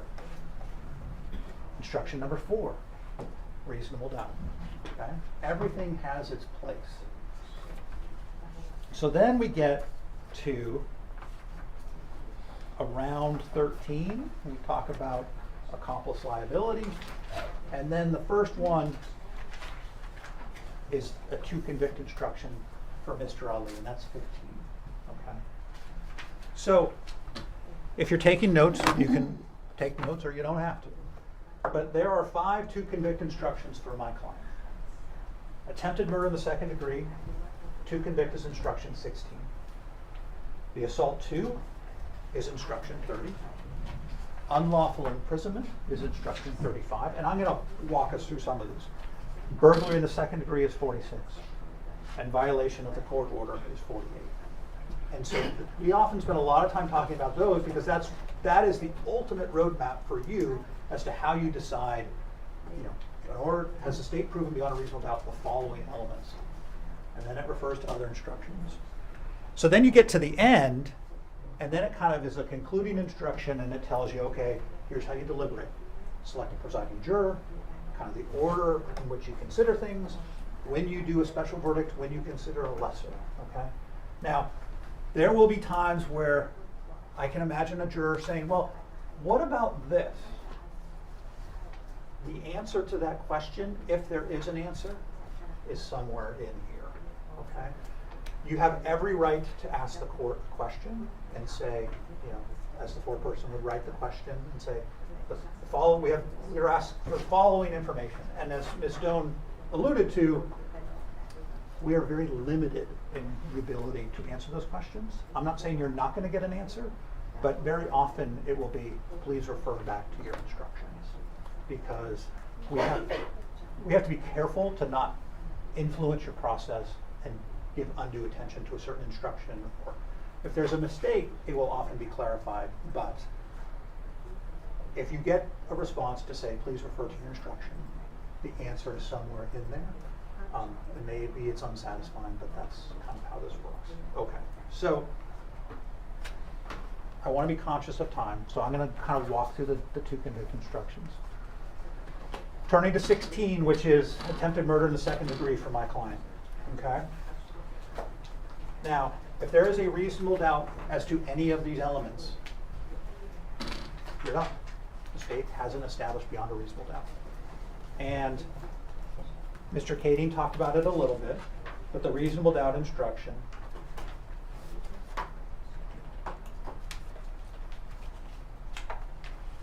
is instruction number 4. You don't need to turn to it, but I'll just tell you. So that's where it talks about the presumption of innocence. The state has the burden. A reasonable doubt is a doubt, can be singular, for which a reason exists. Okay? So it's not just some doubt that's made up in thin air. You have a reason for it. And your reason can arise from the evidence, testimony, exhibits, or the lack of evidence.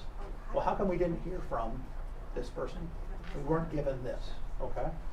So the question is, if you have a reasonable doubt, the state hasn't satisfied its burden. Now, as a principal or accomplice, did she take a substantial step toward the commission of murder in the second degree? Instruction number 11 defines substantial steps. Conduct strongly indicates a criminal purpose.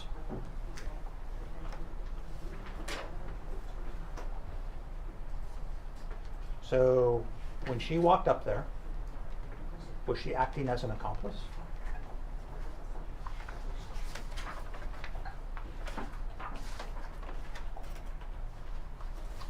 (13) defines accomplice.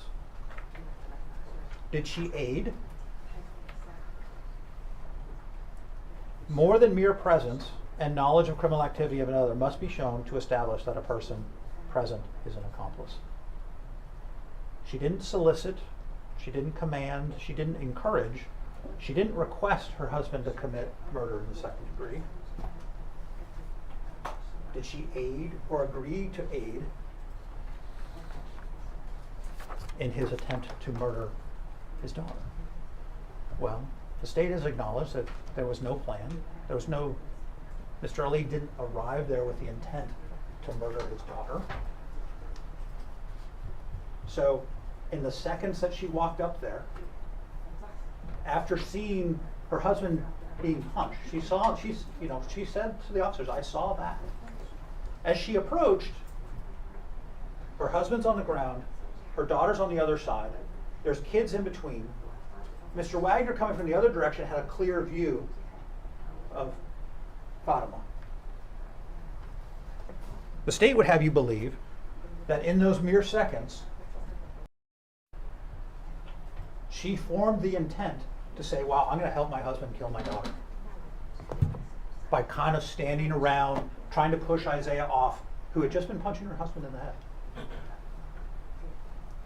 Or that she, while she's holding her daughter, crying, my daughter, in a voice that Fatima described as sad, and told the police that she was trying to protect her from the chaos. In the state's eyes, that's attempted murder. Ladies and gentlemen, this is why we have juries. It's not her decision. It's not the court's decision. It's not my decision. It's your decision.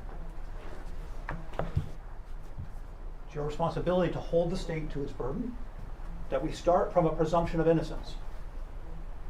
Constitutionally, we walk in this door and we say that my client has not done anything. What did she do?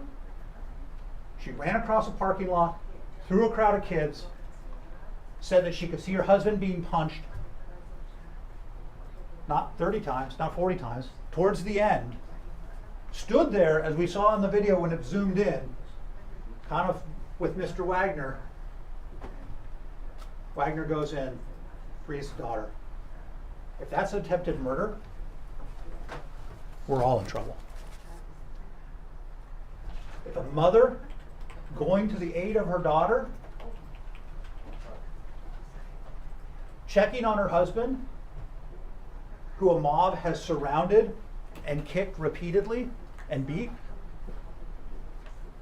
and there's no evidence that she could actually see her face from where she was standing, that in those seconds it's attempted murder, I submit that it's not.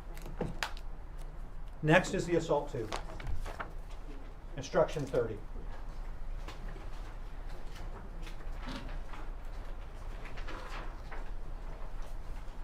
State has to prove. On or about October 18, 2024, the defendant, Zara Ali, intentionally assaulted her daughter by strangulation.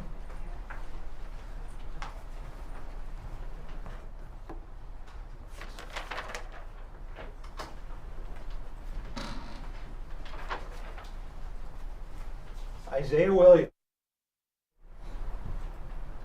Her arm was around her neck and shoulder, around the upper chest. Would you describe it as up against her neck? No, sir. Were you concerned about what you saw previously was potentially going to happen again? Absolutely. And that's why you intervened. Not because she was being strangled, but you wanted to break her free and you were worried about her.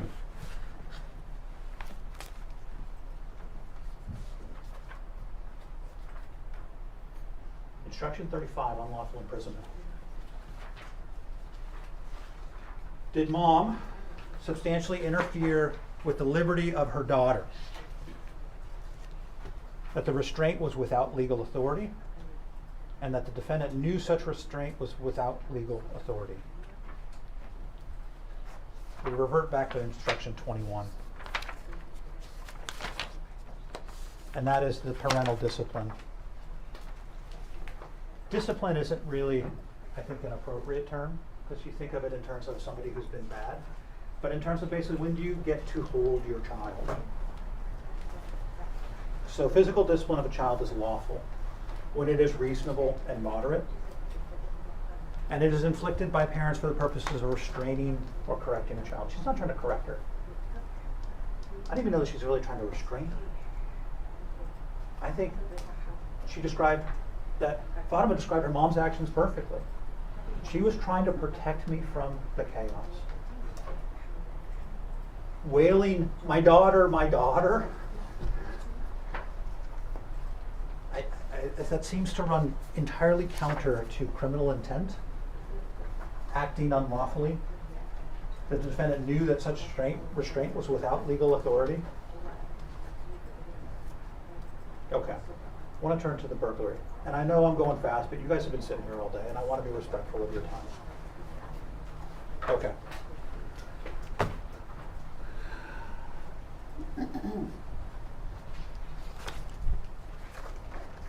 Front page of the instructions. State of Washington versus Zara Ali in the case number. Okay? This isn't Fatima Ali versus Zara Ali. Daughter doesn't bring charges. This isn't Timberline High School, North Thurston School District versus Zara Ali. This is the state of Washington, as represented by these two prosecutors, okay? This is the state that is electing to bring the charges, and they are the ones choosing to bring the charges, okay? There are two, we heard about the no contact or the trespass order that was issued by the vice principal. We can question all day the wisdom of that order, but that order was in place, right? In response to School Resource Officer Howard, I was there basically as a show of force. I handed her the letter, said you can't come to school. She appeared to understand that she couldn't come to school. Okay. And the letter, which you have in evidence, says you could be charged with criminal trespass if you violate this order. If we were here talking about count 4, defendant Zara Ali is charged with the crime of criminal trespass, I'd be like, yeah. State has proved beyond a reasonable doubt that she's guilty of trespass. But that's not what they chose to do. They chose to try to, for whatever reason, go for more. Objection. Sustained. So they didn't charge criminal trespass. They're charging burglary. So criminal trespass is the first piece. I can see. She didn't have permission to be at the school. The second piece is that her entering the school or remaining at the school was done with the intent to commit a crime against a person or property therein. Okay? State in their closing said, okay, there's 3 potential crimes that she could have committed while she was there. She could have run in to try to assault her daughter. Really? Do we really think that she was running in there to assault her daughter? The woman who was holding her, protecting her from the chaos, is then going to run into the school and assault her. Isaiah. Maybe she was trying to assault Isaiah. She had no interest in Isaiah. Haneen was upset with Isaiah. You saw her interacting with Isaiah a ton in this melee. She was upset. There was pushing. There was a threat to punch by Isaiah. That was. She didn't care about Isaiah. Her intent to go into that school was not to assault Isaiah. So then the only question is, the third option is a violation of protection order. So this is where it gets interesting. The 2 convict for the violation of the court order in 48.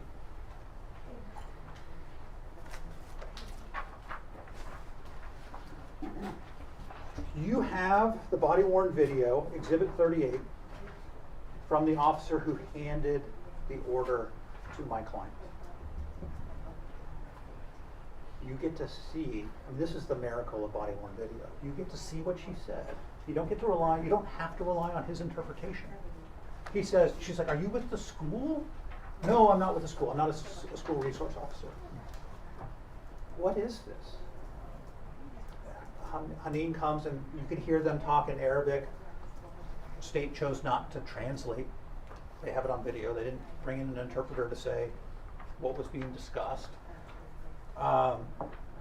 And she has questions. And he's just like, well, you know, it looks like Dad, Isaiah Williams, this person is. Yeah, I know. So it just basically, I mean, it says, and this is what he's telling her. Don't contact him. Don't call him. Don't email. Don't stalk him. I don't even know if he said stalk, but he said, you know, there's no mention of school. He never tells her school, never tells her 1,000 feet. And it's a little curious when the state puts up the exhibit and says, oh, it's a really simple document. We know from bottom line, she says, yeah, Mom speaks English, not nearly as well as Dad. Does she read English? Nope. She gets handed a document, not written in Arabic, doesn't use a language line, doesn't say to Haneen, hey, look at paragraph 4 on page 4, whatever the number is, and make sure you understand that this could be bad if you go to the school 1,000 feet. None of that conversation happens. State, for whatever reason, never called Haneen to say, what conversation did you have with your mom? There is zero evidence. All that you can know is that she was said, don't have contact. So now we go back to the burglary. That the entering or remaining was with the intent to commit a crime against a person or property therein. Did she run into that school to violate? I'm going to run into that school to violate, with the intent to violate a protection order against Isaiah. She wasn't running in there to have contact with Isaiah. She was running in there, my daughter, I saw my daughter run in here. I had it on here, but you guys have it. You guys can watch the video from Timberline High School. She is in there for seconds. She runs in. You hear from the counselor. She gets in, closes the door. She could hear her yell, you know, my daughter, where's my daughter? I know my daughter went in here. What does she do? She lingers for like 2 seconds, turns around, and walks out on her own. She wasn't being non-compliant. She then goes around to the other side. The principal's like, no. We don't know what he says, but we can kind of surmise. Like, no, go, can't be here, go. So in order to convict her of burglary, you have to conclude that she has the intent to commit a crime inside. Not that there was some order that she didn't understand written in English that said she couldn't be within 1,000 feet. That she had the intent to do something other than find out where her daughter is. You know, it's just interesting. Picking up themes. The state was constantly asking. She was more concerned about her husband. Really? She's holding her daughter. Her daughter gets ripped out of her hands by Isaiah. She runs, and she kind of shuffles towards the school. For somebody who is more concerned about her husband who has just been kicked, and she left him behind, goes to check on daughter, goes into the school. Where's my daughter? Where's my daughter? And the question is well, did she ask her condition? Of course she did. She's trying to find her.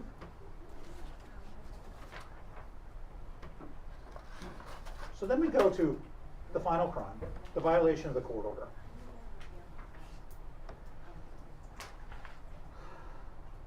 Did she knowingly violate a restraint provision of the order prohibiting contact with a protected? I'll be the first to confess, there's a 1,000-foot distance provision in there that if she understood it, she violated it. She wasn't supposed to be there. What evidence is there that she understood it?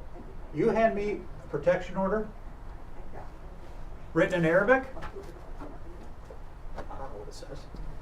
What did she know? She knew that she couldn't call, she couldn't talk, she couldn't have contact with Isaiah. You watch that entire video. At no point does Isaiah say, I'm having a conversation with her. At no time does she reach out and try to have contact with Isaiah. Yeah, she was there. She stayed in the car. She stayed away. Daughter got in trouble. She ran over to her daughter. She went to the school to check on her daughter. She never talked to Isaiah. She never had any contact with him. Now, state's going to be like, well, that's preposterous. Really? Is she there to have contact with Isaiah? She's there for her daughter.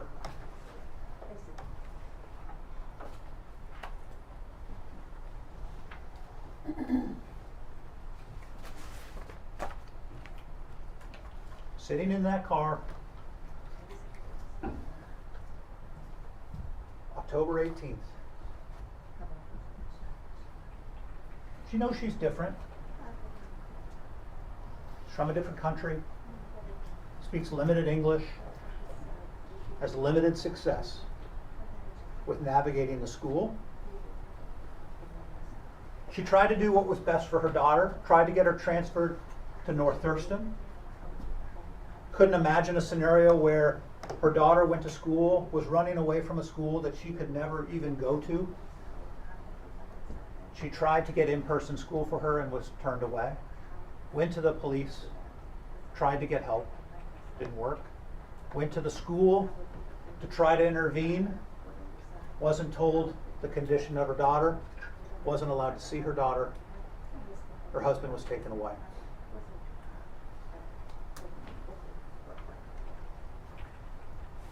No idea that she would have to defend herself and her approach to her daughter and her approach to her husband, and that under a convoluted set of facts and allegations would be accused of attempted murder, assault in the second degree, and unlawful imprisonment.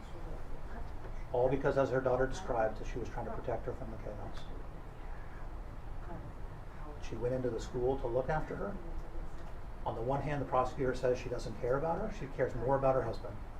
But then when she runs into the school to check on her, she picks up an allegation of a fourth charge, a burglary. That could have been a criminal trespass, but no, we're gonna defend. Objection, Your Honor. Sustained.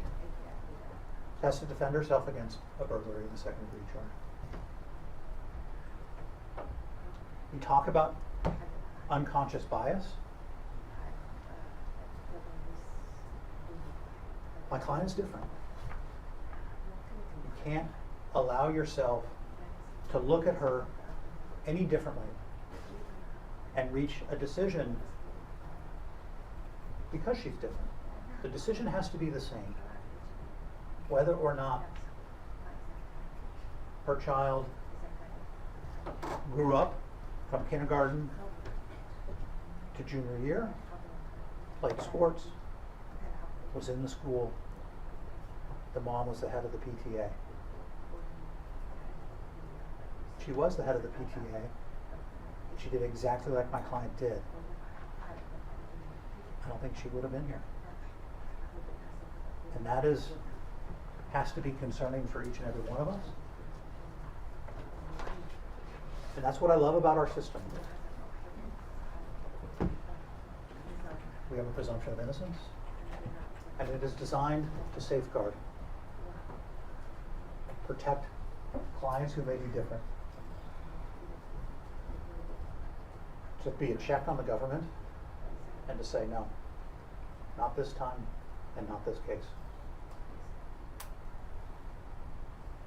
If you consider the facts, the circumstances, and the law, there is one verdict that applies for each and every one of the counts. My client is not guilty. I think we can all agree that this is a tragedy, and we certainly could have done things differently, but that doesn't make this a crime. Again, I appreciate you being here. Members of the jury, we're going to do a brief stand-up.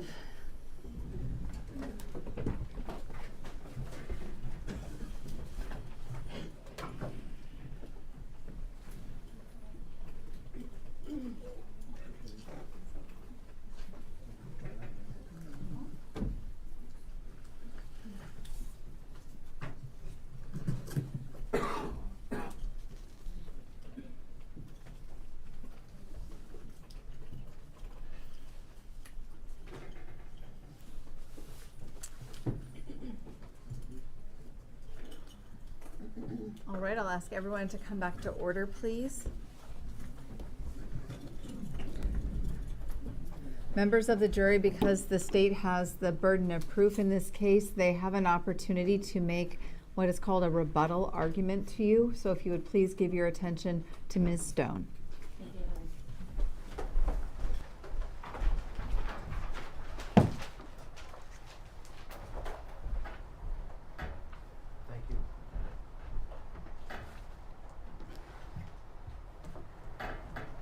Ladies and gentlemen, I want to work backwards a little bit. I want to start with Mr. Leary's arguments, and then we'll go back to Mr. Kading.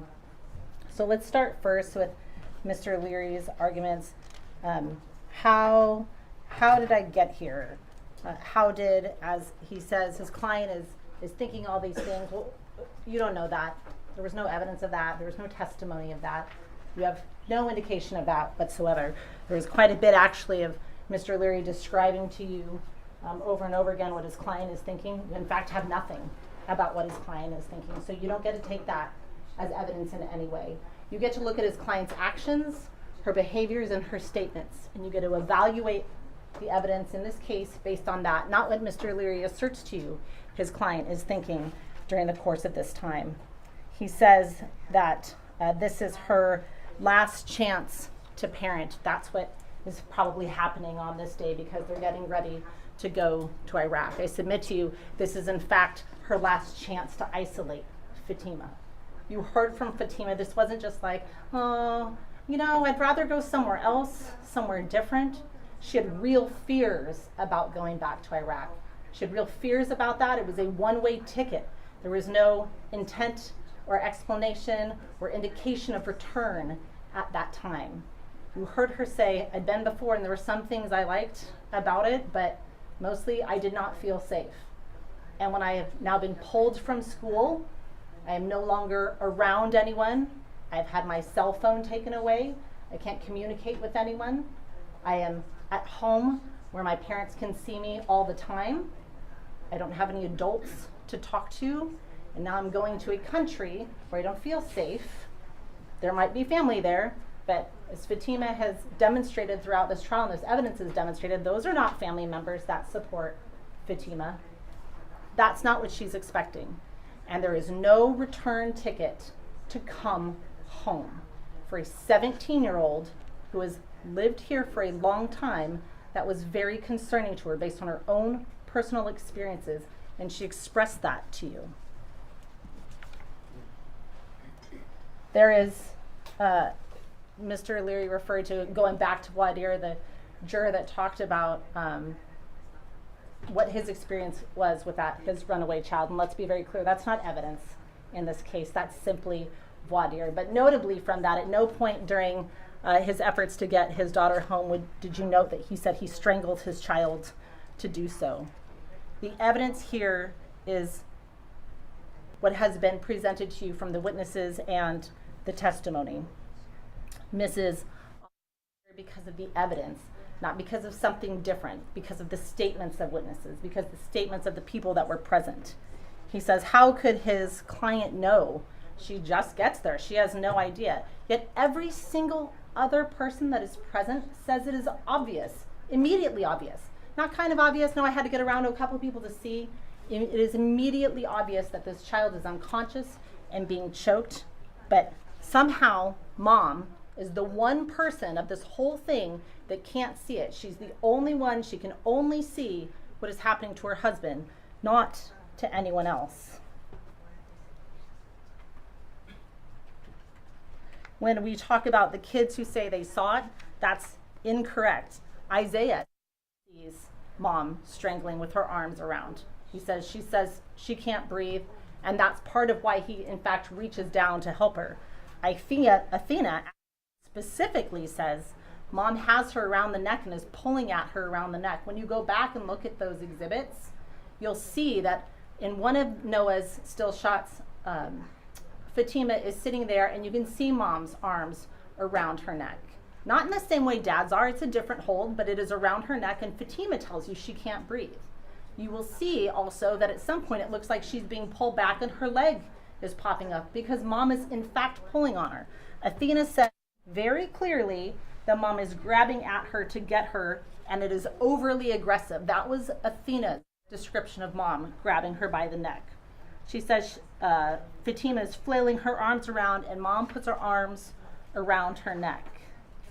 She says ultimately when Mr. Leary was talking about confusing Athena, Miss Zos asked on redirect, you sound like you were confused, because Mr. Leary, do you recall he went through second by second on the video with Athena and said, well, do you see it here? Well, do you see it here? Well, do you see it here? And Athena said, I know it was Mom, but now that you show me the video, I can't see where Mom is on the video, but I know what I saw in person, and I know it was Mom. But now I guess I'm confused. And Ms. Zoe came back on redirect and said, are you confused because you remember it being Mom, but now you can't see the video specifically? Yes. So in fact, it was Mr. Leary that asked her second by second. But Athena Rich told you, in fact, that it was Mom. And she was not confused about that. We heard Fatima say, I don't think she was trying to hurt me later at the hospital. But what she immediately says, and you heard Liz Robinson testify, that when she comes in, my dad was trying to kill me, my dad was trying to kill me, my mom was choking me. That's what Fatima reports to Liz Robinson, that's what Liz Robinson testifies to. And you remember when Fatima testified, she said, I didn't think she was trying to choke me at the time. And I said, Fatima, do you want to believe your mom is trying to kill you? Do you want to believe your mom is trying to strangle you? No, I don't. That is an absolutely reasonable response from a 17-year-old whose dad just strangled her into unconsciousness and a seizure. It is an absolutely reasonable response to want to believe that at least one of your parents is on your side. Absolutely reasonable. Doesn't mean that's what Mom was doing. It means that that's what that child is hoping at her core, that there is a parent that is looking out for her. And that is not what happened on this day.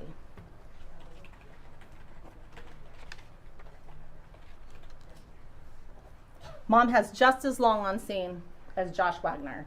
Mom actually has longer on scene as Josh Wagner to see what is happening. And when you look at that video, you see that she does not provide any aid at any time to her child. Zero aid.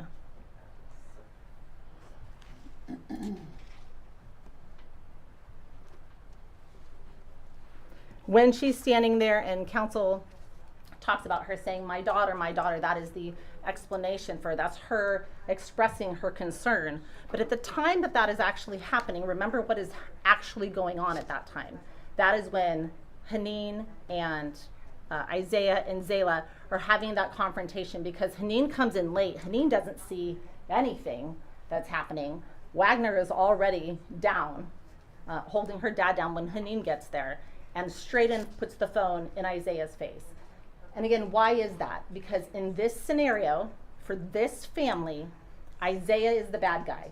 In every version of everything that you have heard, that complaint has been about Isaiah. So when defense counsel says, she doesn't care about Isaiah, she doesn't, whatever, he's whatever. That's not true at all. Every chance that she gets, Zara and Haneen provide information to law enforcement about how this is all Isaiah's fault. She says, go, go, go. He said, go, go, go, and he took her. You know these people, they're rude. That's what she says. Those are their statements consistently. So this idea that somehow Isaiah doesn't matter, he's of no consequence, so she's not going in there to violate any orders or assault Isaiah or do anything to Isaiah. She absolutely is. She knows she's not supposed to be there. She knows she's not supposed to have contact. She just doesn't care because she does not like Isaiah. And she says that repeatedly. She says it to Officer Hang. She says it to Officer Bell. She says it to Officer Chavez over and over again. And keep in mind, this is the same Isaiah that in September, just 4 weeks prior, she's already had some kind of interaction with at the school that has gotten her trespassed in the first place. So we already know that she is in fact the focus. We know that she is the focus of Zara's behaviors and actions and ire. And this is an extension of that. And she thinks that he has Fatima and she's going to get him back from Isaiah. So during the course of that interaction then, when Haneen comes in and puts the phone in Isaiah's face, and all of a sudden, now, Zara is saying, my daughter, my daughter. Who is she actually saying my daughter about? Is she saying my daughter about Fatima? Or is she saying my daughter about Haneen, who's in the middle of that interaction? We don't know. It could be either one of them. But her follow-on behaviors do not demonstrate this overwhelming concern for the condition of Fatima. It demonstrates a concern for getting her back as if she is a possession, because she wants to isolate her and control her. She doesn't want her talking to law enforcement. She doesn't want her making statements or any more statements about what is going on. When we look at her arrival at the school, how does she know to come running?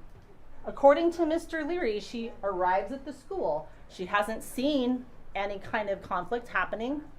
So presumably, Dad has called her and said, hey, I see her. She's here with Isaiah. She's at the bus stop. I'm gonna go get her. Presumably that's what happens, because how else does she even know to come to the school? There's no way for her to know that. And how does she know when the car parks to get out and start running for that scene? Because I submit to you, Dad has indicated to her in whatever way they communicate about discipline of their children that he is grabbing Fatima and it's going to be a fight, and he knows that. And she is running to assist. And when she gets there, that is exactly what she's doing. She doesn't have to know that he has the intent to kill Fatima prior to, but certainly if you run in and somebody is in the middle of strangling somebody and your first instinct is to remove the people who are trying to help your daughter, that is a substantial step as an accomplice to aid by presence and act.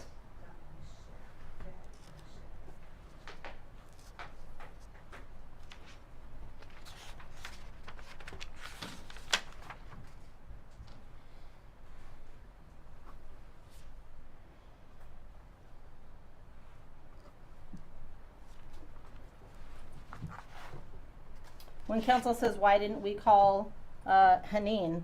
Based on what you observed on those videos, do you think there's anything Haneen tells you that is plainly reliable or that doesn't speak to her parents' behalf, regardless of what information she says? Do you think there's anything? She's not there for the striking of her dad, yet she immediately shows up and starts telling law enforcement when they're there. They're hitting my dad, it's all on my video. She doesn't have a video of anyone hitting her dad. She's not even there when that happens. Do you think Haneen becomes a reliable witness to hear anything from? I submit to you that she would not be.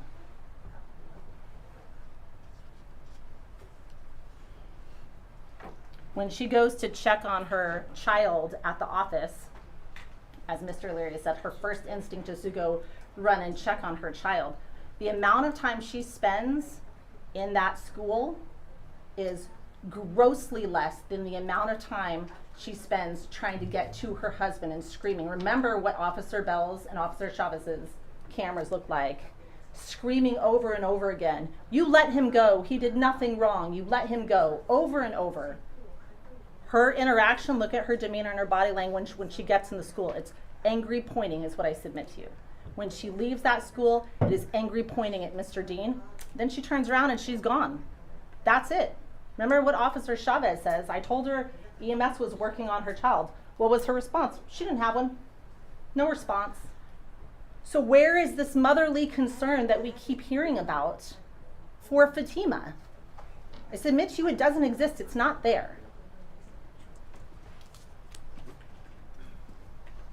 Fatima told you that she could not breathe. She told Liz Robinson that she could not breathe. And that is consistent with what the other individuals that were present who identified it, because certainly some people said, I didn't see it. Listen, Mr. Denicola said, I saw mom grab, or who I assumed was mom, but then my focus was on dad. That's where I thought the immediate threat was. And Josh Wagner says, I'm staring at dad. This is where my focus is. I know something's over here, but this is my focus. So the people that are actually paying attention, at some point, even Isaiah says initially he's not looking at it. And you can see in the video, they're watching dad, because who expects mom to come in as an additional threat? They're not anticipating that until it actually happens, and now they have to intervene. And they immediately, when it happens, start talking about it. Athena says, you can't do that. Like, why are you grabbing her around the throat? You can't do that. Fatima says, I can't breathe. You hear Noah Wagner from across the Let go of her. It's done. At that point, Wagner is already on down. So let go of her is only directed at mom. He's watching it happen in real time. So you absolutely have the individuals that are seeing these things as they are occurring because they are far enough back to identify that. When we talk about crimes and the burglary, as we pointed out, as the state pointed out to you in your instructions, in order for something to be a burglary, you have to enter a building.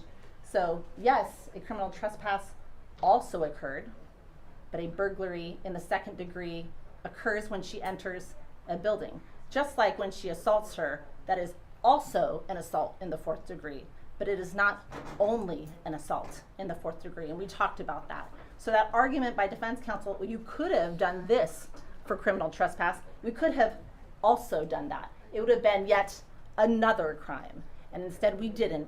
We went with when she entered the building, which she is prohibited from doing. There is no requirement, and you won't find it in your jury instructions, that you have to receive your document in the language of your choosing. That is not how the law works. If you went to, let's say, France, and you got an order or a ticket from France, you wouldn't get to say, I don't know what this says. I get to ignore it. I'm not responsible for it. That's not how the law works. You don't get to create ignorance for your benefit. You are still subject to the laws of the state of Washington. I'm going to object, Your Honor, as to misstating the definition of knowingly. Definition is what? Knowingly. Haven't talked about knowingly. I'm going to have a brief sidebar with the lawyers, and so you can stand and take another little move around break.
Please be seated.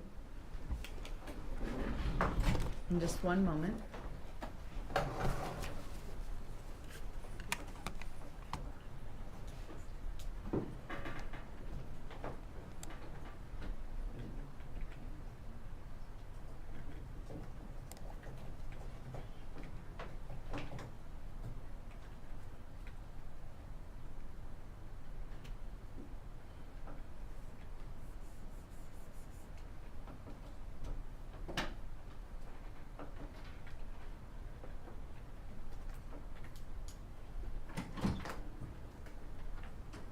Okay, we just had a sidebar after Mr. Leary's objection.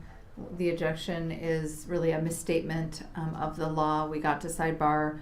Mr. Leary made a very short argument as it related to his objection. Ms. Stone started to respond, and then I just stopped the sidebar and said, said instead we'd have it on the record, so I am not summarizing verbatim what was argued at sidebar, because I'm not going to rely on that. I will just have the argument here in open court. Anything to add to that, Mr. Larry? The sidebar itself. Instruction 48. Nope. Anything first to add to the Oh, sidebar? no. Mr. Keating? Ms. Stone? No, Your Honor. All right, go ahead. Okay, thank you, Your Honor. So instruction 48 is the to convict for violation of a court order. Prong 3 says that on or about the said date, the defendant knowingly violated a restraint provision of the order prohibiting contact with a protected party. It's the state's burden to prove beyond a reasonable doubt each and every element. And so prong 3 is the burden on the state to establish that the defendant knowingly violated a restraint provision. My argument in my closing was that she was presented an order in a language that there's testimony from her daughter that she does not read. And the state in rebuttal argued that the defense, doesn't get to argue that it was written in the wrong language. The state said there was nothing in the instructions that said that the order had to be written in her language, and used the analogy that if one of us was to go to France, we wouldn't be able to say that we have ignorance of the law because we don't speak French. The problem here is my client's not claiming innocent or ignorance of the law. The specific issue is the state has to establish a knowing violation of a restraint provision, and if it is contained in a document that there's testimony that she doesn't understand, the state hasn't established that it's a knowing violation. And to assert that somehow it's our job to prove, or it's somehow wrong for the defense to argue that because it was written not in Arabic, that it's an invalid defense. This goes squarely to whether the state has established beyond a reasonable doubt the knowingly violated. And to undercut that diminishes their burden of proof, the presumption of innocence, and shifts the burden to us, and all three are improper. Thank you. Ms. Stone? Thank you, Your Honor. Your Honor, first of all, I wasn't done making my argument. I was partway into my argument when counsel raised the issue. So it's unclear to the state how counsel can complain that the state hasn't made an appropriate argument when it hasn't let the state make, in fact, the argument. Second of all, he says very specifically during his closing that one of the ways that he is demonstrating that the state cannot prove that the defendant knew because it wasn't written in their language, as in specifically Arabic, her first choice of language. This is a direct response to that argument made by the defense, which the state is entitled to do. There are, in fact, additional arguments I'm making along with this same line that go to that, but the state has not yet once misstated the obligation of the state as it relates to knowledge. I am talking about a piece of evidence that defense counsel presented, and I am responding to that directly and tying it into knowledge, which still has a significant amount of argument to go from the state. So at this point, not only is his objection not consistent with what the state's arguments have been, it is untimely because the state has not in fact finished that argument, and it is improper because the state is entitled to respond in rebuttal to these specific arguments that defense counsel has made, which is, well, if it's not essentially in her preferred language, then how can the state possibly show that she knew, and so she can't be held accountable for knowing? The state can't prove that because it wasn't in the language that she preferred. Those are all appropriate arguments for the state to respond to, and I was in the process of doing so when defense counsel untimely objected to the course of that argument. Mr. Lurie, anything further? I would just note that it's not her preferred language, it's that it was written in a language that the testimony is that she doesn't read. All right, I'm going to overrule the objection. I do not find that the argument that was made by Ms. Stone misstates the law as contained in the jury instructions and does not shift the burden of proof to Mrs. Ali in any fashion, and so please bring the jury in.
Please be seated.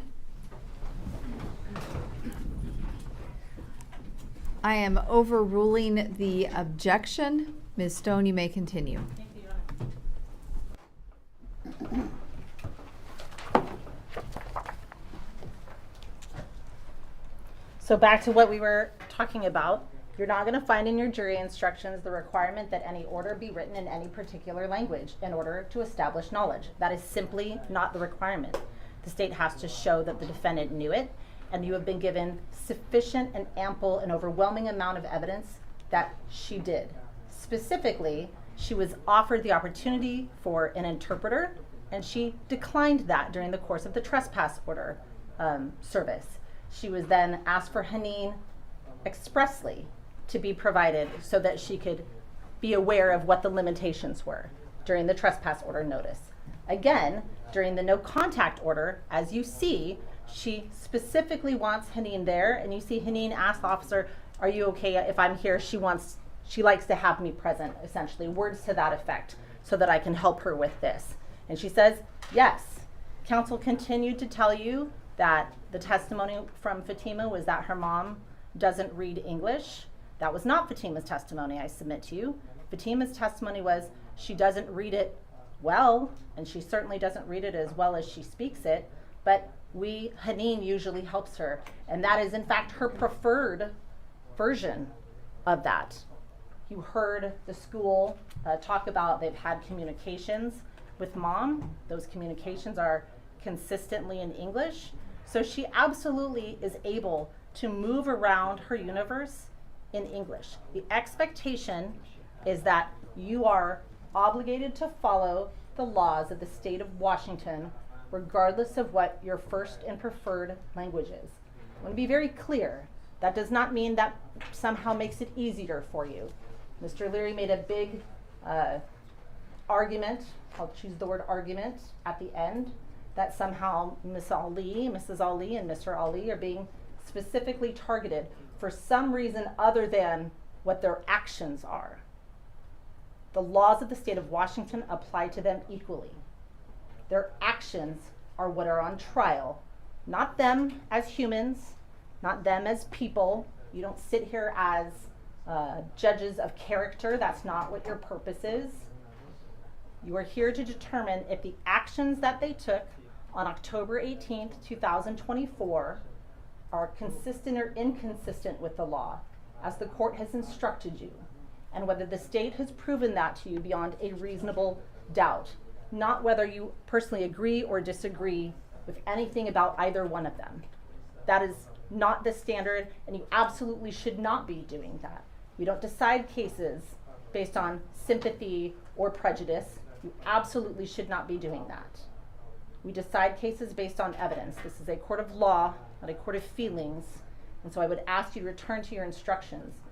Somehow, Mrs. Ali speaking a different language, it may impact your decision or your evaluation process in terms of knowledge, but likewise, the additional assistance that she was provided and offered, that she accepts, and the assistance that she declined, demonstrates to you in how she interacted with both law enforcement and the school as to both of those orders, that she understood absolutely what the parameters were for what behaviors she was allowed to do and which ones she was not allowed to do. And she knows she's not supposed to be in that school. Absolutely knows she's not supposed to be there on October 18th. But she goes in anyway because she says Isaiah took her child and go, and they went in there, run away. So she wants to go get her child back from Isaiah, and she is not allowed to do so when she gets in there by the faculty. She is prohibited from doing so when she gets in there by the faculty.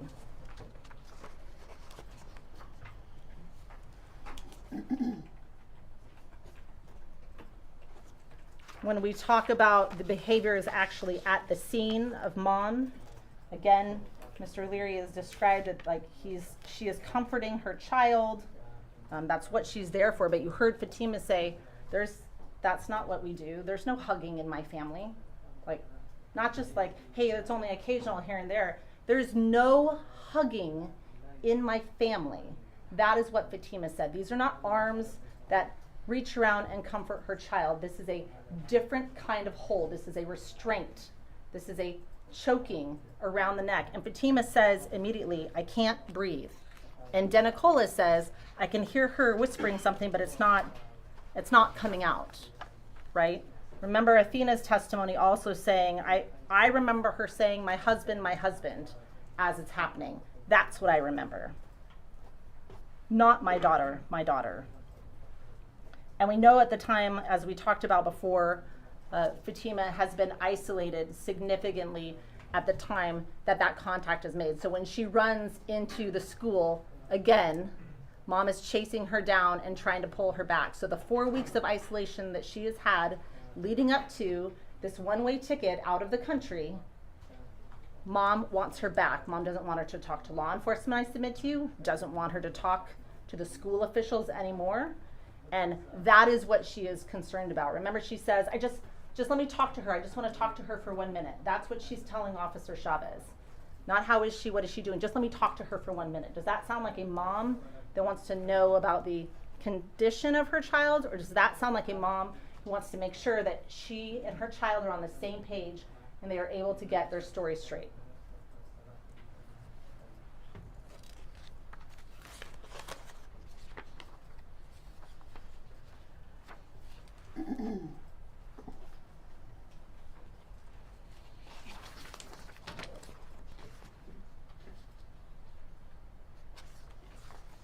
So then let's go to Mr.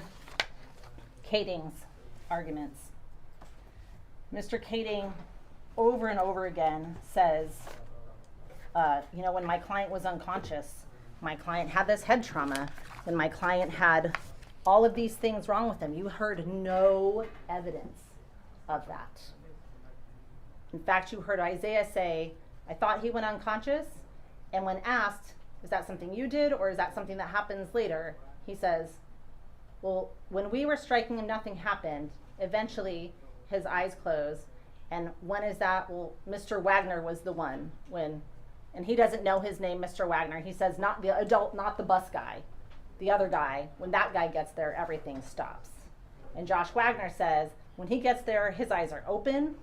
He is choking that child. He is strangling that child.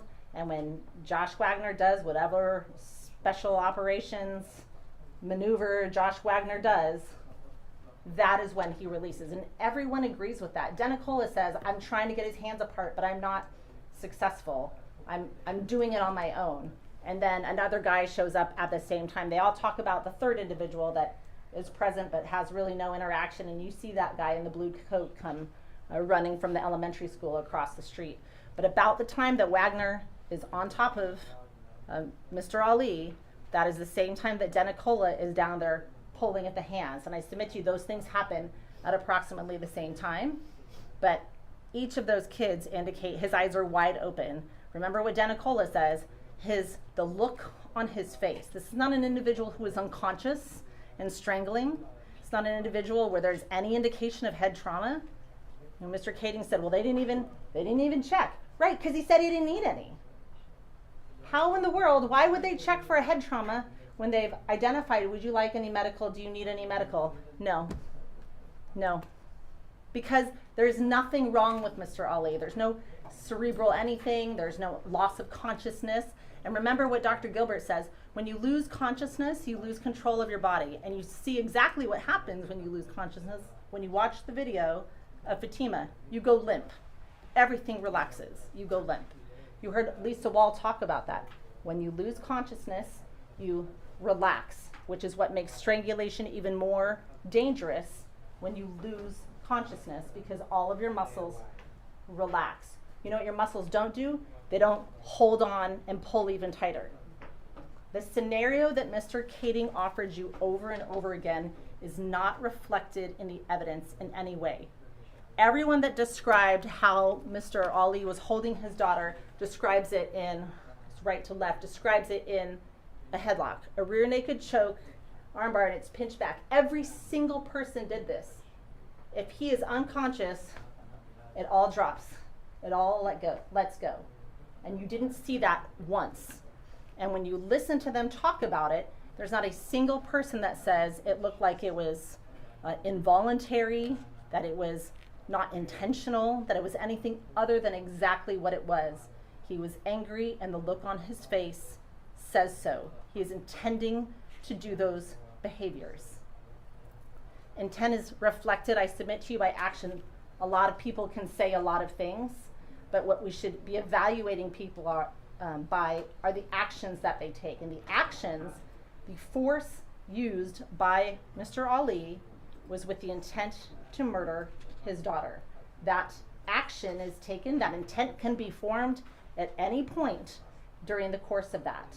He does not simply walk over as his daughter is trying to run away from him and grab her by the wrist to take her home. That's not what he does. You see him in that video, and I'm not sure Mr. Kading played it multiple times, and we must be watching a very different video, because when he says, look, he's just grabbing her, right, around the neck. She is bent down, and he immediately goes around her neck and immediately grabs her and maintains that hold on her throughout. So that is absolutely what he's doing. He is strangling her from the get-go. Isaiah and Caleb, those kids are watching, and they immediately know what's going on, and they immediately know that this is wrong. You actually see at one point Fatima, as they're starting to go back, her hands are here, and she's already at the neck. Her hands are already up, because that's where his arms are. The kids see that too. So no, they're not attacking. This is not some mob that is beating up, where Mr. Ali somehow is the victim in this case. Mr. Ali instigated this. He initiated these whole series of events, and he strangled his child in front of a group, a large group of other children who know exactly what they saw when they saw it, and as kids knew that Fatima was in danger and had to intervene. That's what they were doing. They're not the initial aggressors. Mr. Ali is. He's not defending himself against Isaiah. He immediately grabs, as all of those kids described, Fatima aggressively, and Isaiah knows, because he has the historical background on this family. He's not simply taking Fatima's words for what has been going on. And he told you that. I know what happens. I've seen my own information to corroborate what Fatima has told me. He's also had his own experience with mom to corroborate what Fatima has told him. He knows that the school has taken these efforts. If you're a kid and the school has taken these efforts, might that also indicate to you that those safety concerns have been corroborated? So no, it's not just Fatima making statements and everybody just taking her word for it. Those statements have real value. And the people that are involved or subject to them, I submit to you, know when danger is most likely to them based on their relationships with the people that they are involved with.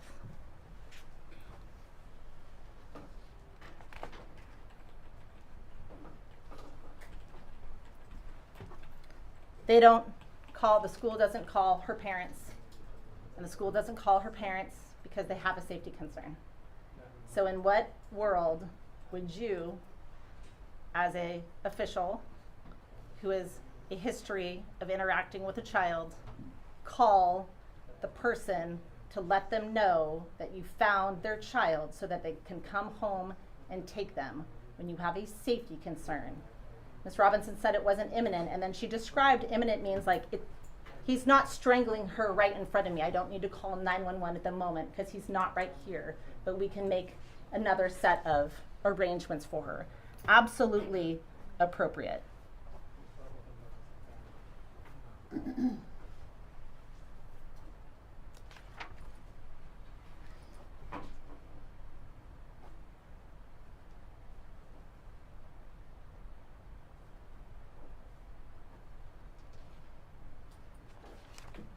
When they talked about, when Mr. Kading talked about, well, Isaiah hit him because he was mad.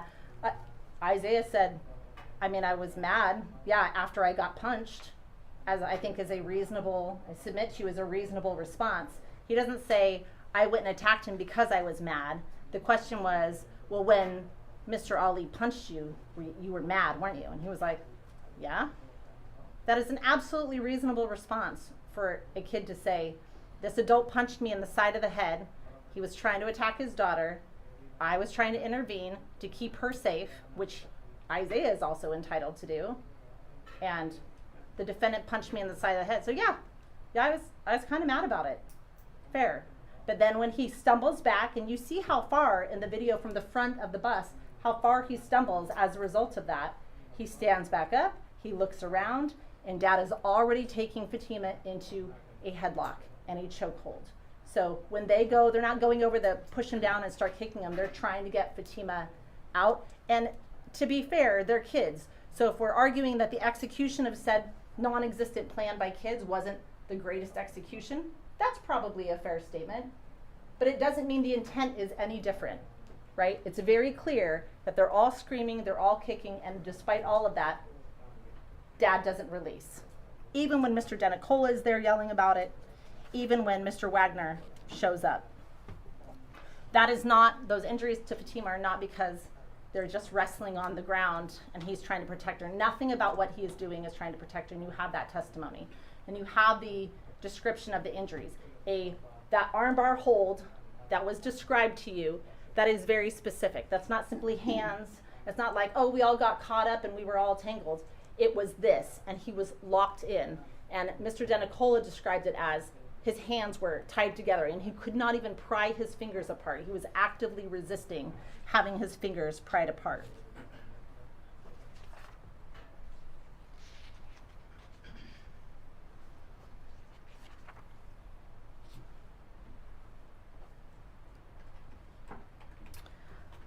Defense counsel argued that all of these kids had all watched the video.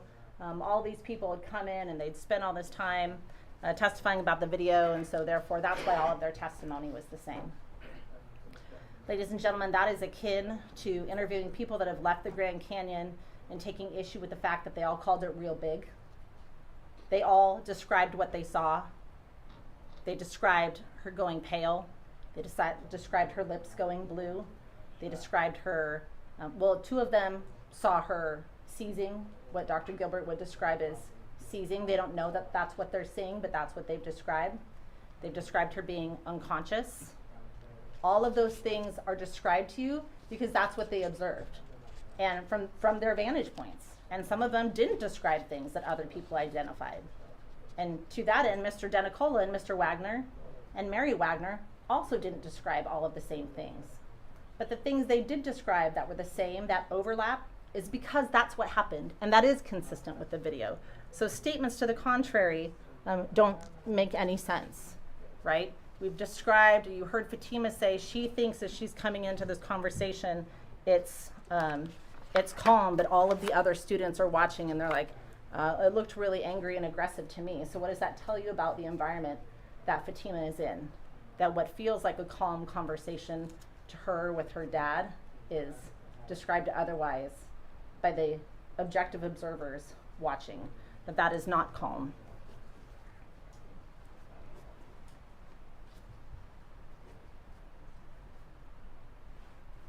You have evidence of the intent for days. And Mr. Kading said, there's no evidence of any intent here. You do. And the actions are, in fact, the evidence of your intent. When you look at that assault one, for example, it says that whether the defendant acted with the intent. And if you walked up and somebody was strangling someone into unconsciousness in that same type of hold, and they said, don't worry, it's fine, I'm not trying to kill him. Don't worry, it's fine, I'm not trying to hurt him, they're fine. And you've watched their lips go blue, and you've watched their eyes roll back in their head, and you've watched them seize. Would those words mean anything to you? I'd submit that they would not. You would not believe that because of what you were observing with your eyes about the acts themselves. They speak louder than any words that Mr. Ali could have provided at the time.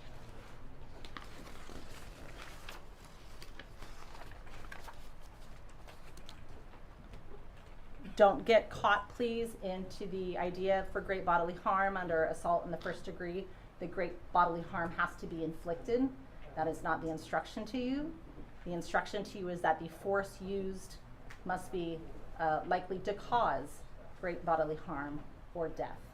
That the force used. And you have an overwhelming amount of evidence of that specifically.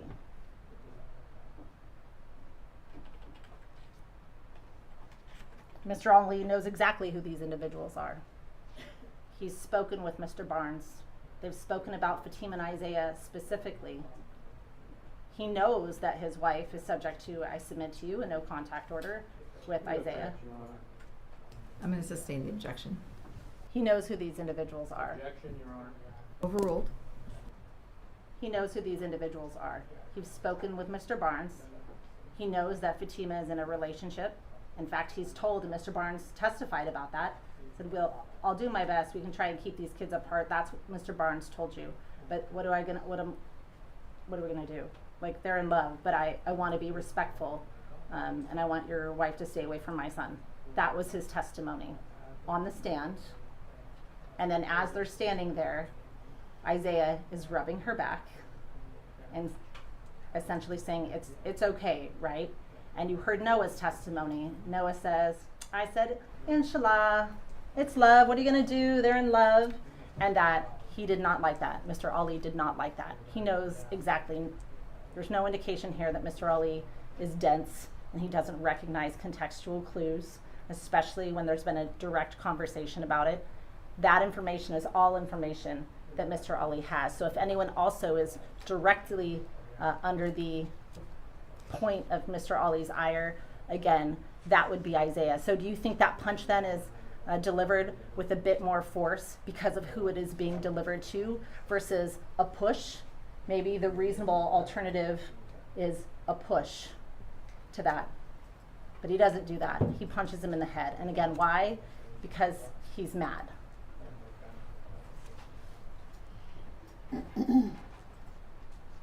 The standard for reasonable doubt is not a doubt. It's not a single doubt. That's not the standard. That is a misstatement, in fact, of that law. Go back to your instructions. The standard is whether it is a reasonable doubt, not any possibility, not any doubt. And in fact, if you have an abiding belief in the truth of the charges, then you don't have a reasonable doubt. When you came into this case, you didn't know anything about the facts whatsoever. You knew nothing. So if you're coming to that place now where you're like, I believe that I have an abiding belief in the truth of the charges, that the state has proven that to me beyond a reasonable doubt, then I submit to you I have met my burden. Certainly do not lower the burden of the state, but also don't make it greater than what it actually is. And that is the instruction before you. Not any doubt, not a single doubt, but a reasonable doubt.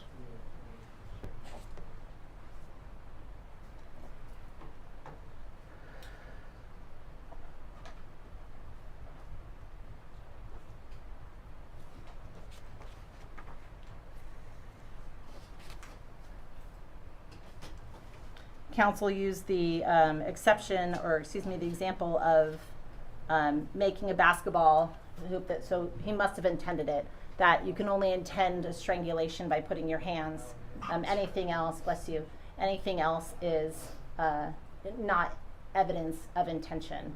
I submit to you it is a strange or maybe even an absurd scenario where somebody whoops-a-daisies their way into an armbar hold, a rear naked choke. That's not an accidental event. That is a exceptionally intentional event.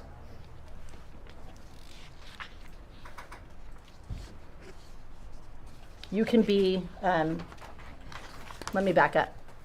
Defense counsel said, you know, these are parents that they're at the end with Fatima. They're struggled, they've had a hard time. As I said during my first closing, everyone can relate to that, right? Parenting is hard, and that people derive sympathy from that, and we certainly, individuals can understand that. But it does not matter for the purpose of this trial as it relates to the actions that those defendants took. You can be the worst kid in the absolute world, and it still wouldn't justify what these two parents did to Fatima on that day. You do not get to strangle your child. You just don't. So that is, parental discipline does not allow for that. Parents have a lot of leeway. And that's, I would argue that's probably true across the country, but in the state of Washington, parents have a lot of leeway in how they restrain and discipline their child. But those rights are not unabridged.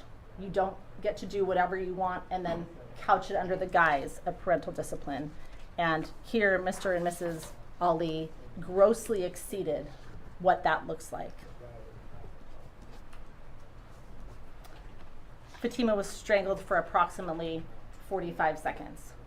And if you think about how long 45 seconds is for somebody who hasn't taken a breath, they weren't anticipating holding their breath, they weren't anticipating being strangled, and it's not just holding their breath, but there's additional pressure and panic occurring at the time. 45 seconds is a really long time. So let's count it out.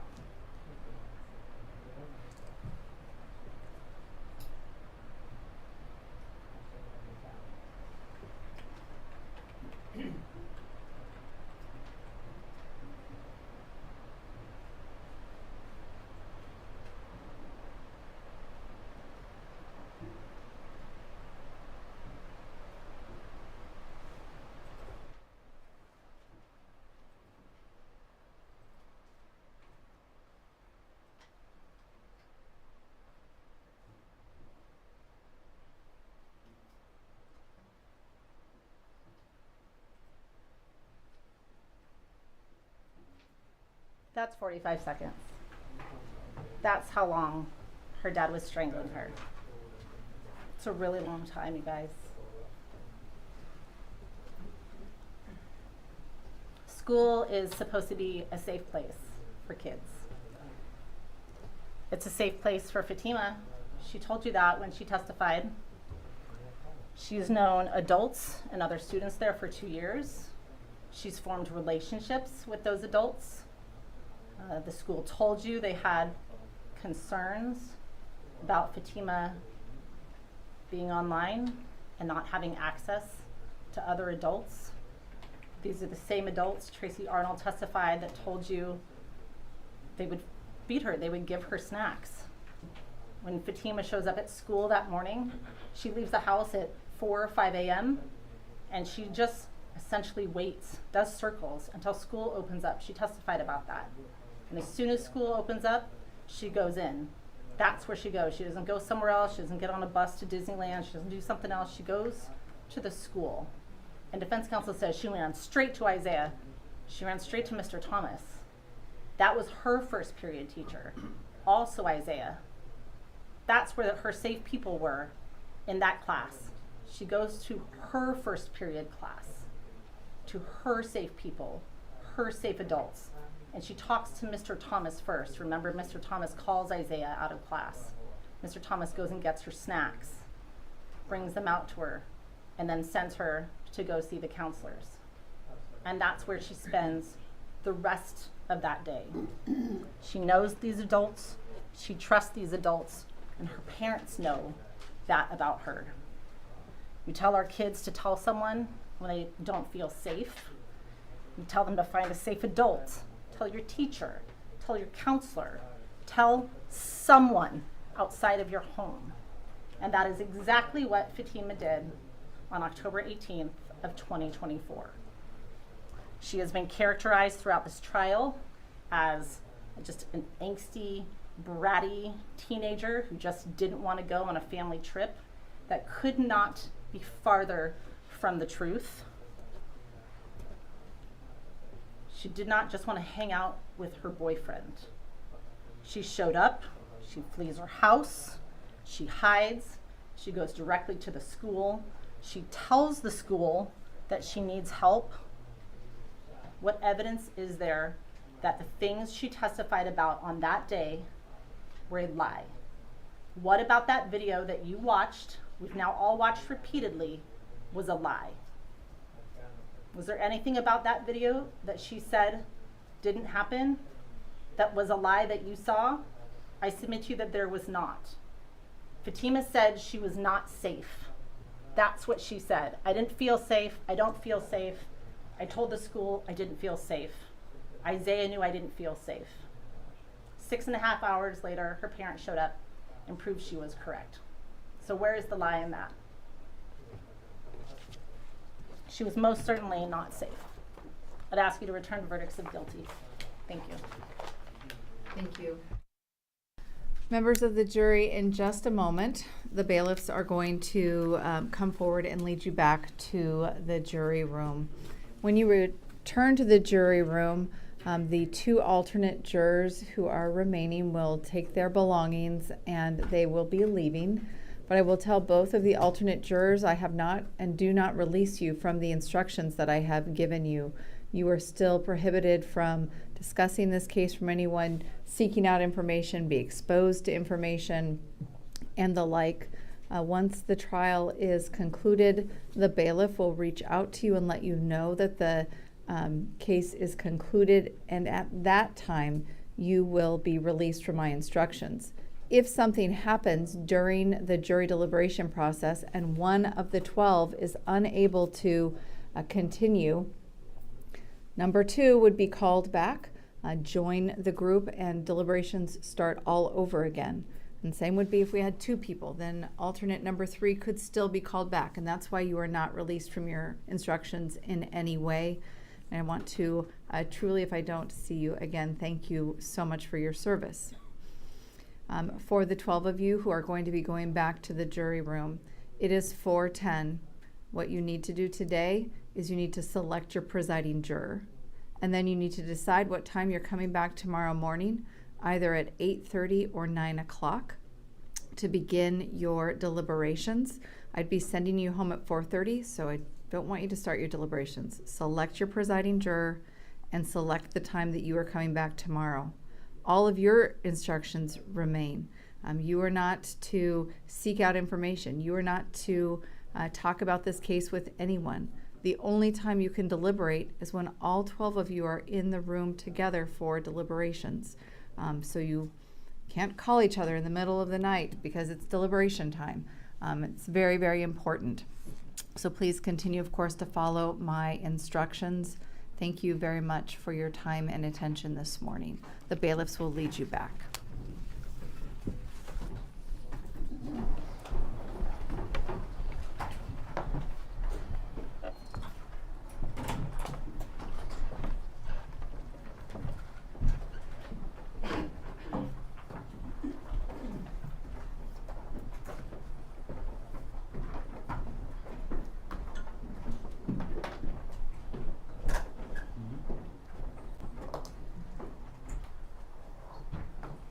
Please be seated.